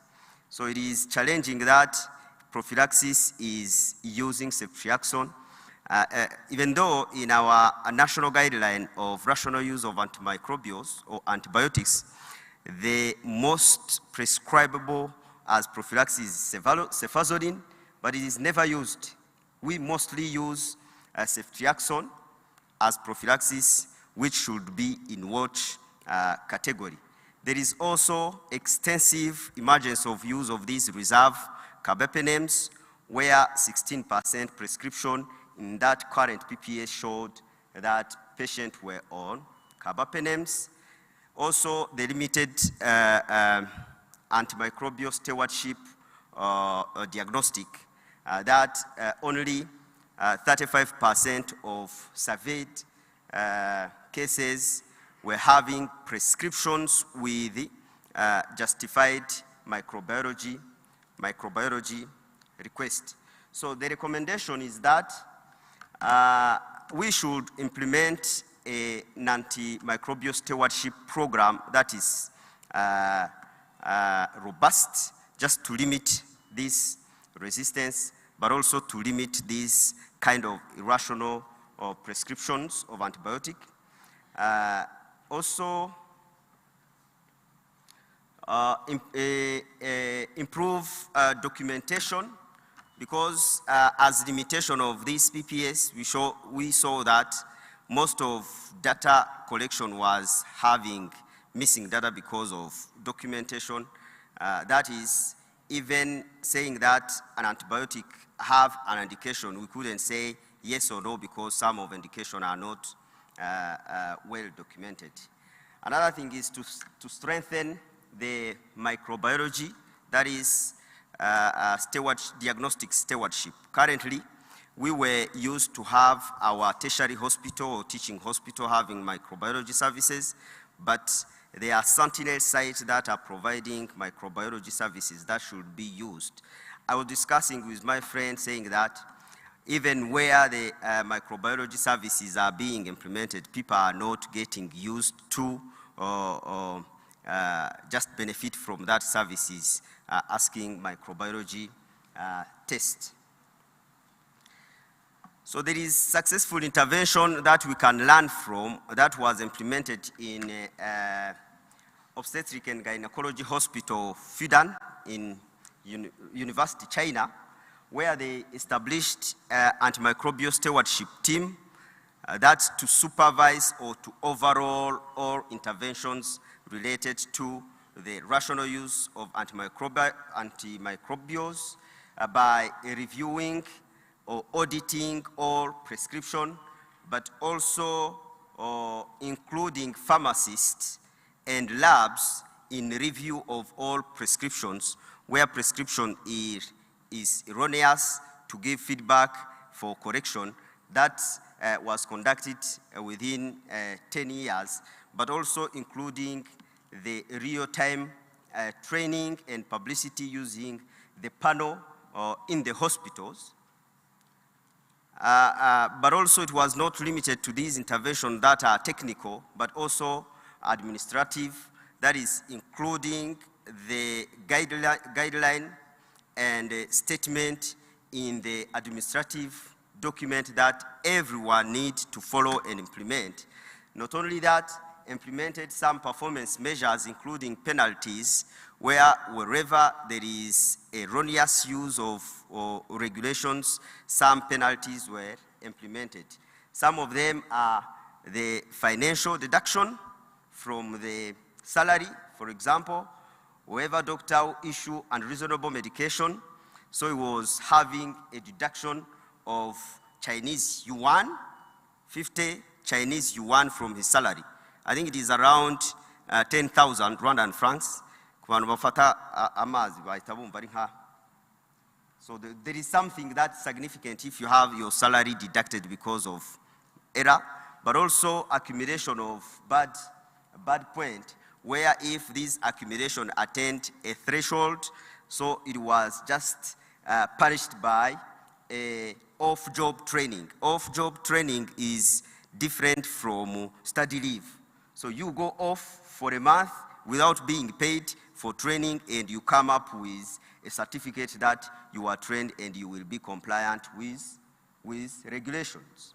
So the success that they are presenting to us is that, so they observed a reduction of antimicrobial use from 90% to 11%.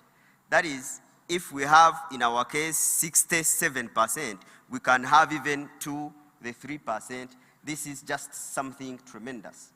Another is just to have the inpatient antibiotic use that was reduced from 63 to 30%.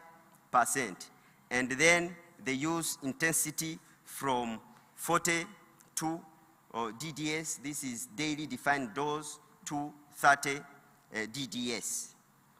So another thing is that there was a significant reduction in resistance, where the resistance of Escherichia coli to cephalosporin reduced by 6%,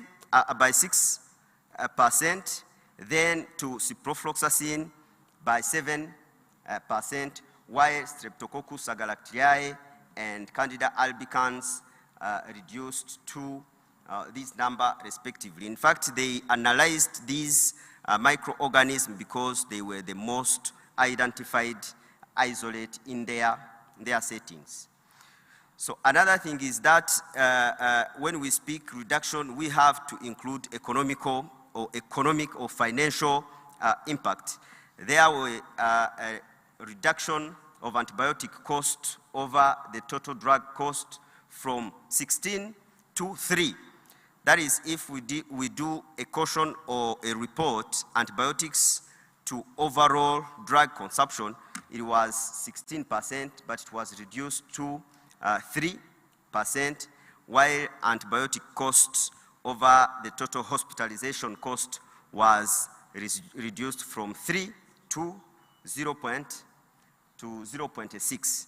So they recommend us as key to success to reduce this overuse or irrational use of antimicrobials as the appropriate preoperative prophylaxis. That is, we need to be that strict on our guideline, use them, and be strict on the monitoring of prophylactic antibiotic use, but also direct clinician communication, then to have the evidence-based indication as the previous presenter said. In fact, we should provide antibiotics with clear indication, not because someone is having a need of antibiotic, but the clear, clinically evident indication. So this is the reference for my presentation. Thank you very much. Excellent, thank you so much. So this is the time when we ask questions. Yeah, can I see hands of people that want to ask questions? Have one here, two. Okay. First of all, I would like to thank all the three presenters. My first comment goes to Dr. Brook, who's actually my senior and teacher and now a humble colleague.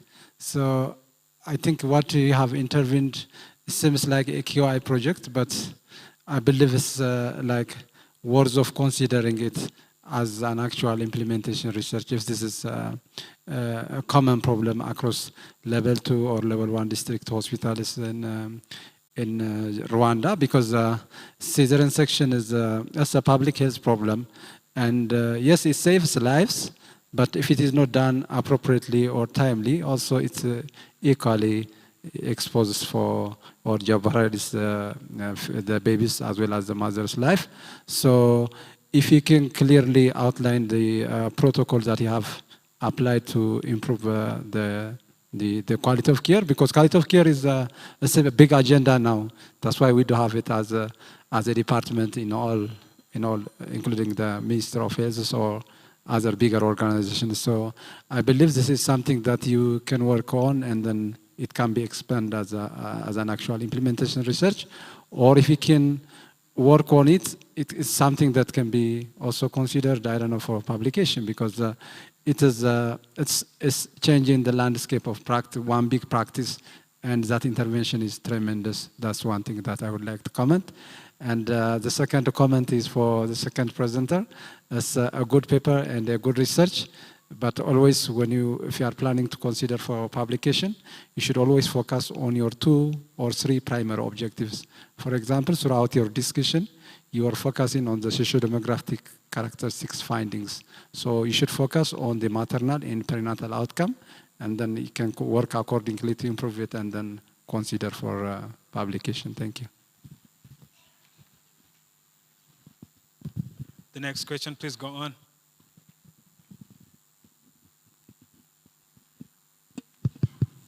Okay, thank you so much for the good presentation.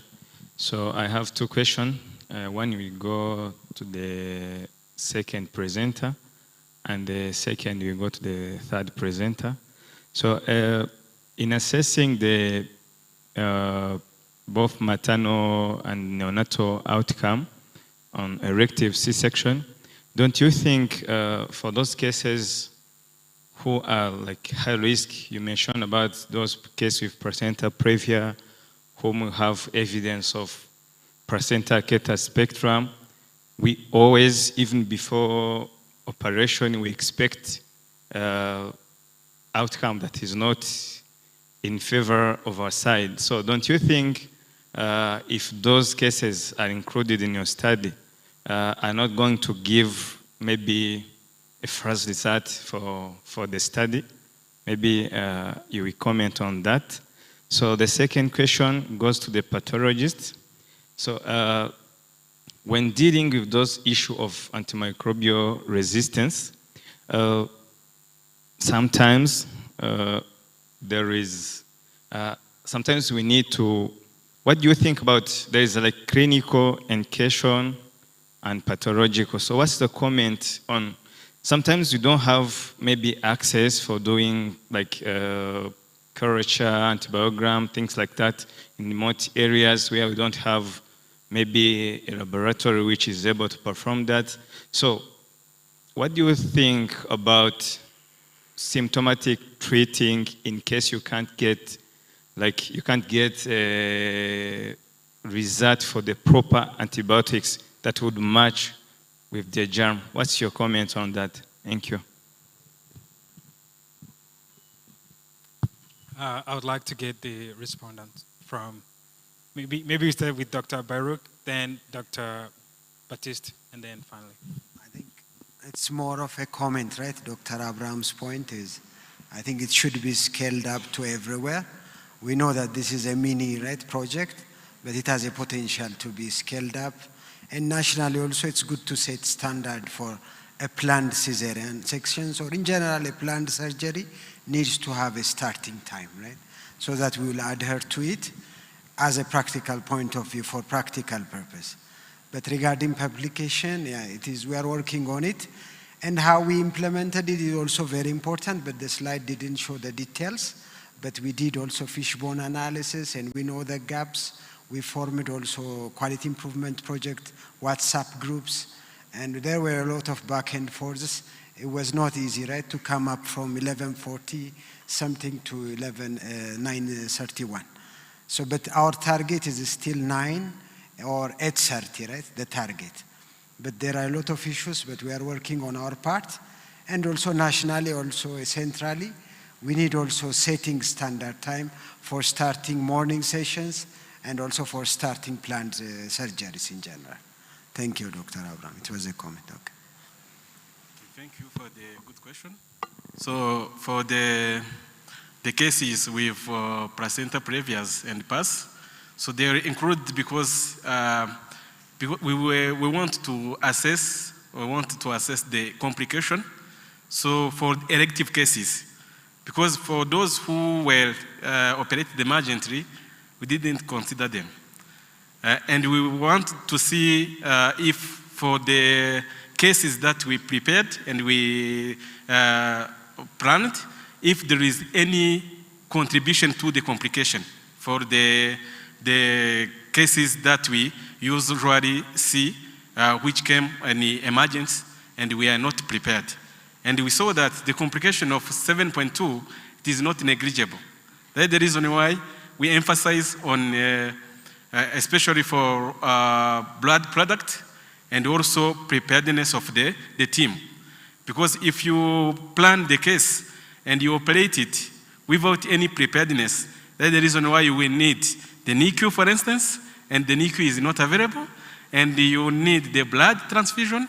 If the blood transfusion system is not quick, and if the blood is not ready, so you will miss the mom who was to be saved. So that's the reason why we include all those cases. Maybe the percentage of complication was higher because of those cases, but also they are our usual cases, and we expect to have many of them because of the increasing of rate of cesarean section. That's the reason why we can't also ignore them. Thank you. Okay, thank you very much. The question about treating without a diagnostic lab, in fact, for infectious disease, you don't need to have laboratory result to provide or prescribe antibiotics. But these antibiotics are categorized, or this treatment, as empirical.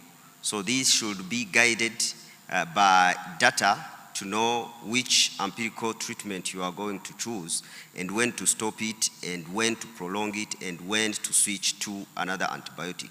So the guideline should be based on the local data to know which empirical treatment should be prescribed in where there is no direct laboratory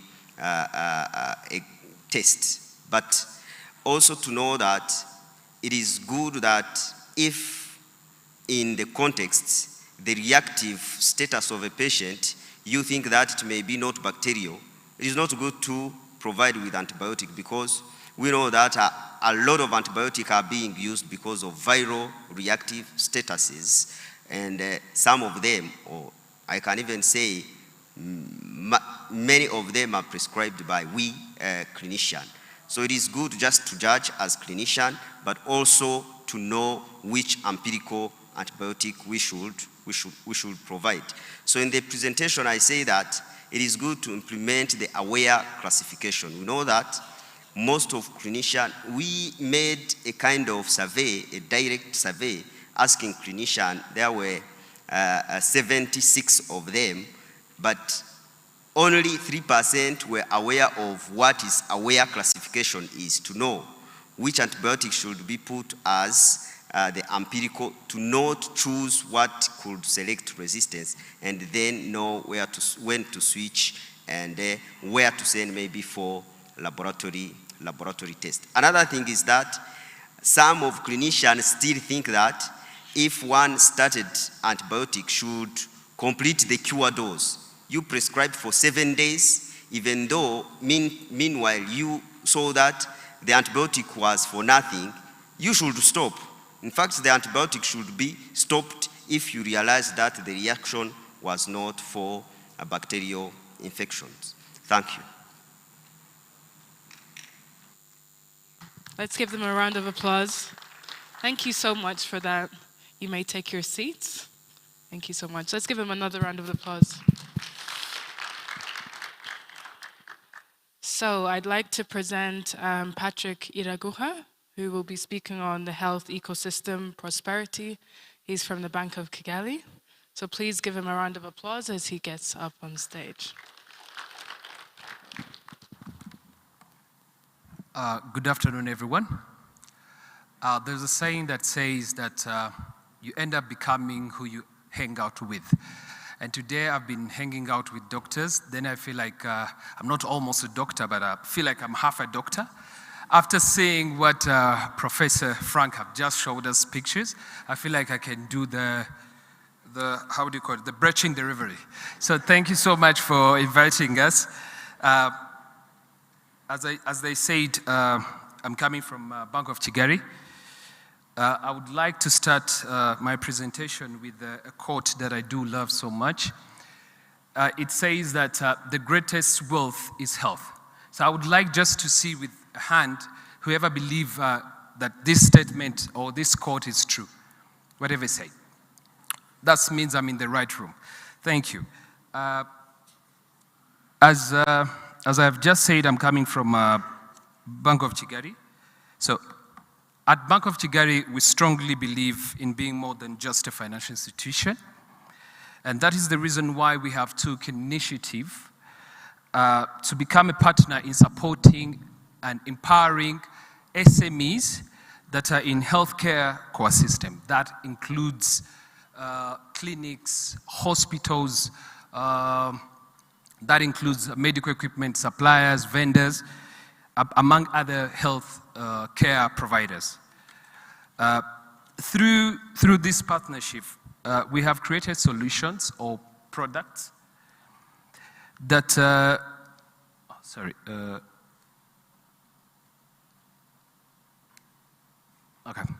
we have created some products that bring a direct response to the issues that health care providers are currently facing. So among many that we do offer, I will start with a current account. A current account, it's an account that normally health providers use to do their daily activities, their daily transactions. That includes withdrawal, that includes deposit, etc. However, this account, it goes with internet banking, among other products. As we all know that we are in era where everyone needs to monitor their accounts on 24/7. So that is the reason why we have included one of the benefits of having an account with us. This is having an internet banking that is working on 24/7. The second product that we do have, or a solution that we brought that is really helping health care providers, is we have been told by many that once they have helped a patient like me, if let's say I'm sick, I go to the hospital or clinic, they don't get my payment direct. and yet they need to pay staff, and that payment will come maybe through insurances and everything, which might take time. So we come up with a solution that allows them, once the invoices that they have submitted to insurances, we can give 70% of that confirmed invoices. So they get back their cash flow, which allows them to continue their daily routine, their daily operation, without having any constraint. The other product that we have, it's called vehicle financing or asset. As my previous doctors have just said, they need to be prepared, and sometimes there is a critical situation that maybe at the clinic or at the hospital currently we can't handle, then we need to transfer the patients to another hospital.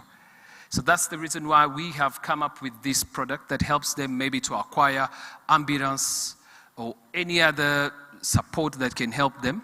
And it gives a room, because once you are going to buy, let's say the ambulance is cost for just presentation, let's say it is cost 70 million. So it might be difficult for a clinical hospital to immediately raise 70 million. However, for us, we have given them a room of at least raising 20%, only 20%. Then the bank will be providing with 80%. And that vehicle or any other asset will be the collateral. And we give a room for them, an easy room for them to be paid on a monthly installment, which allows them to not losing their cash flow into investing into an asset. The other product that we have is a cash credit line. This is a credit cash line or credit line or an overdraft.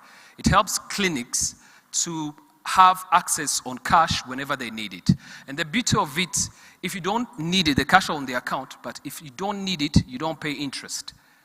But in case you face a need of getting cash immediately, this allows you to have that cash, which you can use to pay taxes, which you can use to pay staff, their salaries, etc. And that facility will give it to you in 12 months, which you will be having it for a tenure of 12 months. Then the repayment capacity will be coming from the business proceeds. Firstly, it's a stock loan. As they were saying women. We have a product where we give a stock facility to buy, how can I say it? You forgive me, I'm still a half doctor, as I said. However, you can buy medicine that you'll be using to treat your patient using this stock. However, if that business is owned by a woman, we give up to 15 million without any collateral. And we allow you to pay within a tenure of 2 years.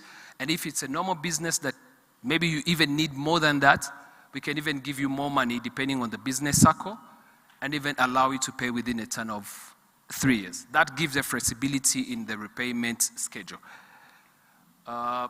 The commercial mortgage. So this, I always make a joke about it. Do you know when you have already set a clinic or a hospital, but you are renting? So the more the business starts to grow, the landlord will say, you need to increase the monthly payment that you give me.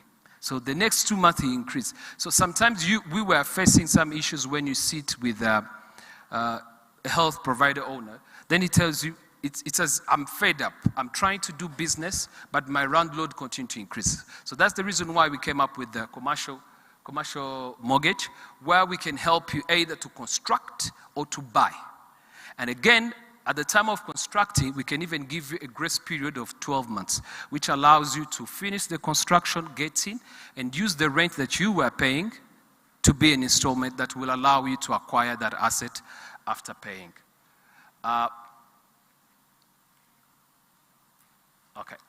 You might ask yourself, Patrick, is that all? As Professor Frank have just said, we are in a time where technology has changed.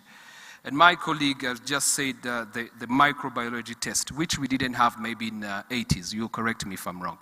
So knowing this, we get to know that we really need to bring in the equipment, as the equipment will allow us to to do more and even to give a better service to our people here in Rwanda.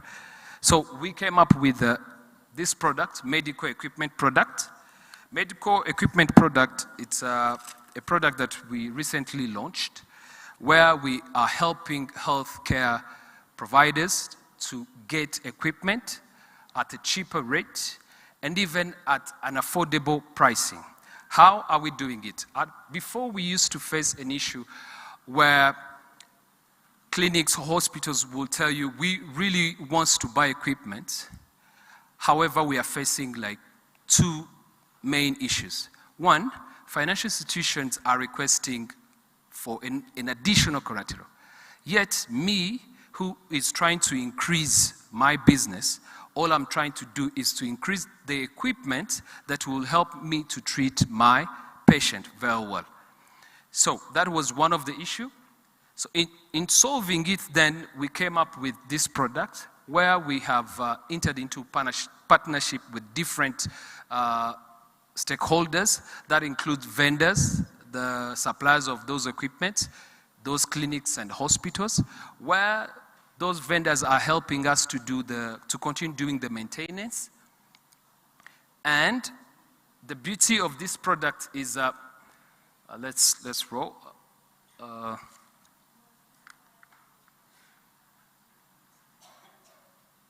Okay.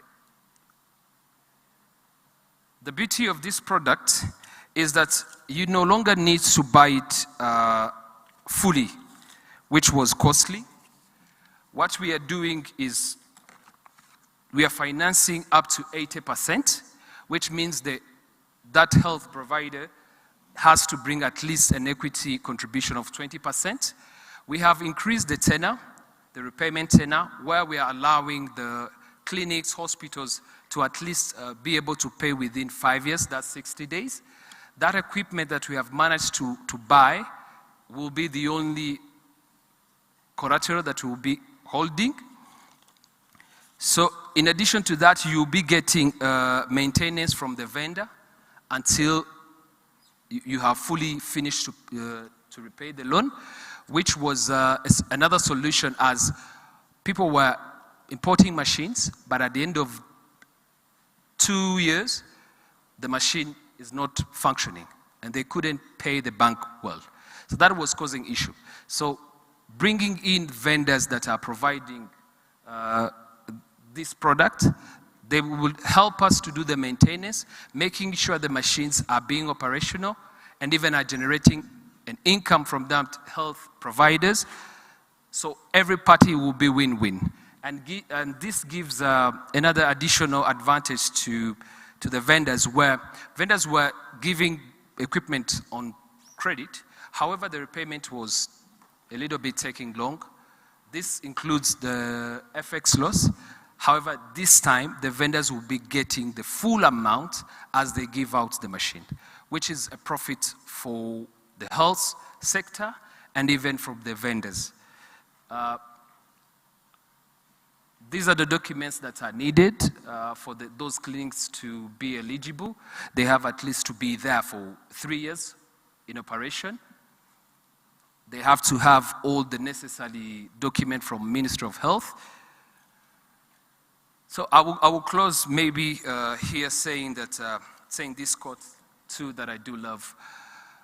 Alone we can do so little, but together we can do so much. Thank you so much for your time and for listening to me. And if there is any question, I would love to take it. Thank you so much. Is there any financial question?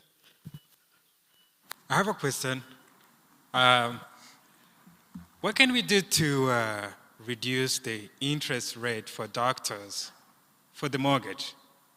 Because the interest rate, in my opinion, is still a little bit high, and it's a little bit of a problem for the doctors to own their own homes. So is there something we can do?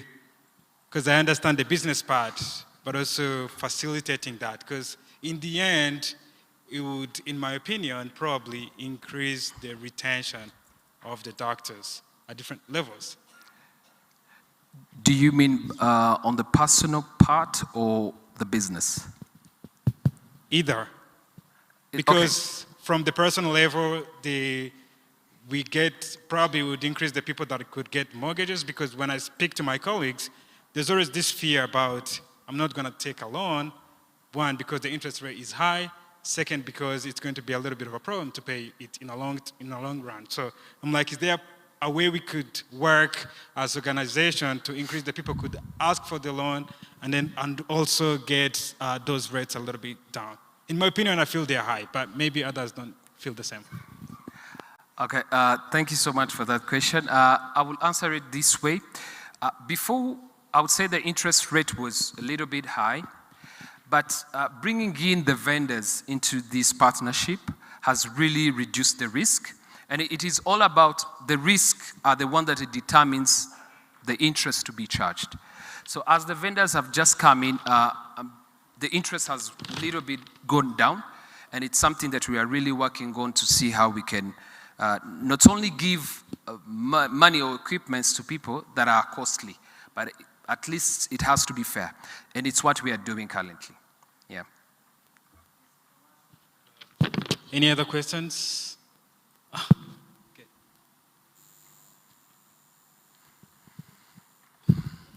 Well, thanks a lot. Well, I don't have a clinic, and I don't think I will get one soon.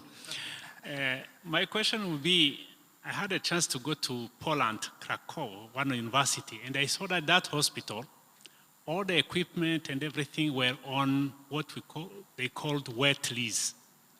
So the companies will provide the machines and the reagent, but the hospital will pay for its use. I think it is done also here for some photocopy machine and everything. Will you do such kind of thing? Then you own your machines, and then you make me pay only for what I have used it for, in terms of hours and everything. But I don't own the machine. I don't have to pay for anything. The company that provide the machines, they are still being the owners, but they make me pay. It's like renting. Is it possible?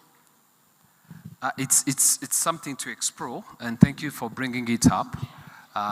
We will search maybe more information and see how we can really support. Yeah, thank you so much for bringing it up. Thank you so much. Don't see any other hand. If there is any, thank you so much for your time. Thank you so much. Can we appreciate Bank of Kigali? And apart from that knowledge, they have also helped us to, run this conference. So thank you so much for that. So we're doing good. Looks like we're catching up with time. So I'd like to call upon our next panel, and it's going to be on enhancing maternal and fetal health, strengthening care from conception to postpartum. I will name the panelists. First of all, we have Dr. Fikre, one of our MFM at Shashvika. Please step forward. Thank you. Can we appreciate them as they're coming? We have Dr. Nkuranga Jean-Baptiste, who is a neonatologist at King Faisal and the president of the Rwanda Medical Association. Let's appreciate him. Thank you. We have Prof. Madeleine Mukeshimana from the University of Rwanda. Let's appreciate her.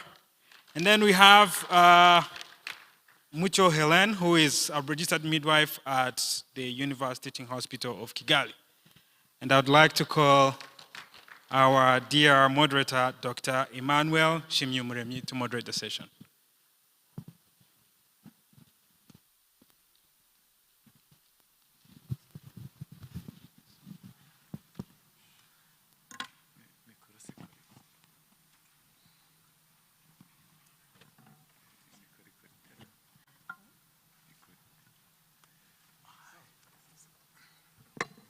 So, thank you, Dr. Magnifique, for your kind introduction. So we are going to speak on the strengthening care as a maternal-fetal medicine. For us, we start pre-conception, and then we go to the pregnancy, postpartum, and then we have the good outcome. So what I can say, in Rwanda, as you know, we have made a tremendous achievement. But you know that we have to achieve the SDGs. So there is a main stretch that is the hardest. That is now we want to embrace the technology, like the AI that are embedded in the ultrasound machine, that we can like predict adverse fetal and maternal outcome. Nowadays, in fetal medicine, we diagnose that, we can predict that in the first trimester, like we can screen preeclampsia, and we can do the prevention. We can screen placenta accreta spectrum disorders. We can screen genetic disease. We can screen congenital malformation.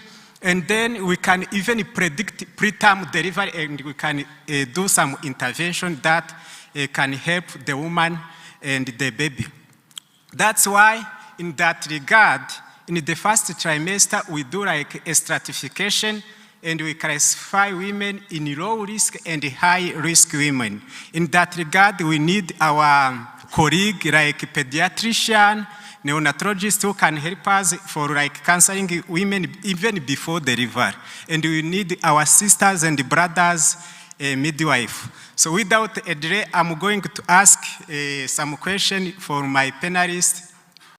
Dr. Fikre is even my mentor, was my mentor in the fellowship program. Till now, I'm still learning many things from him.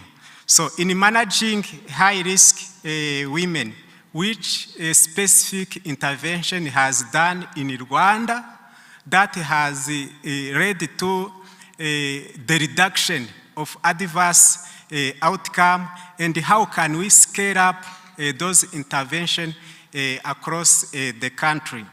And another question for you, how can we, like MFM, how can we collaborate with clinicians at the provincial and the district hospital for the prevention, for the rate referrals, and even for the follow-up for high-risk pregnant women? You know, at CHK, most of the women that we receive are the cases that referred from district. After our management, how can we do the proper follow-up? Thank you.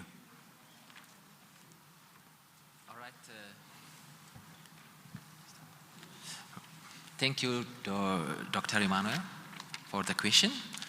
So, in managing high-risk pregnancies,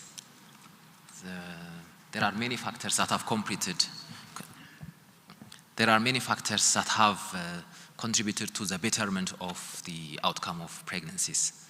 So, if I have to focus on the clinical interventions, I can mention two of the top most impactful interventions that we had, and I can discuss on them. The first one that's coming top on the list will be screening and early identification of diseases and complications. So by screening, I mean, for example, fetal screening, including aneuploidy, congenital anomalies, growth abnormalities, fetal anemia, maternal screening for preeclampsia, preterm births, by risk of preterm births, or recurrent, risk of having recurrent pregnancy loss, and for metabolic disease of pregnancies like diabetes mellitus. This has helped a lot for the outcome of pregnancies. And placental conditions, as you mentioned, placenta accreta spectrum, identification of placenta accreta spectrum before going to the OR saves you from surprises and hence, of course, from a poor outcome. So regarding the means of screening and early identification tools that we use biomarkers, we use also genetic tests, but in Rwanda, the advanced ultrasound scanning has contributed a lot than the others because of cost issue and availability. By ultrasound, we mean, like, apart from doing ultrasound for ascertaining gestational age, estimation of the fetal weight, or like biophysical profile and so on, we do ultrasound scan for echocardiography and identifying complex cardiac anomalies. Sometimes we have subtle neurologic congenital anomalies, or doing ultrasound for growth-restricted babies, checking the fetal circulation. And we are lucky, thanks to Rsog, now we have state-of-the-art high-end ultrasound, so we can do other additional 3D and 4D ultrasounds, like we can do spatiotemporal imaging correlation, as well as the tomographic ultrasound scanning, the multiplanar imaging, and so on. So this thing has increased our accuracy of diagnosing babies having a problem early, even in first trimester of pregnancy. And of course, something that can also predispose for mother to have complication. So the second on the list of the most impactful will be having critical obstetric care and, of course, interdisciplinary management. For us, as obstetricians and as maternal-fetal medicine, the critical obstetric care starts while the baby is in utero. So we do some critical follow-up for the baby, closer follow-up for babies having intrauterine growth restriction. Previously, we used to terminate pregnancies early when you have absent umbilical artery or reversed umbilical artery.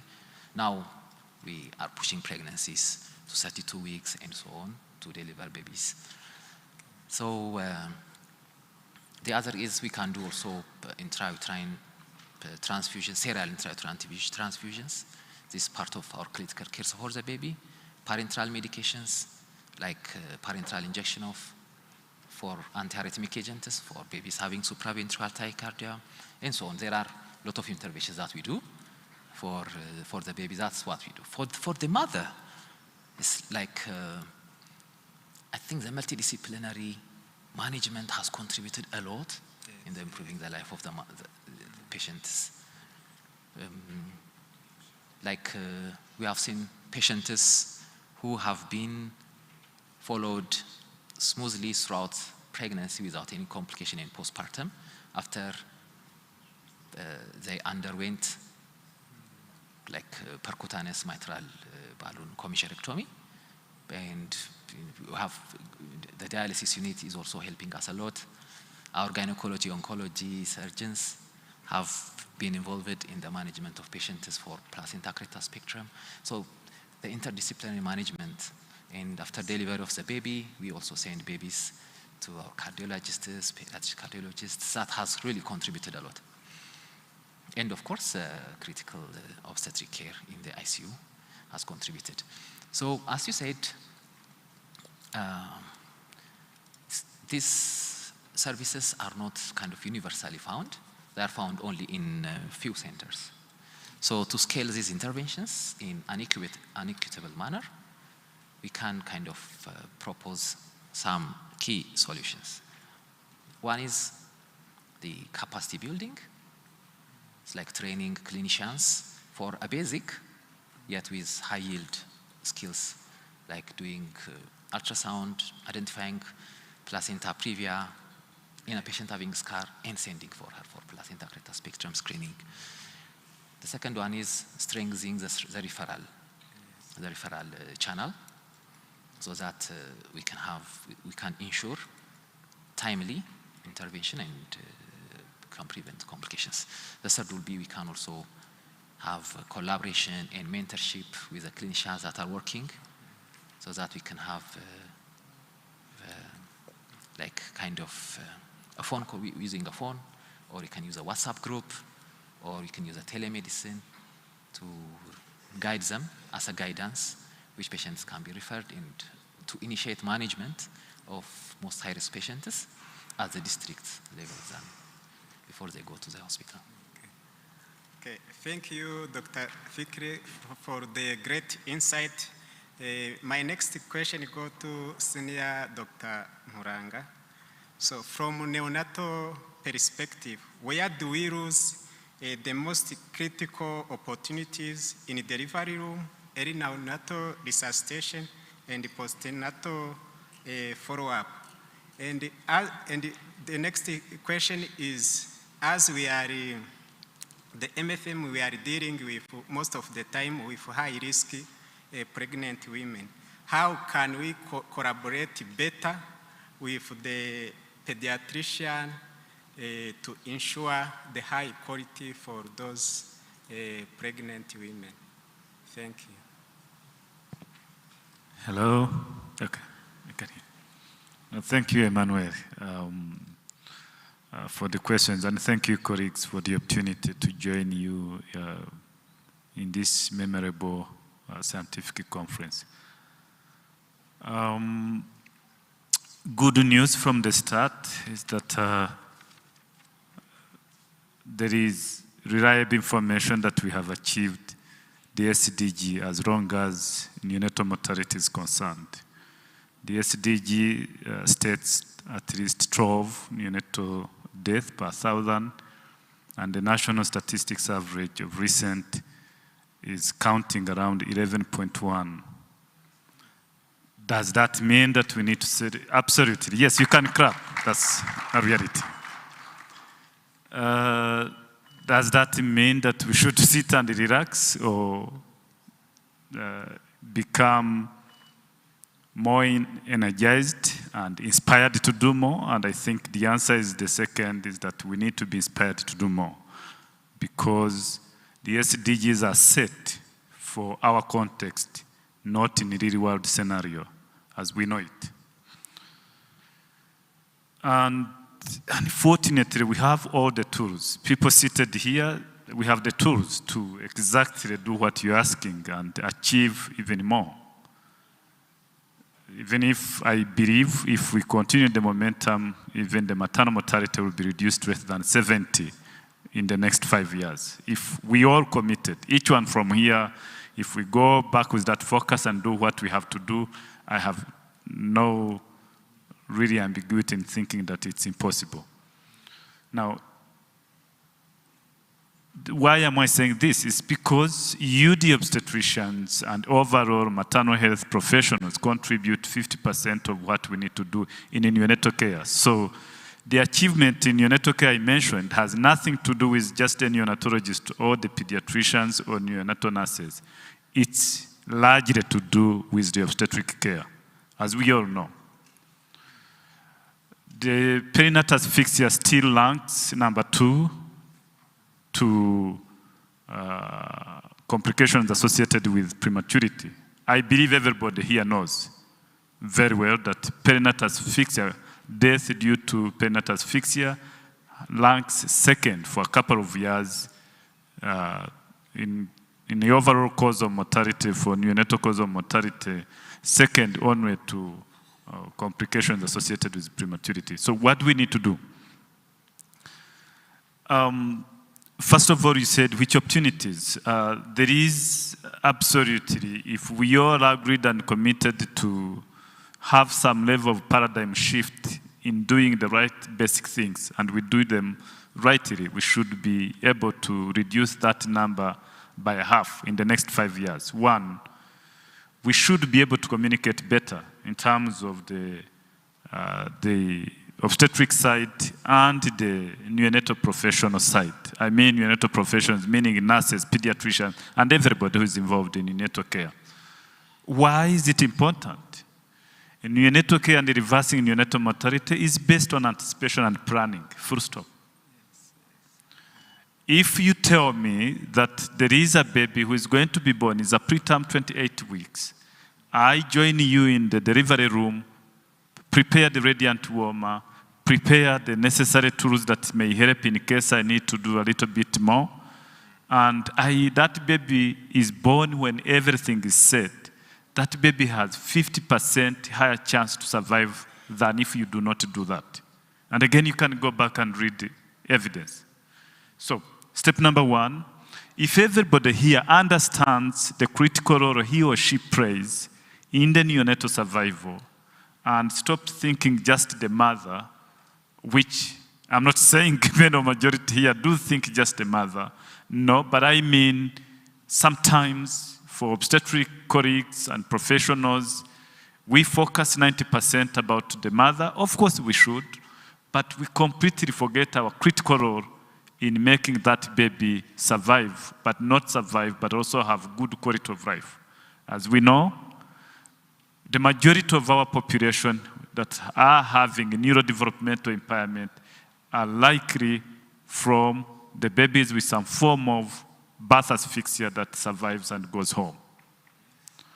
And that's the consequences. I cannot go on, we don't have that time, but we all know what the consequences are. So, step number one, if we could, the opportunity we lose is that if we could, everybody here understands his or her critical role in ensuring neonatal survival, absolutely, we would be a step further. Secondly, if we collaborate better, that means if every hospital here can develop a plan for collaborative neonatal delivery or maternal delivery improvement, just inviting the neonatal team, just being there, preparing and doing the basic the right way.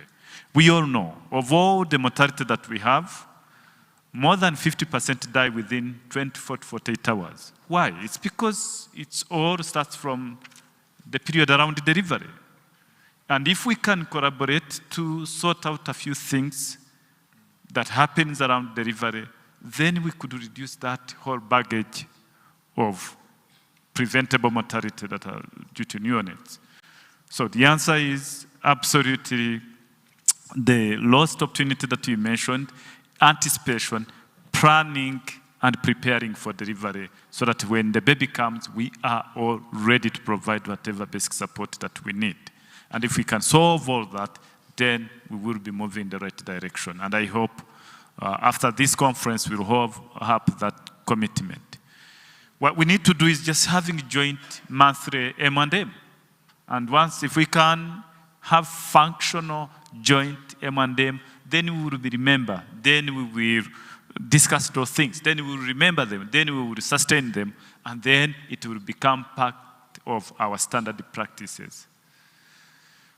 And lastly, of course, the fact that we have those shortages, endless shortages of staffing, both from the neonatal side and the obstetric side, means that we rely on the midwives who are here to manage the delivery room and the reception of the baby and the transfer of the baby to neonatal care services where they need to be. And without supporting their skills, not only in midwifery expertise, but also in newborn basic resuscitation, but also those essential skills that they have, absolutely we are losing lots of opportunities. So we need our midwives to be well built in terms of skills and knowledge on how to receive and the care around the delivery of the newborns. So I can go on and on, but if we could only do simple basics the right way, then we can reduce our neonatal mortality much, much further away from the sustainable developmental goals. And for the interest of time, just to talk about the next question, our collaboration with the MFM team, it's still built on the same. We all have learned and understood the aspect of continuum of care, which you, the obstetrician and MFM, trains very well, and which us, the neonatology and neonatal care professions, train very well. It has been emphasized the importance of continuum of care, meaning the dialogue before the baby is born and the planning that goes with it until the baby reaches the neonatal care and then we take over. And if we can clear and build a capacity around that, then we are optimized to do that. So the second point I want to highlight, and I really want to beg our obstetric colleagues that are seated here, they are already established evidence-based high-impact interventions. And if we can scale those to a higher level, to an efficient level, then the same, we could reduce the needle far down. What am I talking about? The use of antenatal corticosteroid when we anticipate preterm labor. If we can do it at every corner, it's done very well in some hospitals, but it's done accidentally in other hospitals. Yet this is a high-impact evidence-based intervention that we should standardize all of us across, and I want to really call upon the association really to take on and start implementing such and monitoring how such high impact interventions are done.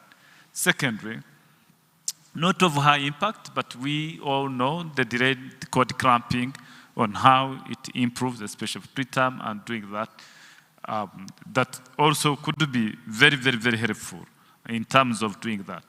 Something you mentioned about infection screening and anticipating so that we are able to provide prophylactic antibiotics in the newborn if they were exposed, but also the communication. And the last one, because the time is going, is absolutely sharing the information. We get many babies, as you all know, especially those who work in lower care.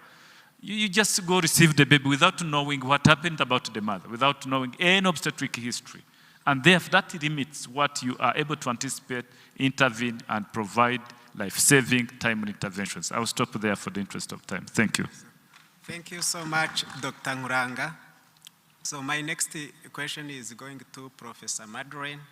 So we often have strong maternal and neonatal policies, but its implementation is challenging most of the time. So in your view, what mechanisms are needed to translate policies into measurable measurement in terms of both hospitals and at the community levels? And the next question, how policy makers, academia partners can better collaborate to align resources and research in Rwanda maternal health and newborn health priorities. Thank you. Hello. Thank you, Dr. Emmanuel. And thank you so much, Rsog, for this great conference that is bringing the professional collaboration together to discuss maternal and newborn. So the question is, the policies are there, are well written, but implementation is a challenge. So you're asking me what mechanisms or strategies that we can use so that we can implement these policies. To answer the question, to talk about mechanisms, strategies, we need first to ask ourselves why the implementation is a challenge. Why is it a problem? So what are the reasons? So thinking about this question, number one is capacity. You know, the policies are there, the guidelines are there, but the capacity of staff, healthcare staff, I'm talking about nurses, midwives, I'm talking about medical doctors, I'm talking about OBGYN, and everyone. Are we on the same level about the capacity? No, because we have some who have been there in clinical for a long time, who have experience, but we have also others coming from class who do not have the same capacity. So sometimes we forget to introduce the new techniques, to introduce the new equipment, the new materials, and everything. Number two is shortage. We all know, Dr. Nguranga was talking about relying on midwives, but how many midwives do we have in this country now? I was reviewing, and we have like about 3,000. No, it is about 209 something for 14 million people in this country. So we still have a shortage of staff, not only midwives, but the healthcare professionals in general. So the policies are there, guidelines are there, but who are there to implement those policies? And number three, I was thinking about even the scarce resources. We are talking about advanced materials, equipment. I'm talking about financial and everything. Most importantly, communication. How are we communicating these policies? From national to the primary healthcare level. Are we doing good in communication? Those are some gaps that make the policies not to be implemented well.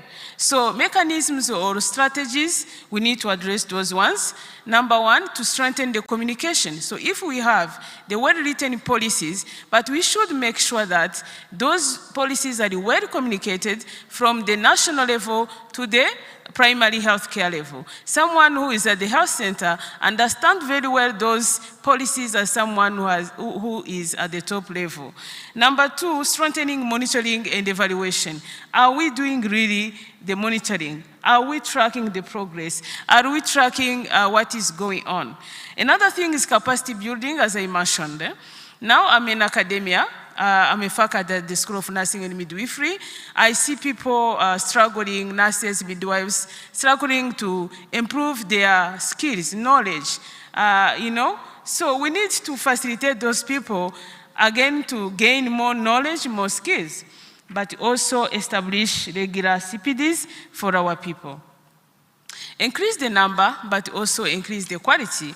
I'm very sure that we have started 4 times 4. We want to increase the healthcare professionals, but we need to think about also the quality of our people we are training.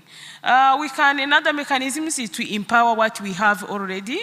You know, in Rwanda, we are implementing community health workers model, so we can improve that. We can train them, we can train them about maternal, newborn care techniques, and then we can integrate the digital tools used for them so that they can continue to help us to improve maternal and newborn care. Invest, as I said. Sometimes I'm not very sure that what we have at the hospital, King Faisal Hospital, CHK, is what we have down there at the primary healthcare level. No. So we need really to invest in new equipment, new materials, and everything. Most importantly now, I'm going to speak like a nurse. So we need to strengthen something called task shifting. Now, we have people who have been trained. I'm talking about nurses and midwives at advanced level. These are advanced practitioners. So the Minister of Health and other policymakers need to sit down and think very well how we can do this task shifting. And these people who are well trained can now deliver advanced midwifery care. Now there is what you call WHO midwifery-led model that has proven improving maternal and newborn health care in other countries. So we can start now thinking about task shifting and let those people who are at advanced level of practicing now start doing their job. That's what I can say on the first question. And for the second question, you are asking how policymakers, development partners, and academic institutions can better collaborate and align the resources and the research for maternal and newborn health priorities. That is really, I think in Rwanda we have started some of the actions, activities, but we need to strengthen them. Among them is like to create joint research policy platform. So regular meetings between these partners, like Ministry of Health, development partners, and then academic institutions. They need to sit together, work together, collaborate. I think they have started, but we need to have a framework. We need to have an agenda. We need to have a regular one so that everyone really knows when to come in, when it is necessary. Number 2 is really to promote evidence-based practice. In academia, we do a lot of research, but is the research translated into clinical guidelines? Is the research translated into training materials, for example? I'm not very sure if we do it properly. So you will see many findings locked up in those academic institutions, not put into use, if I may say. So let's try to see how academia can continue to work with people in the practice so that we can really translate the findings into the usable clinical guideline, training materials, so that we can do the evidence-based. Another thing is, now we thank Rsog. I think you try sometimes to support the junior researchers to do some research. So other institutions, other organizations should come in. So we need really to support the locally led research, especially those ones which are now exploring the real world examples of maternal newborn challenges, contextual here in Rwanda. So the organizations, the funders need to come up to increase those funding. Integrate academia or academic expertise into policy design. I'm sure in the Ministry of Health, they have started this, where faculty are involved in their national technical working groups, but is it really working very well? Is there a framework? Do you track, do you do monitoring and evaluation? Do you track outcomes and everything. So please strengthen on that so that academic can be integrated in policy design. So I can stop from there, and thank you so much. Thank you. Thank you so much, Prof. My next question is directed to Sister Mucho Eren. So you know that midwives are at the front line for the maternal health. So what are the most urgent needs in the training of the midwife, mentorship, and retention to ensure a safe birth and better and newborn outcome? And the next quick question, because you are the most senior midwife, even me, I learned so much in undergraduate and postgraduate program. Given your clinical experience, what are the practical strategies can empower midwife to take a strong leadership role in improving teamwork, patient safety, and respectful maternal care? Thank you. Thank you. Thank you, Rsog, for the invitation. Thank you, Dr. Emmanuel, for the platform. Thank you for the questions regarding midwives and the most needed urgent. You talked about the training, mentorship, and retention, which is very sensitive and the important one to retain the midwife and for the training. So for the training, what is needed to the midwives to be trained and deliver the quality of care? What is needed is the evidence-based trainings. The evidence-based training based on the curriculum, as Professor Madeleine and Dr. Ngulanga have said before. The curriculum have been developed, but they should also review it and more developed to go in basis on the basis of current practice and new ones, practice to empower, to deliver the most quality health to the mothers. And this training regards to, obviously, maternity health care and neonatal. This goes with resuscitation, with equipment, with what all the midwives needed to practice and acquire the knowledge and skills to perform what they are supposed to perform for the good outcome and to protect the mothers that they are being served by the midwives, but as well as considering and maintaining the outcome, which is always desired by the family, by the community, by even with health providers. These skills and trainings, they should be in different models. Those which can be delivered from the on-site, those that can be help them. Professor Madeleine said about it, that they need to acquire more knowledge, more skills that helps them to perform, to deliver the service that is needed, but obviously with acquired skills and knowledge. Here we go on clinical mentorship. The clinical mentorship helps a lot. Let me talk about, because I've been the mentor for some good years. I know what we find always to our district hospitals. So the clinical mentorship, this goes with the skills. This goes with the environment that I am serving, I am delivering the service I'm supposed to deliver as a midwife. But obviously I need the equipment, I need the staff obviously, and I need the infrastructure that supports me to deliver my career to deliver the service I'm supposed to deliver.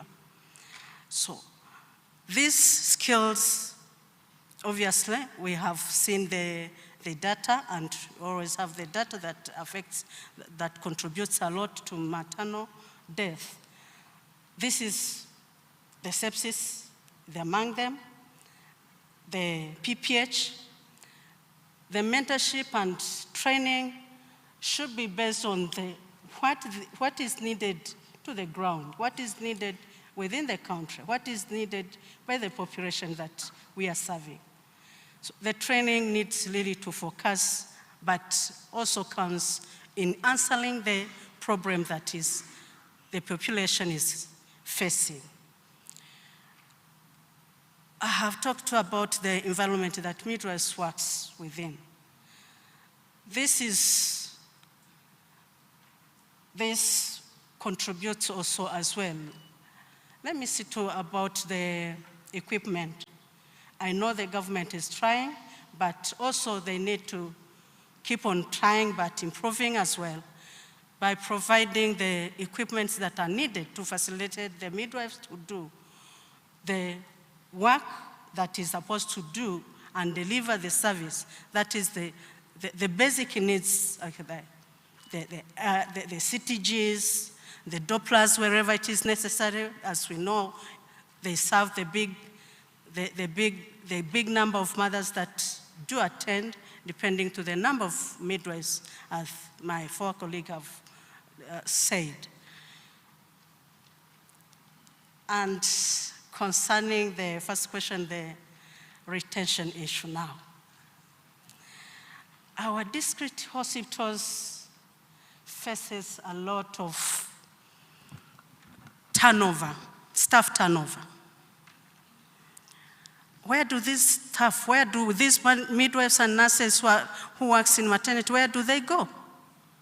Obviously, if you can ask them, they can go to Seashika, they can go to King Faisal, and they can go to Rwanda Military Hospital, where the pay is a bit higher than where they work. So the retention requires a lot, but which I think something has to be done on it.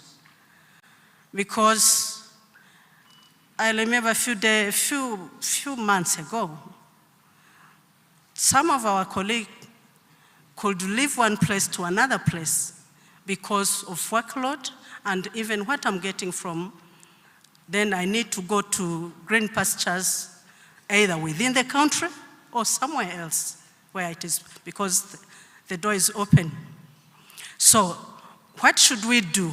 What should be done for retention of the midwives in order to continue to serve the mothers that are coming to our services?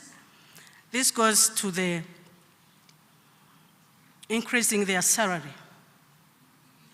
Because if I can say, like, yes, I agree 4x4 will increase some numbers, but again, if the same salary is going to be the same, then we will be still learning, though that is one of the best answers that it is coming up.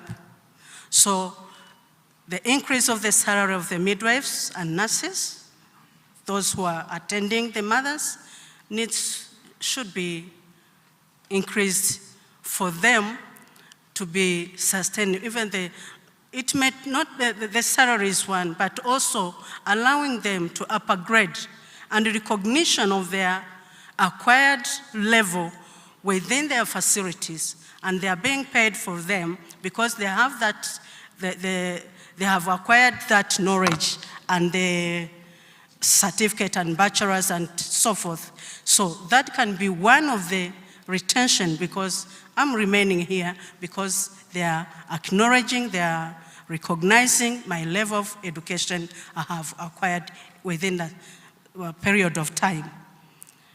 The last question comes stating that practical strategies to empower midwives in Rwanda.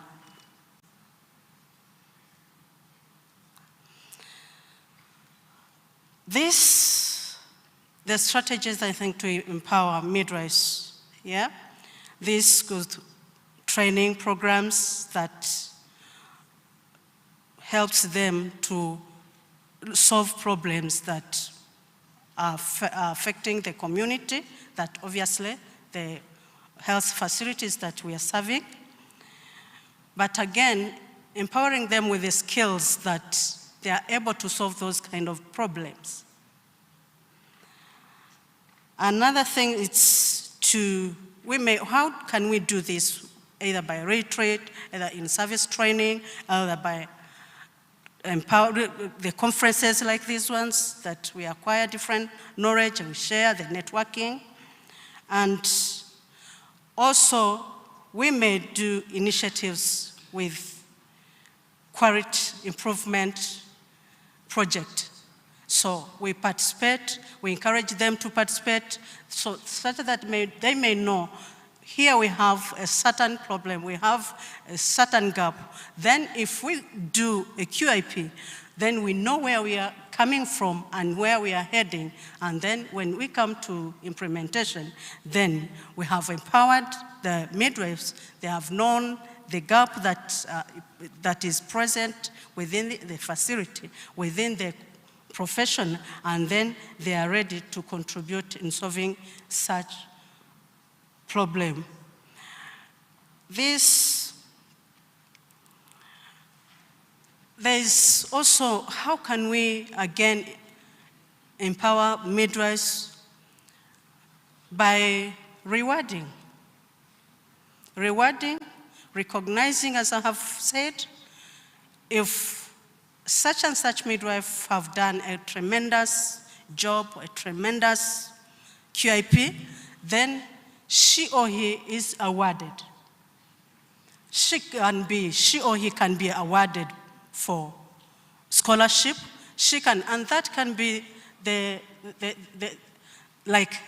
I say, a gear to the junior, the gear to others, and this can help to empower midwives. And that can also be the retention as well, because when I am in the facility, if I perform well, then there is a recognition, there is an award, either in different manner. So that can work just to solve empowering me, but as well as retaining me and gaining me, as well as I can be the clinical lecturer, mentoring my juniors, mentoring the students who are coming to the facility where I am.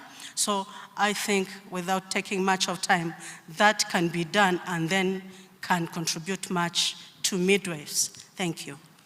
Thank you so much. Thank you so much, our sister Mucho. Now we can open the floor to the audience. Any question, suggestions are welcome.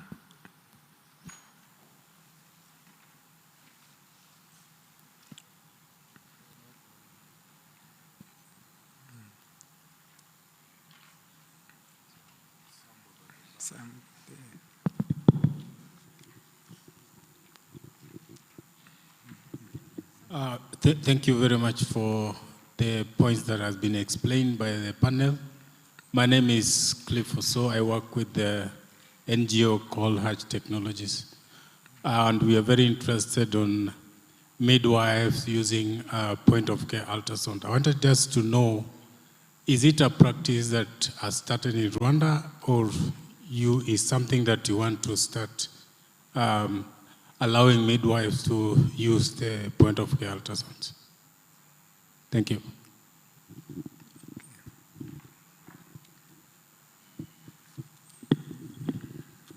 So thank you so much. I think we have started the training for the ultrasound for the midwife in Rwanda. It is like 4 years ago. So even now, I can thank a lot the midwife, because I can say recently I received 2 cases. One had open spina bifida at 20 weeks. The midwife in Ruhango diagnosed that. And there is another case that the midwife diagnosed with twins conjoined twin around 18 weeks. Even yesterday in pre-conference, I can thank the midwife, we have a big number. And they are eager to run the ultrasound. What I can say, even during my training program when I was in UK, at King's, Dr. Steen is in the room, and the other my colleague, Dr. Eritse, at King's, midwife, they perform even advanced ultrasound. And you know here in Rwanda, most pregnant women are received at the health center. So if we can teach the midwife there, even to detect some anomaly, to assign even the estimated due date during the first trimester, we can make a huge impact. Thank you so much.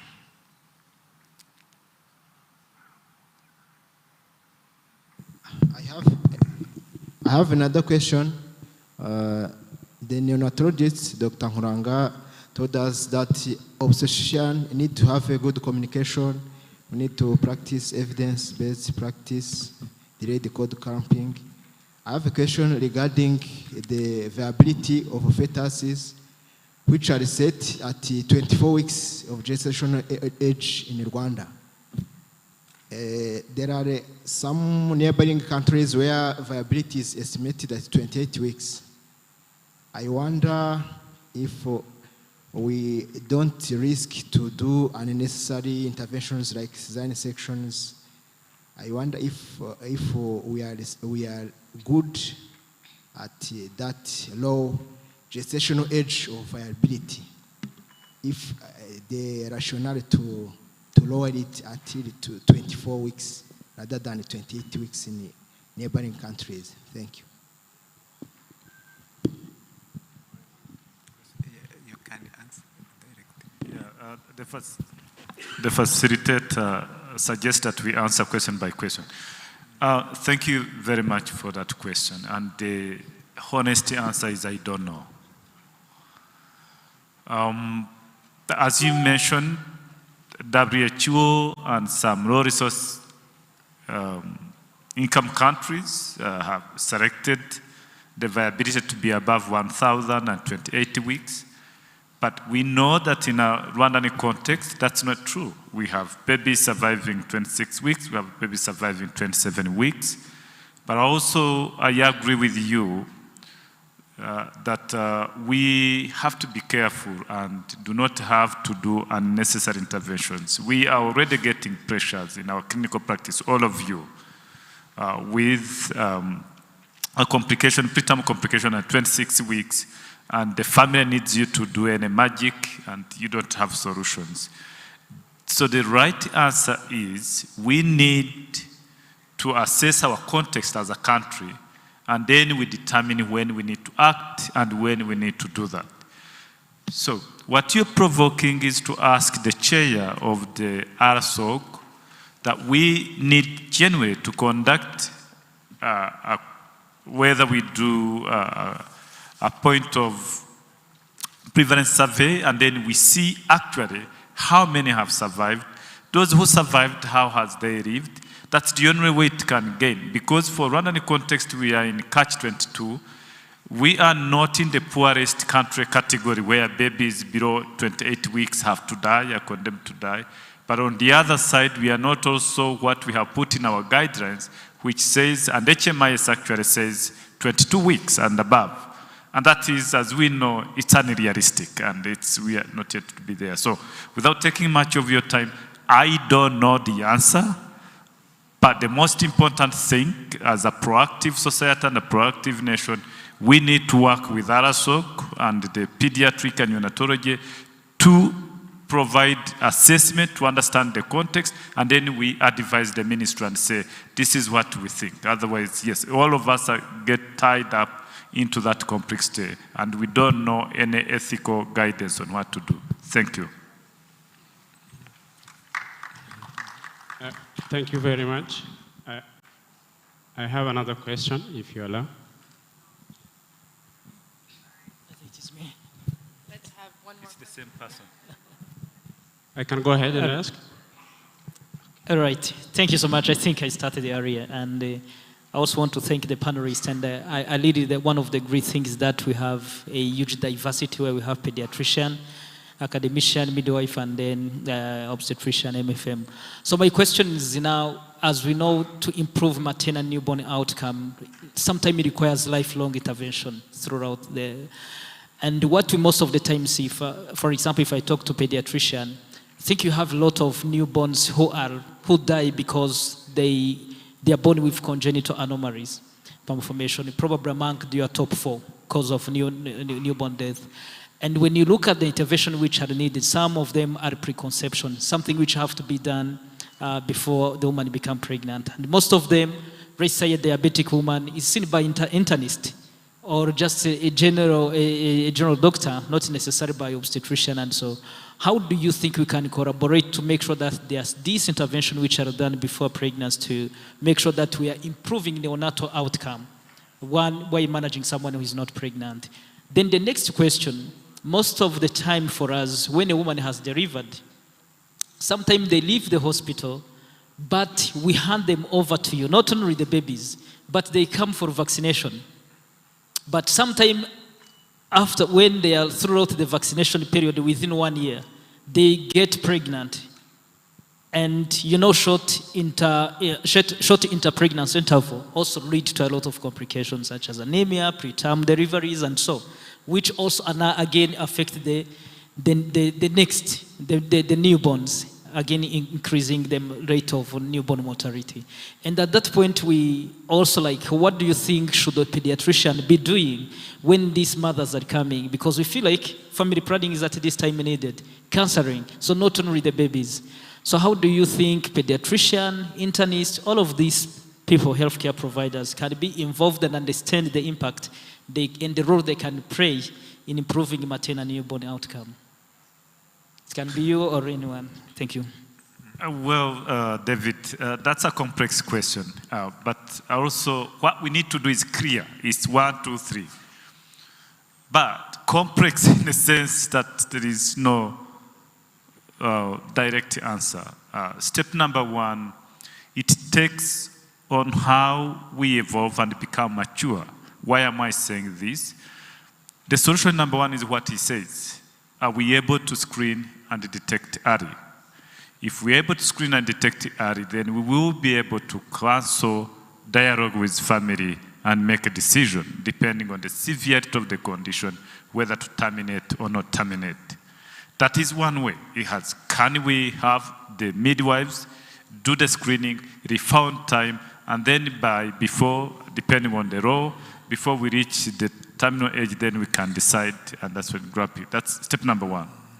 Step number 2 that we should be doing is, for example, if the mother reaches David at 29 weeks because of lack of that, and then there is a determination or diagnosis of whatever condition, then that is still an opportunity now for David to call Muranga and say, we have this case, what do we do? At that point, we jointly counsel the family extensively on the likely outcome, on the consequences.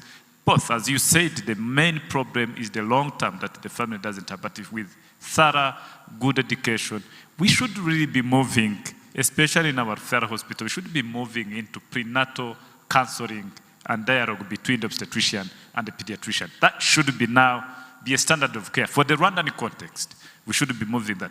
That helps for 2 reasons. 1, you agree on the plan on what to do during delivery. Do you need to be aggressive or not? Do you need to do C-section or not? Secondly, it still states plan for the obstetrician for the neonatologist or the pediatrician. How aggressive are you going to be to provide supportive care? What are you going to do and not be able to do?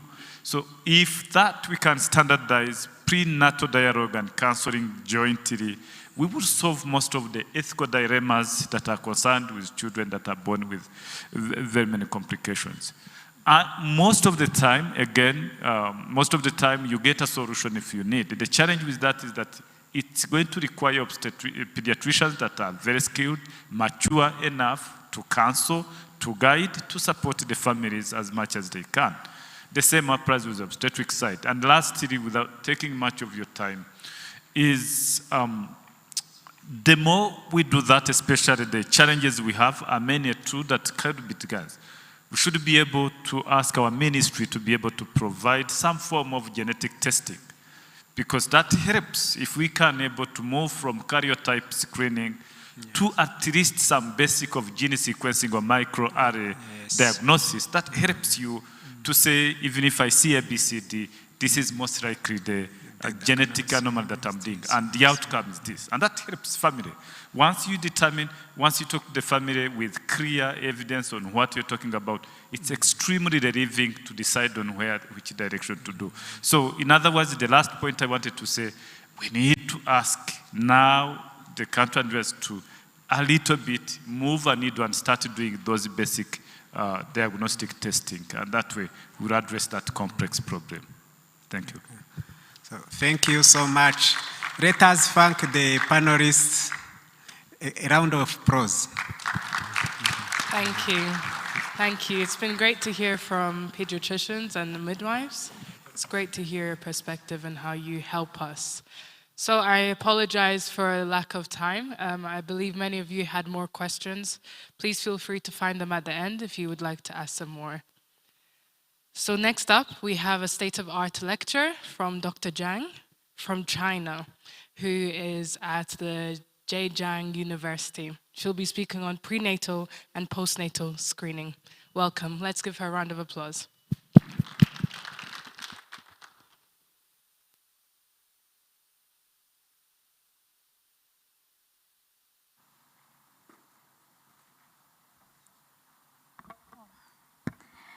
Thank you.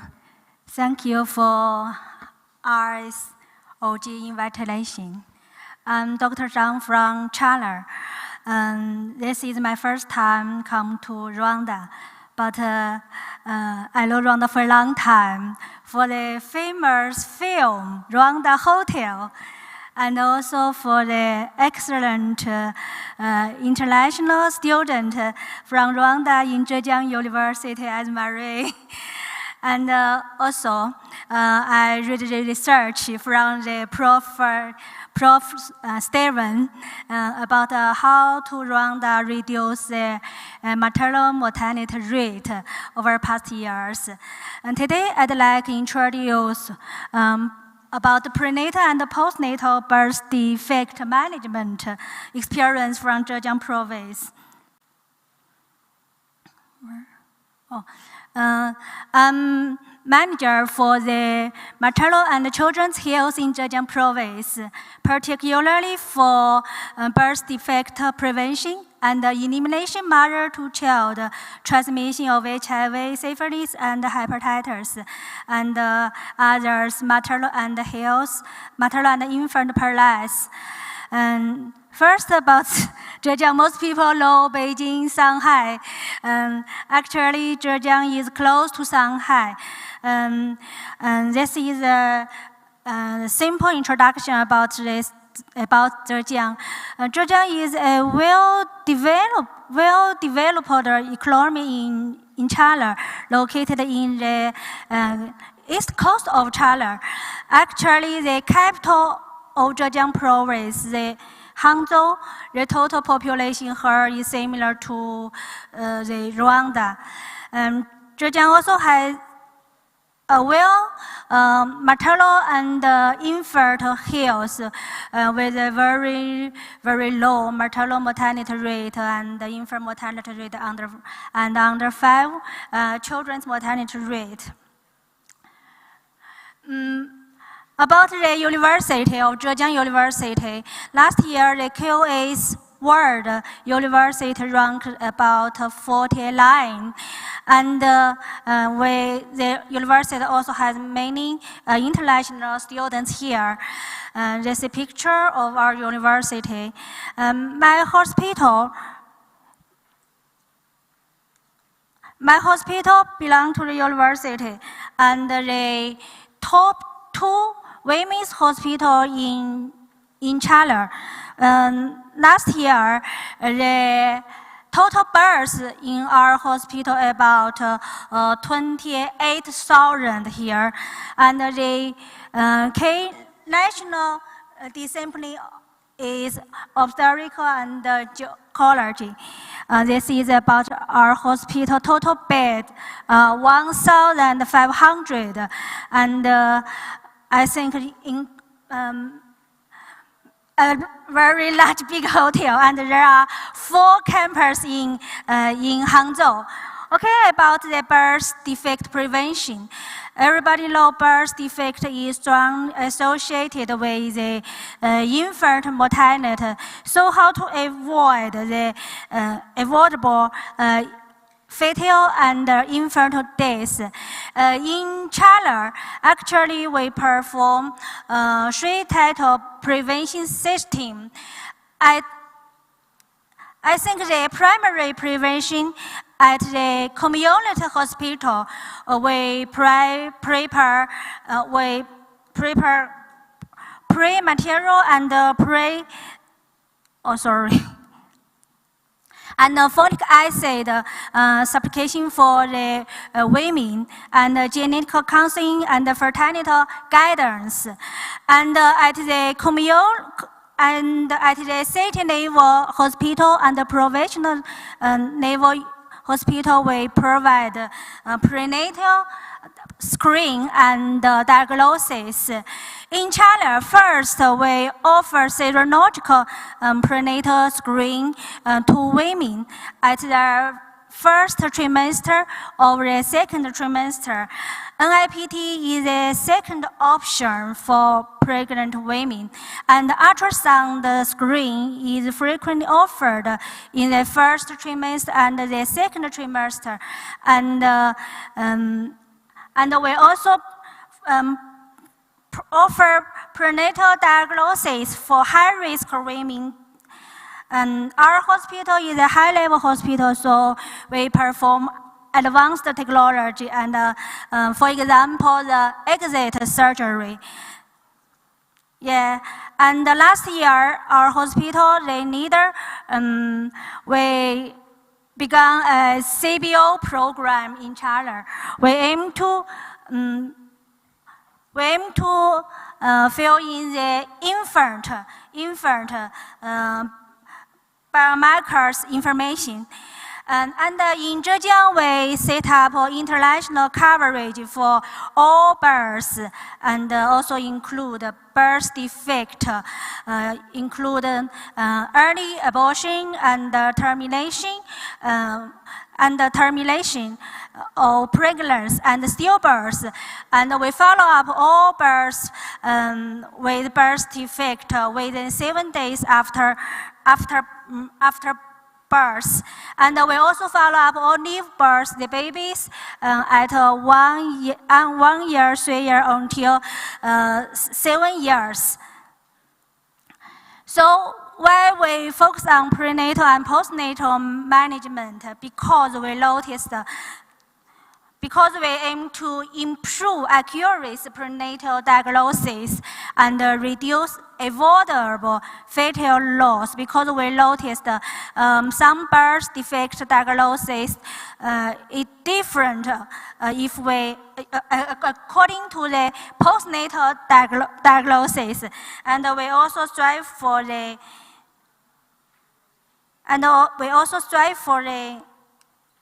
infant surgical intervention.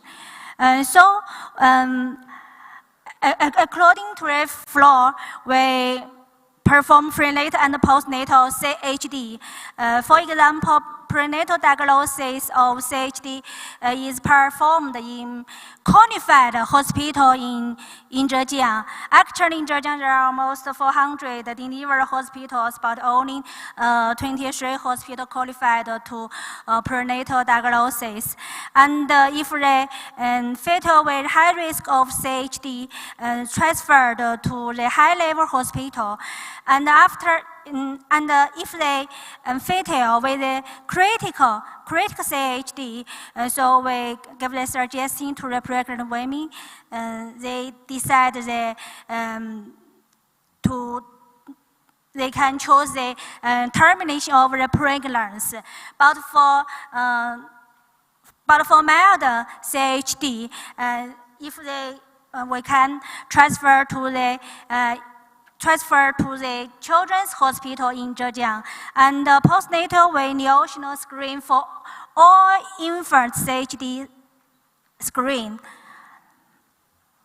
Actually, we also hold MDT and national transfer and surgery for CCHD. Actually, it's only took 2 hours from the fetal hospital, then transfer to the children's hospital. And we estimate the risk of pregnant women and the fetus according to the CHD safe rate. Now this is about the total number of ultrasound, prenatal and postnatal CHD management and the surgery number. We also have product as this. It's very portable and can connect automatically the heart sound and identify the heart murmur. Our hospital is also a teaching hospital, so we train for medical staff, particularly for obstetrics and clinic doctor and ultrasound doctors in prenatal diagnosis. Also, I think I have a long friendship with friends in Rwanda. Several years ago, during COVID, we have some discussion online. The Prophet Stephen gave us the wonderful speaking, I think. So, thank you. I'd like, on behalf of our university, invite all friends from come to China and come to Zhejiang University.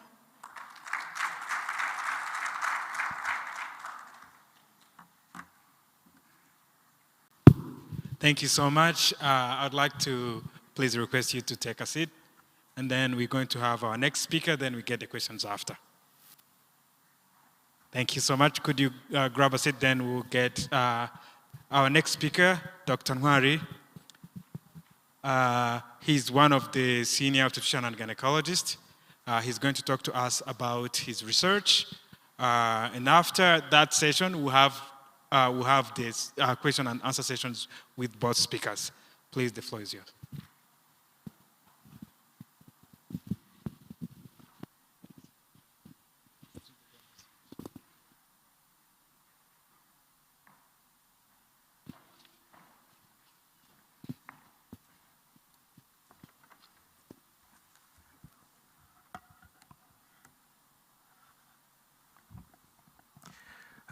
Thank you, Dr. Magnifique.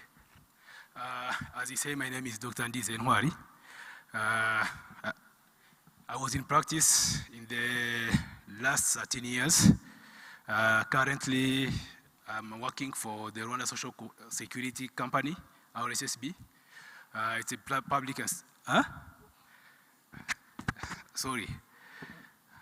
Okay, it's a public institution. We are in charge of managing the funds, mutual and the Rama, the pension, and the other scheme. Usually, I was presenting myself here on this panel talking about cesarean complication and everything.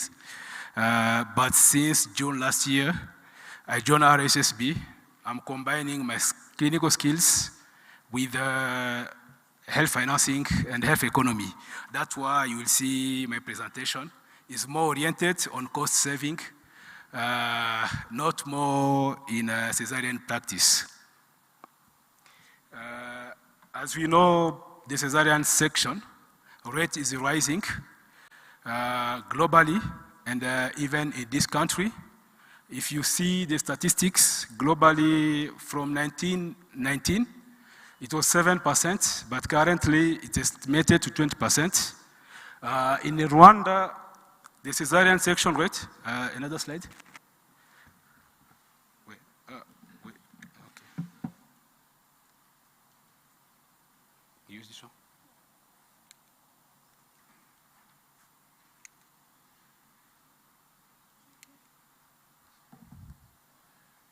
doesn't move.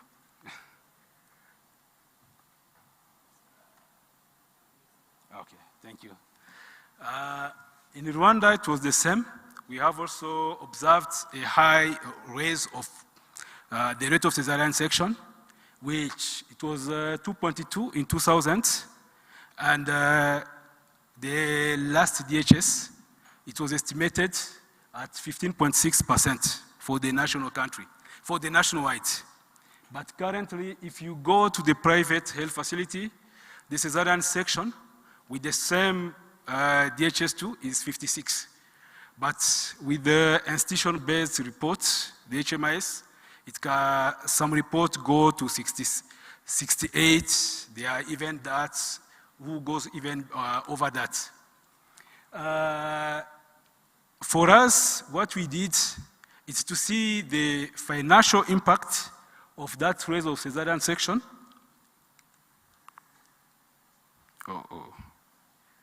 This one?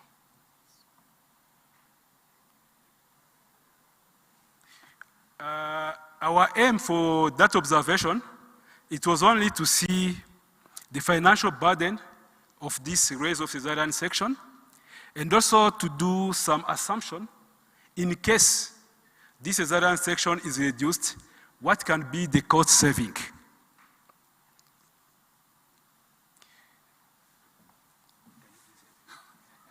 It's more complicated for me.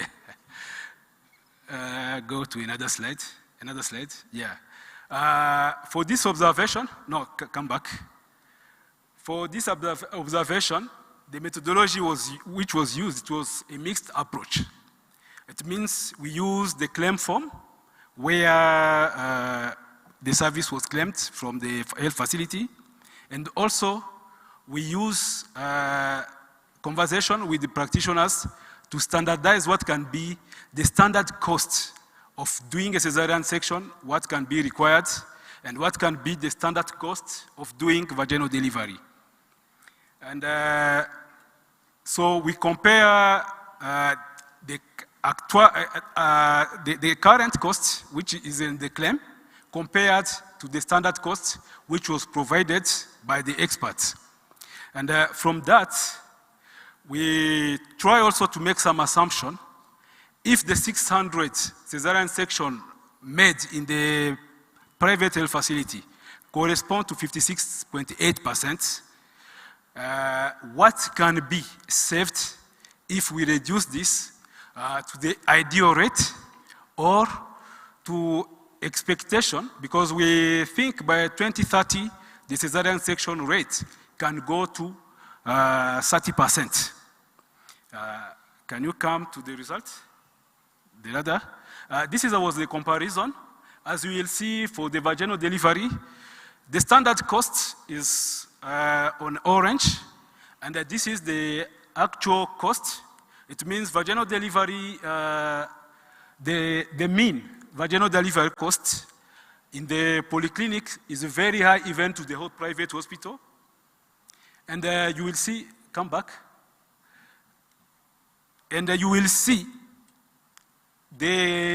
if you go to what can be supposed to be a real cost or a standard cost for vaginal delivery is very low compared to the one from the hospital. That means there are many things which are requested, maybe unnecessary. But if you go to that claim, you'll find it. Someone who come for vaginal delivery, they request all the prenatal tests. For someone who come just for delivery, you will see all the liver panel, all the kidney panel are requested systematically to everyone who came for the normal vaginal delivery. Go for the cesarean section. You see the cesarean section is somehow approached more than on the vaginal delivery. And all these standard costs help us normally to understand what can be the cost of the vaginal delivery, and the one can be the standard cost for the cesarean section. The next slide. For that slide, it was a computation of assumption. We try to see, as you'll see over there, The total amount expended for the cesarean section, it was 2 billion. Currently, it's what the insurance expend to the cesarean section. And for the vaginal delivery, it's around 800 million. That means the total cost for the delivery in the private health facility is around 3 billion. If we assume that we reduce the cesarean section at the rate of 30%, there will be a cost saving of around 600 million. If we will reduce to 15% as it's on the national rate, the cost saving can go to 800. That means this money can be utilized for financing new services, which is not yet financing till now, and it will help also Rwanda to achieve the UHC. If we don't only consider this financial cost saving, we know also that cesarean section is also implicated on many maternal complications and also on newborn complication. We expect that from this call, because we expect from this call maybe we can see some changes. Next slide. We are advocating for some program adaptation, like regular audit to assess adherence to evidence-based guideline, because till now it's not easier to find any audit done in the private health facility in Rwanda. So to determine exactly the rate, the increase of the rate, is there any clinical evidence supporting this? We just observe the rate, but we don't know what is inside that rate. There are many technical, like Robson classification. We can also go to case by case. All these are methodologies that can be used to assess this raise of cesarean section. We think also it will be better to advocate for the reimbursement model which can favor vaginal delivery. Maybe this can also reduce the rate of cesarean section. We think also by training obstetrician, midwife, general practitioners, this also can also increase the knowledge of people on how to conduct labor. I know this is efforts have already been started by Rsog, the Midwife Association. It's something that needs to be improved, and I see if we can achieve the reduction of cesarean section, not only in the private, but we have also some raise of cesarean section in the public hospital. We also advocating for promoting some technique for the managing of labor. Thanks for the presenter who present how to deliver breech.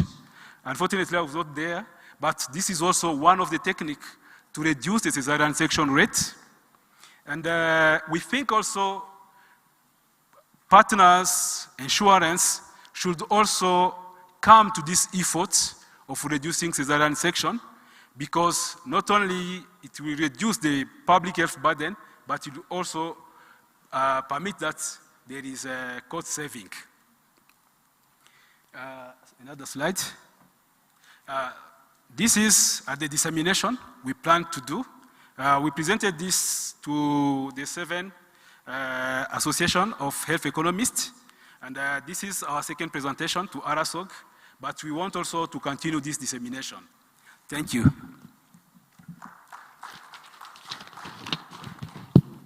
Thank you so much. Would like to ask a quick question to our first presenter. What would be your advice, according to the lessons learned from your experience, what would be your advice to a country in the developing countries on how we could improve our prenatal care? What would be your advice? And for a question to Dr. Nwari would be, do you think maybe incentivizing professionals who are encouraging for SVDs versus cesarean section, primary SVDs, would probably be one of the reasons that could reduce the first cesarean section rate. Because ideally, what we can control is the first one. Because when it comes to the repeat, there's a lot of other equations that comes in. So could we think about ways to incentivize those that are trying to reduce as much as possible the first cesarean section? Yeah, thank you. And if I could repeat, the first question was, what could be the advice, considering your experience in ensuring prenatal care? So what would be your advice to us or any other country like Rwanda with our same context? Thank you.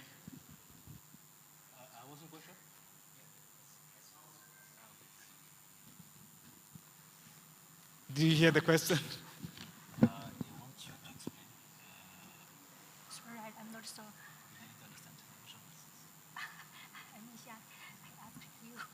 So sorry. Magnifique.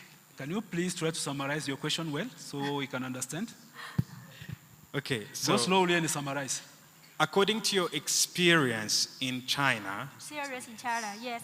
What could be something you could tell, like maybe if you implement this, according to your experience in China, do you have any one or two things that you can tell us to improve our prenatal care? Yes.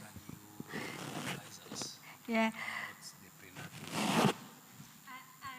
Actually, in China, serious rate is also a focus for the clinic doctor. I think in our province, the average seizure rate about 40%. About 40%, because this rate may be higher in some high-level hospital because most high-risk pregnant women here. And to reduce this rate is an indicator for quality control in delivery hospital. Did you understand? Yeah, sure. Can you comment on the second question? You are right. It was like you are complementing what I missed to say. If you prevent the first cesarean section, you prevent the remaining cesarean section. You are right what you say. It was not really a question. I think the primary C-section is where people need to be more focused and to ensure that we did it because the pregnant women need it, or the fetus also need it. I remember with my experience on a mentorship, where when I was a team leader in intra-health, there are some practice I was dealing with in many district hospitals. I can't name one of the district hospitals, where it's systematic. When you fail to deliver on the first 6 induction, cytotech, it's immediately a C-section. And without even assessing the bishop score at that time, for them it was systematic. And even when you tell them, I think this bishop score is favorable for the labor, let's continue even with the oxytocin. The time you leave the labor ward, the C-section will be conducted. I observed this several times when I was doing my mentorship. What I'm saying, you are right. We have to focus more on the primary education of the cesarean section, because when, I don't know if we have a program currently for repeat cesarean section after trial scar. Have we started? Because I was not in the practice for 1 year. But if we can't try this scar, better to make sure that we maximize on the first cesarean section. Thank you so much. Do I have a question that is there? Thank you. Looks like none. Thank you so much. May I request the panelists to regain their seats, and please clap for them. Yeah. Please, if you could get back to your seat. Thank you. So we've come actually to our final session, and it's just going to be a one video. Then we'll call it a day. But please hang in tight for that one video, and then I'll come back to say a few words before we close. Thank you. Bank of Kigali has a promise to improve healthcare in Rwanda, not in the future, but today. We are empowering clinics, hospitals, and healthcare providers with a Bank of Kigali has a promise to improve healthcare in Rwanda, not in the future, but today. We are empowering clinics, hospitals, and healthcare providers with the best medical equipment they need to offer the best care possible. Walking into a clinic and seeing the latest medical technology kind of gives you hope for feeling better soon. Our flexible financing solution is designed to help healthcare providers acquire the best equipment without the heavy financial burden. We are offering up to 80% for the equipment value with a comfortable repayment period of up to 60 months. The best part? The equipment itself secures the financing. If you're a licensed healthcare provider with a clean record and at least 3 years of working experience, you're already halfway there. And it's not just about the equipment, it's about the difference it makes. It's about every patient who gets better care, every doctor who can diagnose more accurately, and every clinic that can operate more efficiently. Bank of Kigali is here to make sure healthcare providers have what they need when they need it. We're here to make healthcare in Rwanda the best it can. Feel good about the future, feel good about better healthcare, feel good now with Bank of Kigali. Nanje Nibeka.